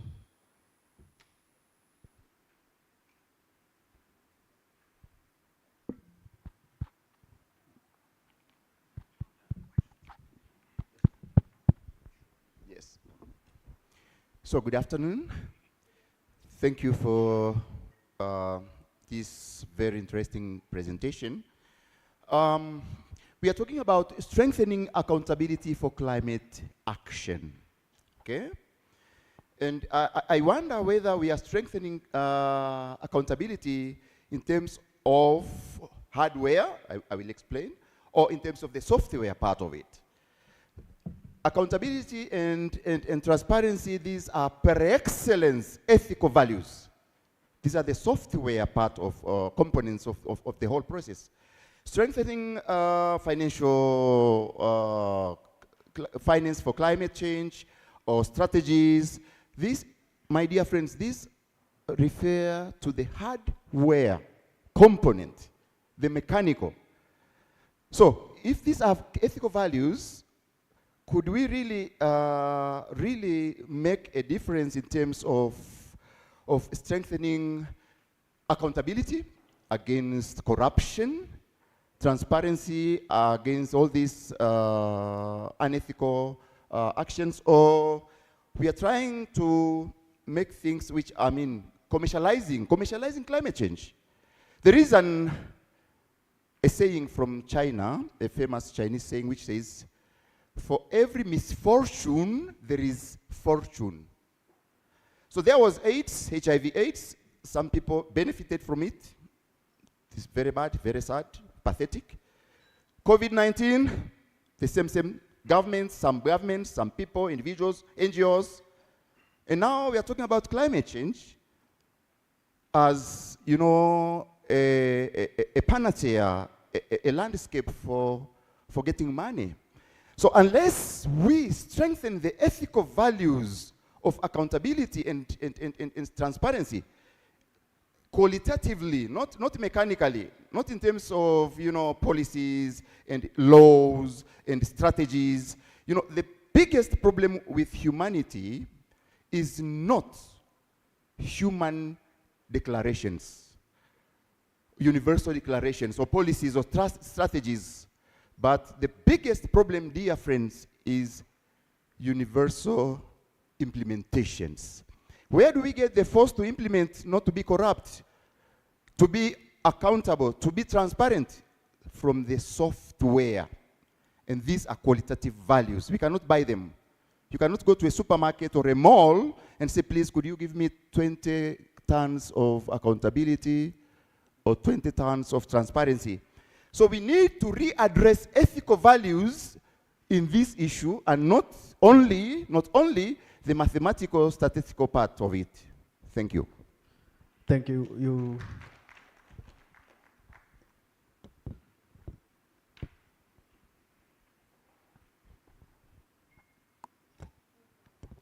Yeah, thank you. Thank you. Good afternoon. Afternoon. I am Fugari Joseph, and I have the question to the presenter. It seems like most of we African countries, we depend much on the donations from donor countries, especially on the issue of climatic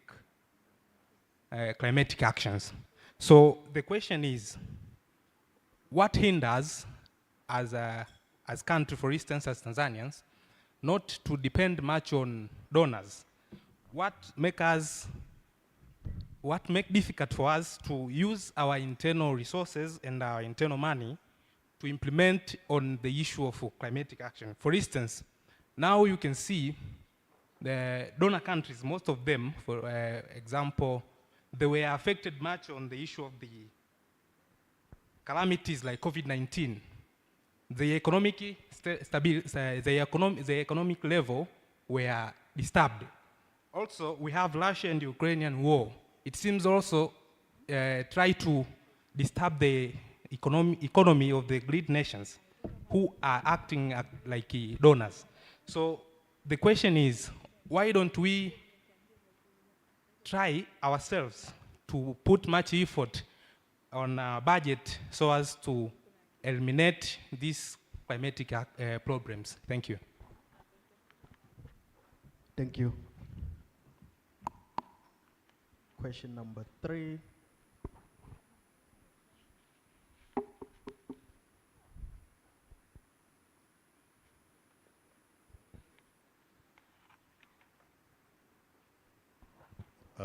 Thank you very much. My name is Herbert Kashilila. Building on my former speaker who talked about ethical conduct, I was trying to analyze the strength of the accountability framework on climate change actions, and I felt like it's a global consensus or memorandum of understanding that this is how we should conduct ourselves. So there were a number of questions that were asked me. Is climate change a political agenda or it's a human rights agenda? And how can we strengthen accountability? So my wild thinking, when you go back to a couple of years when Trump was the president, he said climate change is a myth. And America is one of the biggest polluters, like China and others. And we in the South, we are the most affected, and there's nothing you can do. So my thinking is, maybe the panelists and someone else may answer this one. Is it time now to establish an international court of climate change offenders, so that if they don't comply with our commitment, we took them to court? And if we don't obey, we attach, the investment in Africa to their commitment. Thank you. Thank you for the input. Question 4.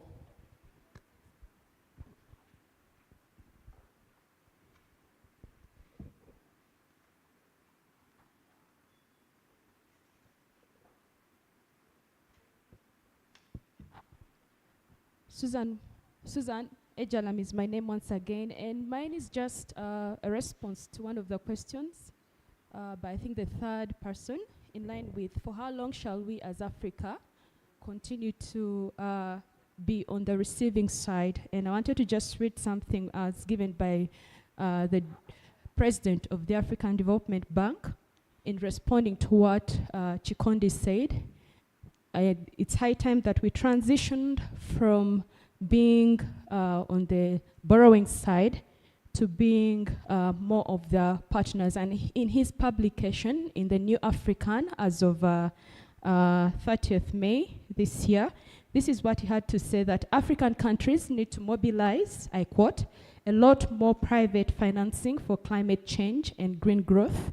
and he proposed 5 approaches through which the African Development Bank, in partnering with the private sector, can be able to transition from just being or depending on loans from the lending countries. And I'll just shortly read through the proposals. The proposals he highlighted. First, he said establishing national development plans for green transition for the economies. Secondly, subsidize green industries to spur growth, raise demand, profitability, and sustainability. Third, multilateral and bilateral financial institutions should provide development of bankable projects that can provide high-risk adjustment returns to the private sector. And then fifth, existing public financed infrastructure should be transferred to the private sector, and what he calls asset recycling to mobilize more private sector resources for greener infrastructure, which I believe can also be a source towards gaining climate financing within the continent. Thank you. Thank you. Last.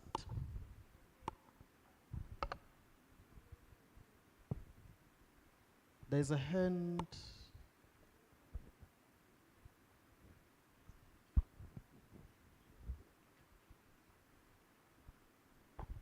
Thank you. I'm Frank Soteri. I'm Tanzanian here from Dar es Salaam, an organization on Saringon, Tanzania chapter. Also, I'm going to add some insights from my point of view for the case regarding the strengthening accountability for climate action. Well, yes, we have discussed a lot about financing and its challenges. And a lot of blaming to different institutions and different countries and to the global general. But I want to put a point on the context of social commitment. I think, as Madam Ambassador has started in the morning to ask us, how many have planted a tree from here, from this room? How many of us have planted a tree? Some planted, but majority have risen, but I don't believe all have planted a tree, to be sure. So the commitment of we as a people, first, to be accountable and transparent on this issue of climate, before judging anybody. Are we really committed? Are we really transparent? Because this environment issue is all about us. It's okay.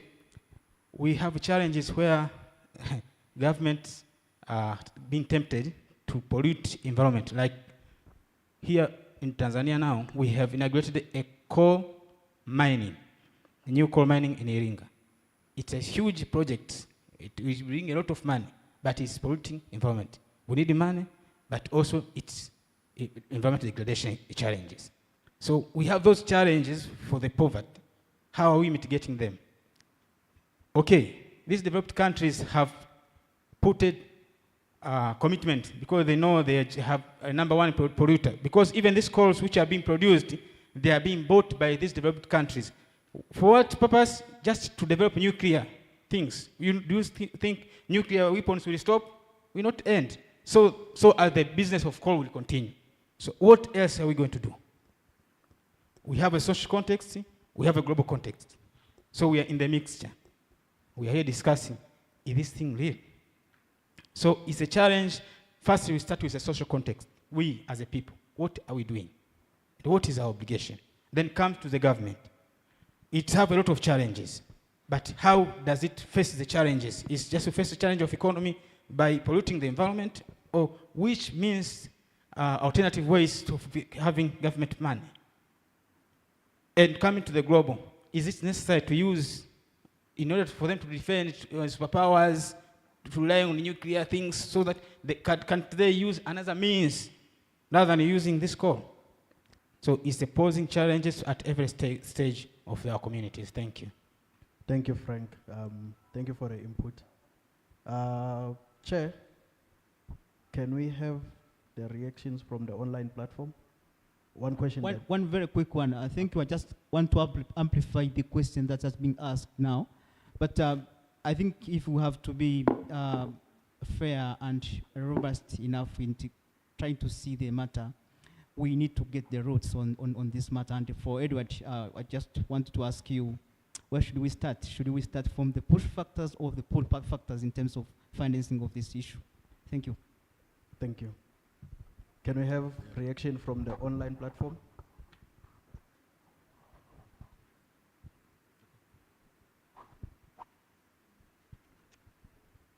Okay.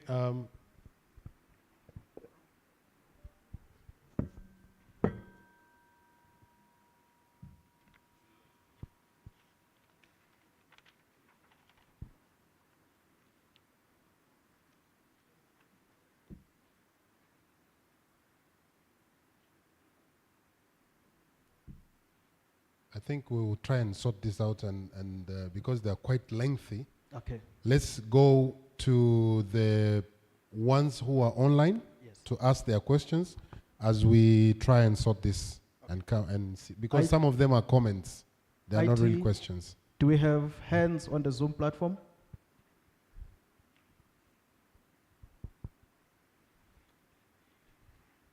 A response from IT. Do we have hands on the Zoom platform?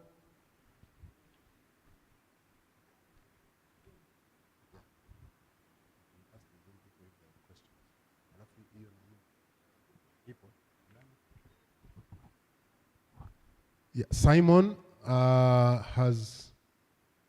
wants to speak. Please go ahead, Simon. Yeah, thank you. A response from IT. Do we have hands on the Zoom platform? You can hear me clearly.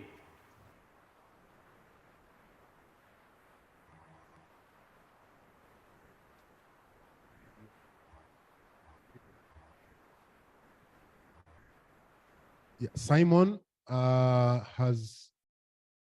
wants to speak. Please go ahead, Simon. Yeah, thank you, moderator. I hope you can hear me clearly. Moderator, Yes, can you hear me? Please go ahead.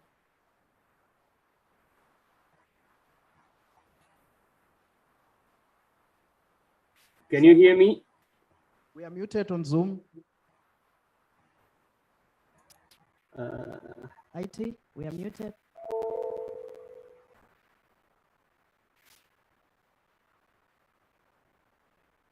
Simon, can you hear us? Yes, I can hear you loud and clear. Can you hear me? Yes, thanks. Please go ahead with your question input. Yes, I would like to thank the presenters for very insightful pointers. My question is, given the challenges that have been outlined now, do we have hope in the loss and damage fund upcoming? Or it's probably going to create the same problems we've seen now? Thank you.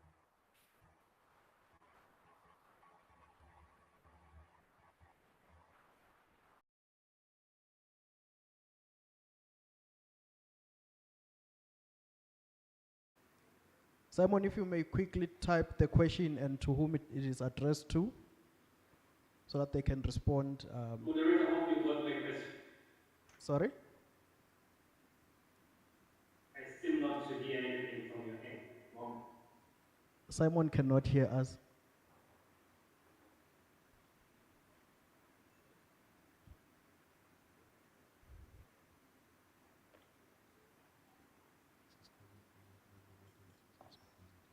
Simon, can you hear us? yes, I can hear you. If you can quickly repeat your question and to whom it is addressed to. Okay, to the panel, probably Eddie or Chikondi, you can pick this one up. But my question is, we have the loss and damage fund that's in the pipeline. Given the challenges we've been, privy to through the conversations here, aren't we right to lose hope in the loss and damage initiative upcoming? Thank you. Thank you, Simon. You got it, right?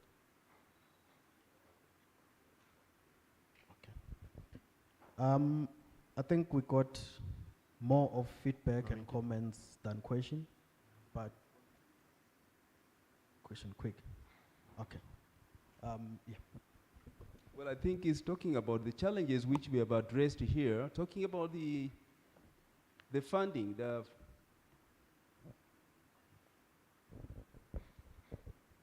IT, can they hear us on Zoom? Okay, so we have addressed so many challenges in terms of the funding for climate change. And we were talking about the financial, we were talking about the corruption, we were talking about the underreporting from the original sources of the funding. One way or an alternative solution, if you ask me, is for the developed countries, instead of giving money to the developing countries, they can cancel the debt. And then the developing countries, they can redirect the amount of money which they use to pay debt, and then direct that money to go to address the issues of climate change. So instead of depending, and Chikondi has talked about dependency syndrome, instead of depending on developed countries to finance the developing countries, they can agree to cancel the debt, and the moment they cancel the debt, the amount which has been applied to pay back can be now redirected towards addressing the issues of climate change in country in particular. Thank you, Bishop. Chikondi, are you there? Any reaction to the question posed by Simon? And also if you can make a contribution on the significance of domestic resource mobilization, a comment that was raised earlier. Chikondi?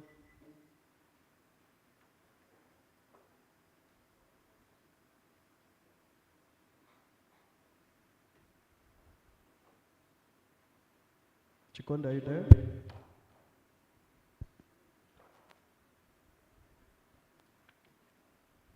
Also, when Chikondi is responding to the question, I think the presentation she made is different from the one in the summit point. Oh. Yeah, there are two additional slides. So if she could also share the current presentation that she has made. Chikondi, can you hear us? We seem to have a problem with Chikondi.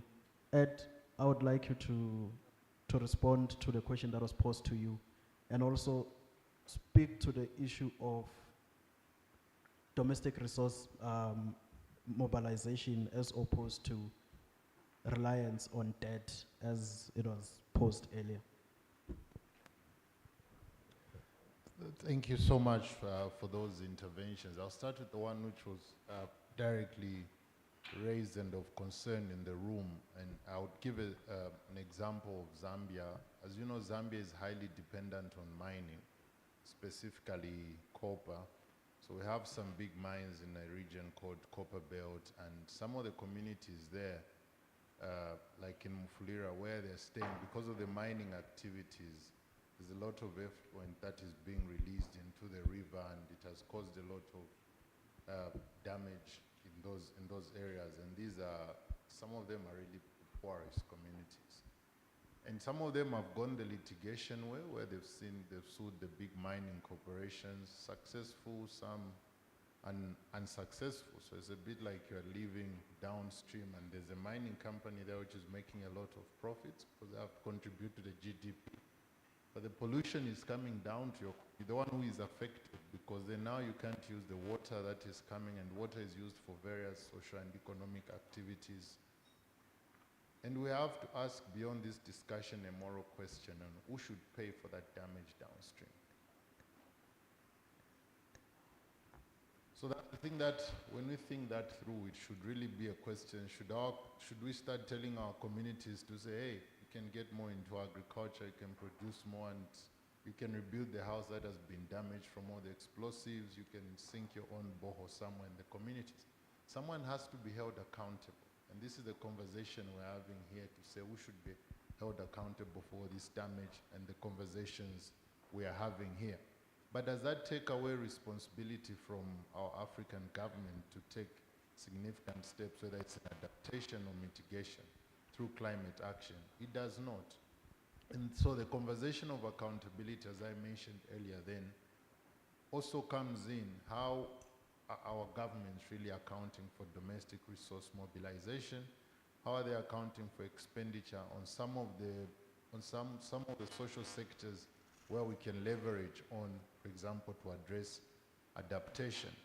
Secondly, it's the accumulated debt that we have. It is a very serious challenge, and it's really affected the fiscal space.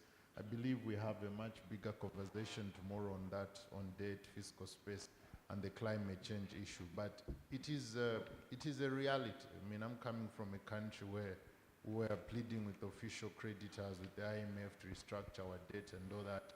But there is also a reverse side to it. Experience from our country. For example, there was a conversation around from Chikondi's presentation on the removal of fossil fuel subsidies. So these are some of the conditionalities which are progressive, which are coming. Whichever way you look at it, electricity, for example, hydroelectricity has become expensive in Zambia. Equally, fuel has become expensive. So now we are seeing that even as we talk about the polluter pays from the global north to the global south, we still have those who are coming from the affluent, urban rich communities driving the profitability of charcoal in the villages. So now the villagers are cutting a lot of trees because there's a high demand for charcoal. And coming from a country where 80% of the households are using charcoal or firewood for their fuel at home. So it's like we've been having a conversation here, is how do we ensure there's coherence across different policy interventions in government so that they are speaking to each other, and we just don't seem to be solving one problem, one economic problem, was creating another challenge. So whether it's pull or push, I think both ends of the stick must play their role. The global north must be held accountable, for example, for the emissions, but equally governments must also take responsibility, especially when it comes to sustainable domestic resource mobilization strategies. We shouldn't be giving in, for example, to a lot of concessions from all these multinational corporations. You've got big mines, but their contribution to the national GDP is very small. You've got big agro companies that are coming and displacing communities, but what benefit are we getting from there? So it all speaks to the kind of foreign direct investments and what kind of deals our government signing as to whether they are benefiting our countries. I think that's my 2 cents on that. Thank you. Thank you, Ed. Program Director? Yes, there's a question to, I think this goes to Edward also. There are new investments that are expected within the Lobito corridor involving Zambia, Angola, and DRC Congo. How are the actors preparing themselves to ensure this new investment adhere to climate change action progress?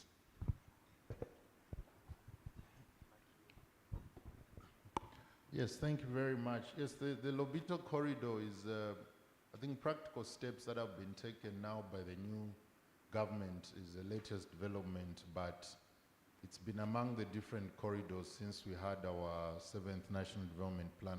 It's only that now there's a built-up momentum and increased support from the European Union and the US government. We were privileged because that corridor will be passing through one of the communities we're working in, which is Northwestern Province.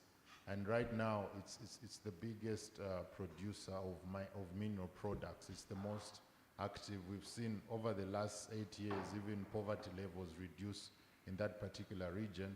But of course, most of the periphery districts or areas are very poor. There are still high levels of poor, high levels of inequality, high levels of child marriages.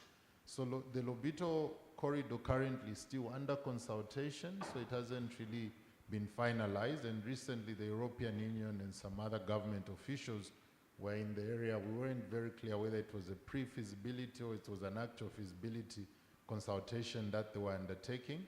But it's a route that the government wants to open up to enhance trade with Angola through the Lobito corridor. We are not entirely abandoning Dar es Salaam or Tanzania, our partner, but we just thought of also opening up that route. But there are also a number of concerns like any other environmental impact, because already this is a region that has got a lot of mining companies with a lot of issues in terms of the negative effect on the environment.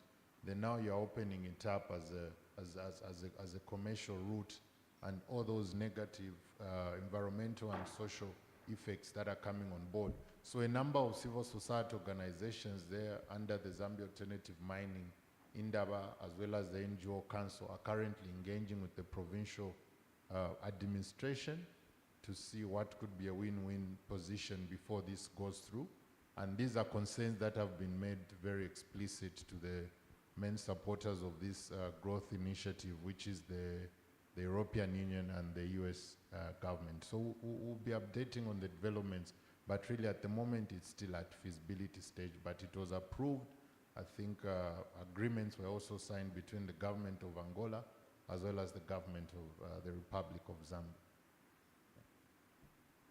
But again, in the name of transparency, very few stakeholders are privy to the actual details of that particular MOU. Thank you, Ed. I must say it's actually nice to listen to the responses and also the input that comes to the floor, from the floor. And as such, we are going to open another round. We'll take 4 questions from the floor before we close. There was a hand this side. Mike?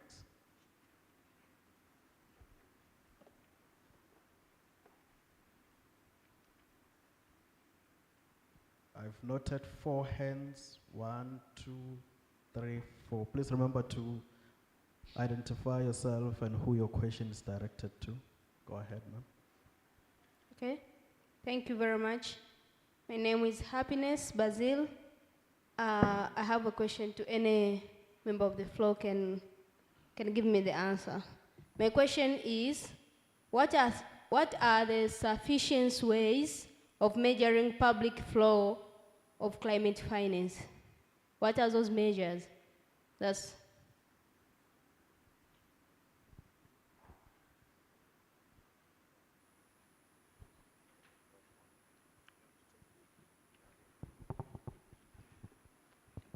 Hello. Second question.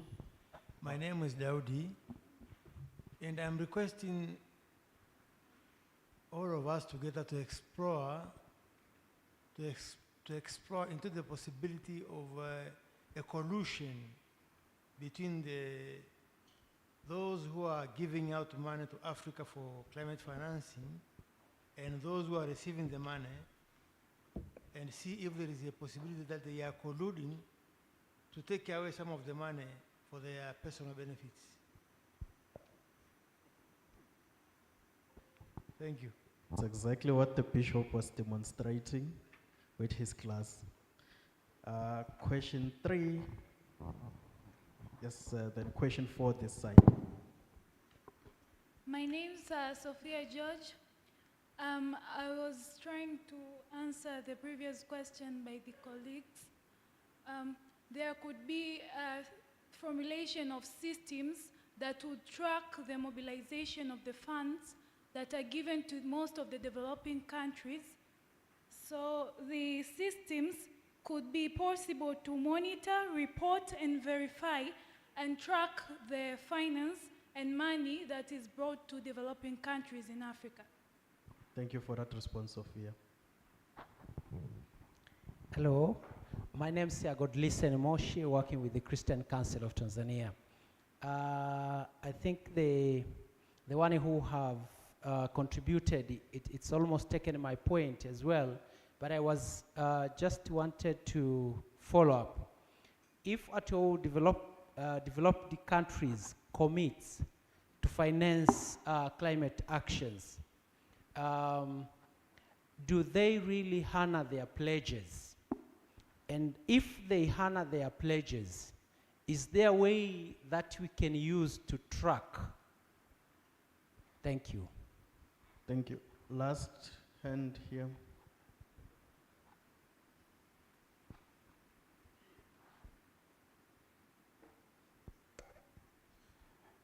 Thank you, Bishop Wolfgang Pisa from Lindi. Mine is more on a comment, a contribution rather than a question. I think when we come up, we talk about transparency and accountability. It is like we are talking of it after a failure of certain system. I think we should begin awareness of transparency and accountability should come first before all the other implementation. Not only that, after implementing a project and it has failed, then we began talking about transparency and accountability. As is concerned, the money in our society, one of the issues where we go wrong with money is wherever you have money, your demand increases. Even right now, if you are given 10,000 shillings, and of which it was not in your budget, the demand increases automatically. So what you are supposed to, we are supposed to be aware about this is from the very beginning that the issue of awareness should be made not only to those who are implementing this project, but also the recipient of the project, whereby that also include this transparency and the accountability. But then there should be a well-established structure which can counter-check of what is received, how it's used, and how is reported. Thank you. Thank you, sir. Chair, IT, do we have Chikondi on the line?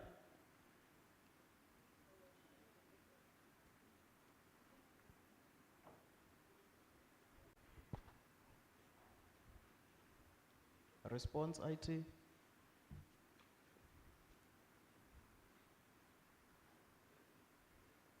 Can we be able to get to her? Chikondi, how much of the input and questions from the floor did you get? I did get most of them. Are you able to hear me? Yes, we can hear you.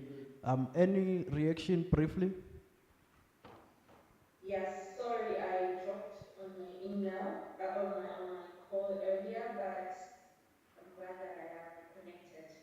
So Can I we be think able to get to just her? a few comments. Chikondi, how much of the input and questions from the floor did you get? I did get most of them. Are you able to hear me?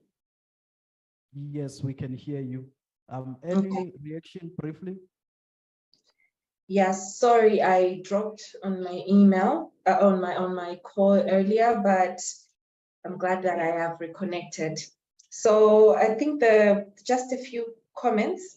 The reason why we are talking of climate finance is different from any other type of finance. This finance is polluters putting in for the damages that they have caused. So it also kind of covered the question that was asked earlier on would we do domestic mobilization instead? I think that question can be answered in that say, when it comes to climate finance, this is not money we're begging. This is money that was committed to based on the level of industrial development vis-a-vis the damage that was caused into the atmosphere. So it's money that is supposed to be given for countries to adapt because others are failing to get to the developmental targets and goals because of this unjust development that happened 100 years or so ago. So it's not money that you were begging, and that's why we're calling this climate finance. This is money that is owed to countries that has been taken away. So that's why we talk about even loss and damage. It's about repatriations and etc. So that's the first. The second thing that I would like to say that commitment versus what you share, that's issues of transparency. I know we'd like to also ping our governments on issues of transparency and where they're falling off, but there's also that aspect that we need to be aware of, that when you commit, you own up. So I do agree with some of the statements that came on that. Can we track pledges now if countries honor this?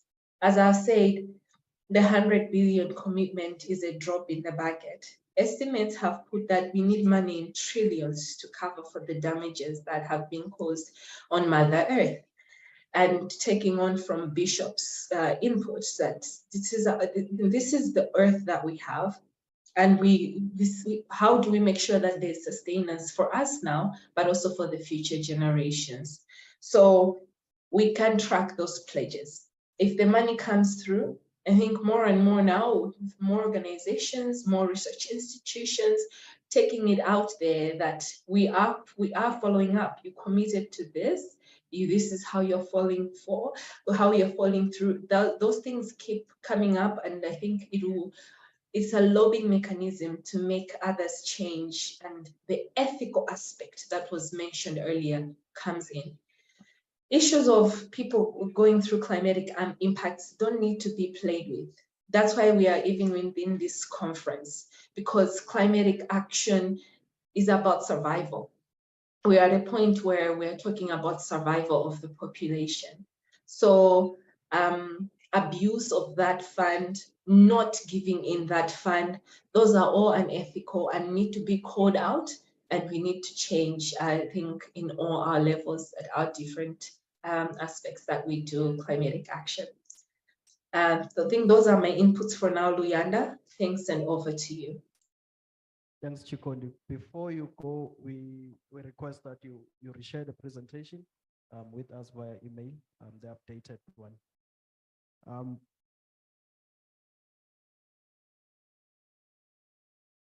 Based on what we have seen, the challenges which we have seen, and all the things which are happening now, to me, I think it is important to work together. We have the secular world and we have faith actors on the other side. I'm asking, can we combine our effort together? Because on the secular world, we are talking about transformation to go to the clean technology. On the faith actor side, on our side, we are saying transform mindset, transform soul, transform heart of the people. Because climate change must be people-centered. It must be talking about humanity. When God created nature, God wanted a human being to be happy, to enjoy in that nature, a beautiful nature. So my point is, can we combine effort together, both from the secular world and from the faith actors, in terms of transformation, the spiritual transformation, which talks about mindset, talks about soul, about heart, talks about ethical issues which my brother has raised, ethical standards, so that we have certain values, so that we have fear of God in our heart and in our mind. Before you do something, we are not really reach a point where we can say to God, God, you know, you have done your part, you have created nature, that is fine, but now leave us alone. We know what to do. Don't interfere with us. You have already done your part. If we reach that point, the answer is no. We still need spiritual transformation within the people so that issues like transparency and accountability become part of our life, part of our daily life. Because it is talking about people, humanity. So when I receive money and it is going to address climate change, and climate change is people-centered, I can see humanity. If I'm really planning, doing the social and the financial management framework, it is people-centered. It is not about individual. It is not about private gaining. It is not about profit marginalization. It is about people. So to me, I think it is important to combine effort together and to ensure that at the end of the day, the human being can enjoy nature and subdue nature, and not nature to subdue human being. Thank you, Bishop. 60 seconds. Thank you so much. Other than just responding, I think I have some quick takeaways from this interaction and the interventions that came on board. And I would like to call these an exclamation mark, a question mark, and a full stop. I'll start with a full stop. One thing we have said we should put an end to is, which is non-negotiable, is that of how public resources are being managed for climate action. We must do it in a transparent and accountable manner to stop all forms of resource mismanagement. So for me, that's a full stop. Exclamation mark is the fact that we're saying, you know, those who've caused the damage, they need to pay. And then when you come to the question mark, I'm getting a sense in the room, there's still a question mark to say, can we really demand for that kind of climate justice, especially for countries in the global south? And that's why it's a bit hazy from the conversations we had, but it's been a very good interaction, and definitely picked up a lot from the conversations we've had and the wonderful presentation as well from Chikondi and our online participants as well. Thank you so much.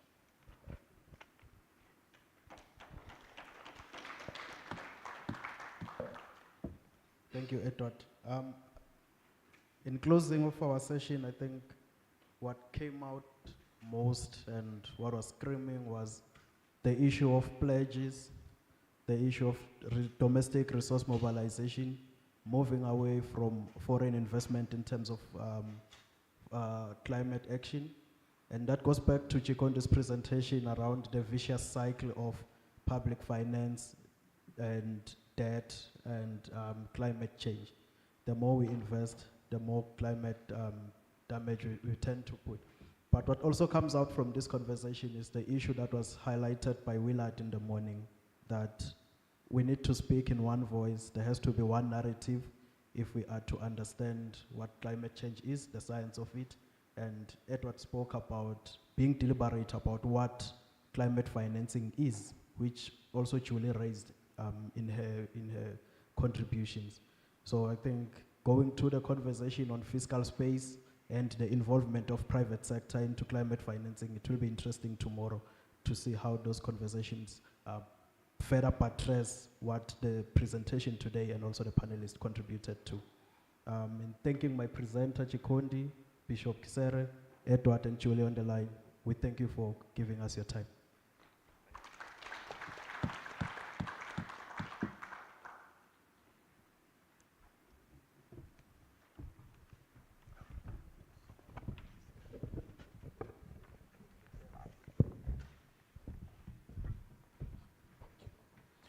That round of applause is not enough. Can we add to the panelists?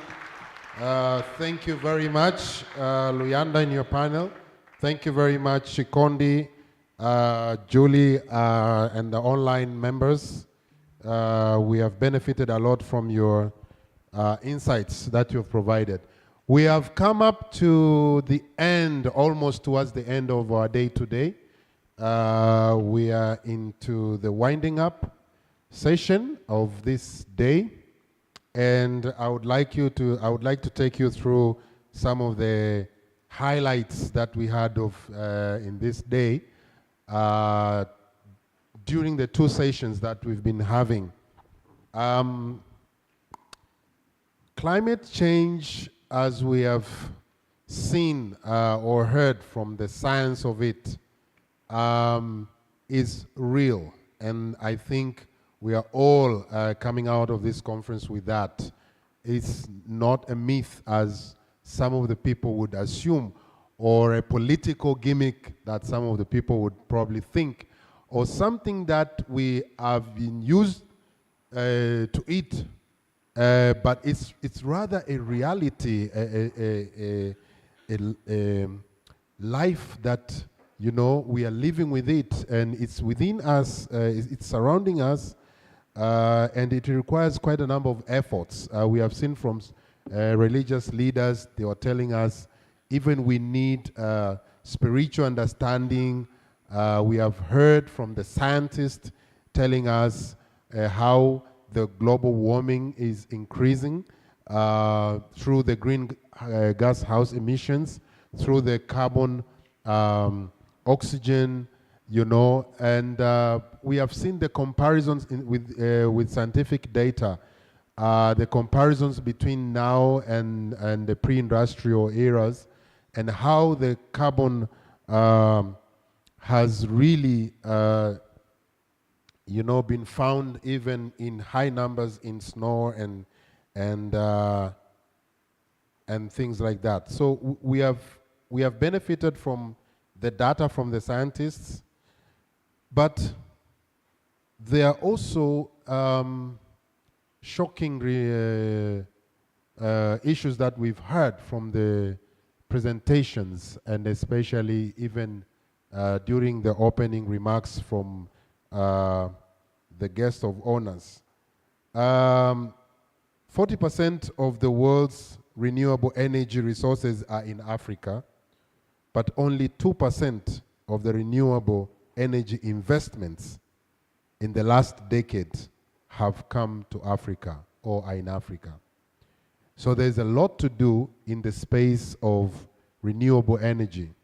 And these are conversations that can still continue even tomorrow, and see how we can improve in that area. But we've also heard that this discussion, or the climate change discussion, is rather a high-level discussion. It's only at the international arena and the national level. At the lower level, at the district level, where are these dialogues and platforms for discussing climate change? And this is where the most impact is. This gives us a food for thought that we need to think, how can we really cascade down this debate on climate change all the way down to the village level, to the ward level, to the district level plans, and integrate these issues if we are at all serious about addressing climate change impact. But also, we learned on the principles of climate change, on climate action mainstreaming. We learned about financing strategies. We need to have rather a huge commitment in terms of financing for climate action. What is being promised needs to be honored, and there's been a lot of conversation around that, especially in an aspect of that we are not begging, but rather we are partners in this, because we live with the impact of climate change, and it's affecting all of us. So we are all accountable to this. But also managing climate risks, promoting climate smart objectives, improving climate performance, and account for your climate action. These are the principles of climate action mainstreaming that we've also heard from the presenters and discussions that we've been having. We also benefited from some of the recommendations that our panelists, our discussants, and participants have been suggesting, that more smart technologies are required. Solar energy, I mean all the renewable energy, but we need also to improve the way we are running our own personal lives when it comes to managing the environment. But we need also to do capacity building programs to take more roles for the women, especially in the rural areas, to participate, since they are the ones who are mostly affected with climate change impacts at the village levels, but also establishing climate financial flows, monitoring and tracking systems, covering subnational and district level dialogues on climate change issues, this one I've mentioned, and increasing investments to strengthen delivery on digital climate services. So there were quite a number of big issues that we probably need to digest more and discuss. What do they really mean, and what are the actions around those actually mean? And I think we have still topics in front of us for tomorrow. We have 4 topics tomorrow, and I would like this conversation to digest more on some of these issues that we are discussing, to go more in details on how and what do we mean by some of these jargons that we are using when it comes to addressing climate change issues. So tomorrow, as you can see on the screen, we are going to be having 4 sessions, but I would propose to you that we do the first session in the morning from 8 to 10, and then we go for tea break. So as you can see there, we were starting with the tea break and then we start the first session. But I'm proposing to you that we start the session and then we go for tea break at 10 in order to have ample time to discuss in details some of these issues. So I'm proposing that we start at 8 tomorrow. We do that session on topic 3 on climate change and fiscal risks, which will take us up to 10 for tea break. And then after that, we'll come back and do the second session, which will take us up to lunch. This is the private sector engagement in climate change financing and accountability mechanism for private financing. This session will take us up to lunch. As you can see in the timetable, it was a session before, it was a session after lunch, but we want to bring it up a bit to do it before lunch. And then that means we'll remain with 2 sessions after lunch, and that will be innovative mechanism for climate change mitigation and adaptation. That is topic 5, and topic 6, carbon trading opportunities in Tanzania. And I gathered people were coming and telling me that they have huge interest in these topics and they would want to delve more and deeper into them and discuss more, especially the topic on carbon trading opportunities in Tanzania and across the region in Africa, because they apply across the spectrum. So I want to submit to you that arrangement for tomorrow. We try as much as possible to start early because we're going to have a busy day, so that we can also have a closing remark at the end of the day and the resolutions for the conference at the end of the day. And I would like to ask my moderators to follow through that that change of the program so that we can be able to be on time. And for the presenters, stick to your 30 minutes so that you can give ample time for others to also talk and present as well. So that's how I would assume that the conversation for tomorrow will look like. And I would like all of us to come early. We start at 8 sharp so that we can also finish, if possible, early. There are some people, this is now a few points of clarifications. There are some people who have been asking what is the summit point. I think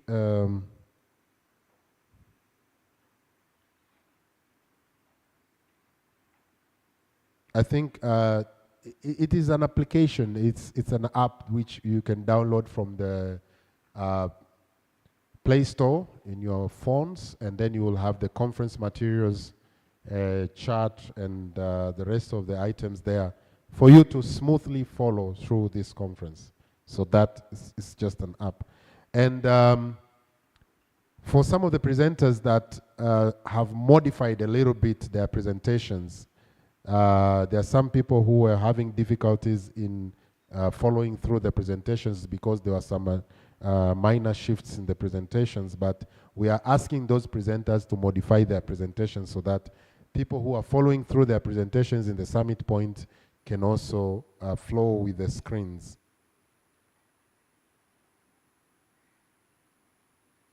We would like speakers, panelists, and moderators to remain back as we are closing. Those ones are for tomorrow, the speakers and moderators for tomorrow.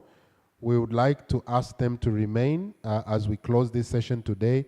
There are a few housekeeping issues that we want to discuss together in preparation of tomorrow's sessions.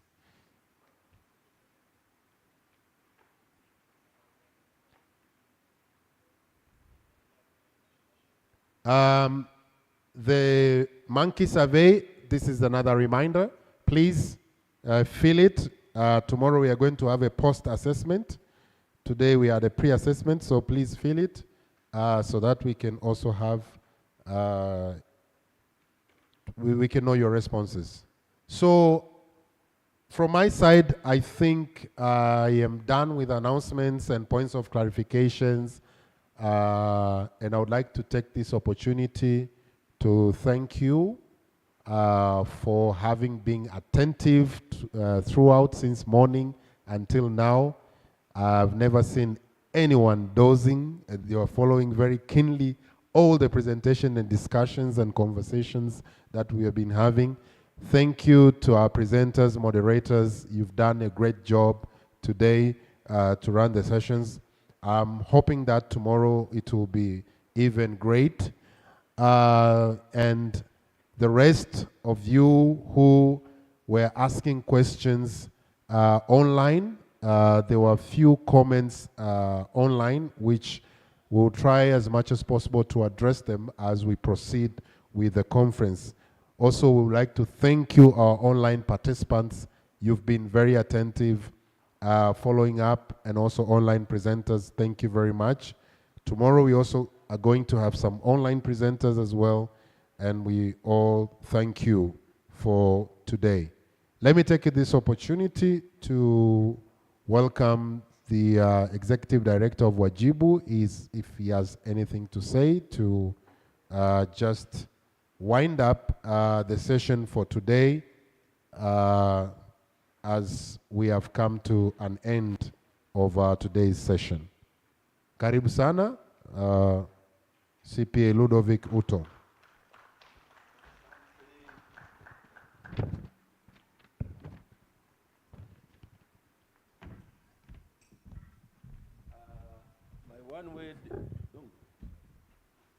My one word is that you will agree with me that our moderator has done a fantastic job. Can we please clap for the moderator? I believe that clapping will give him energy to do even a better job tomorrow. Ladies and gentlemen, as the moderator has rightfully said, we have had a long day today. Let's agree to have this day's event concluded. But please, let's take note of the changes which the moderator suggested for tomorrow. That we come early, we get started early. By midday, as we go for lunch, we are supposed to have completed our 2 presentations.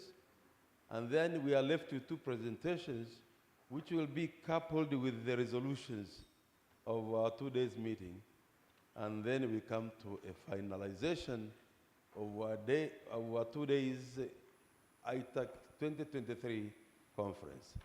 Thank you very much indeed. Have a very nice evening, and let's meet all tomorrow morning, sharp at 8. Thank you.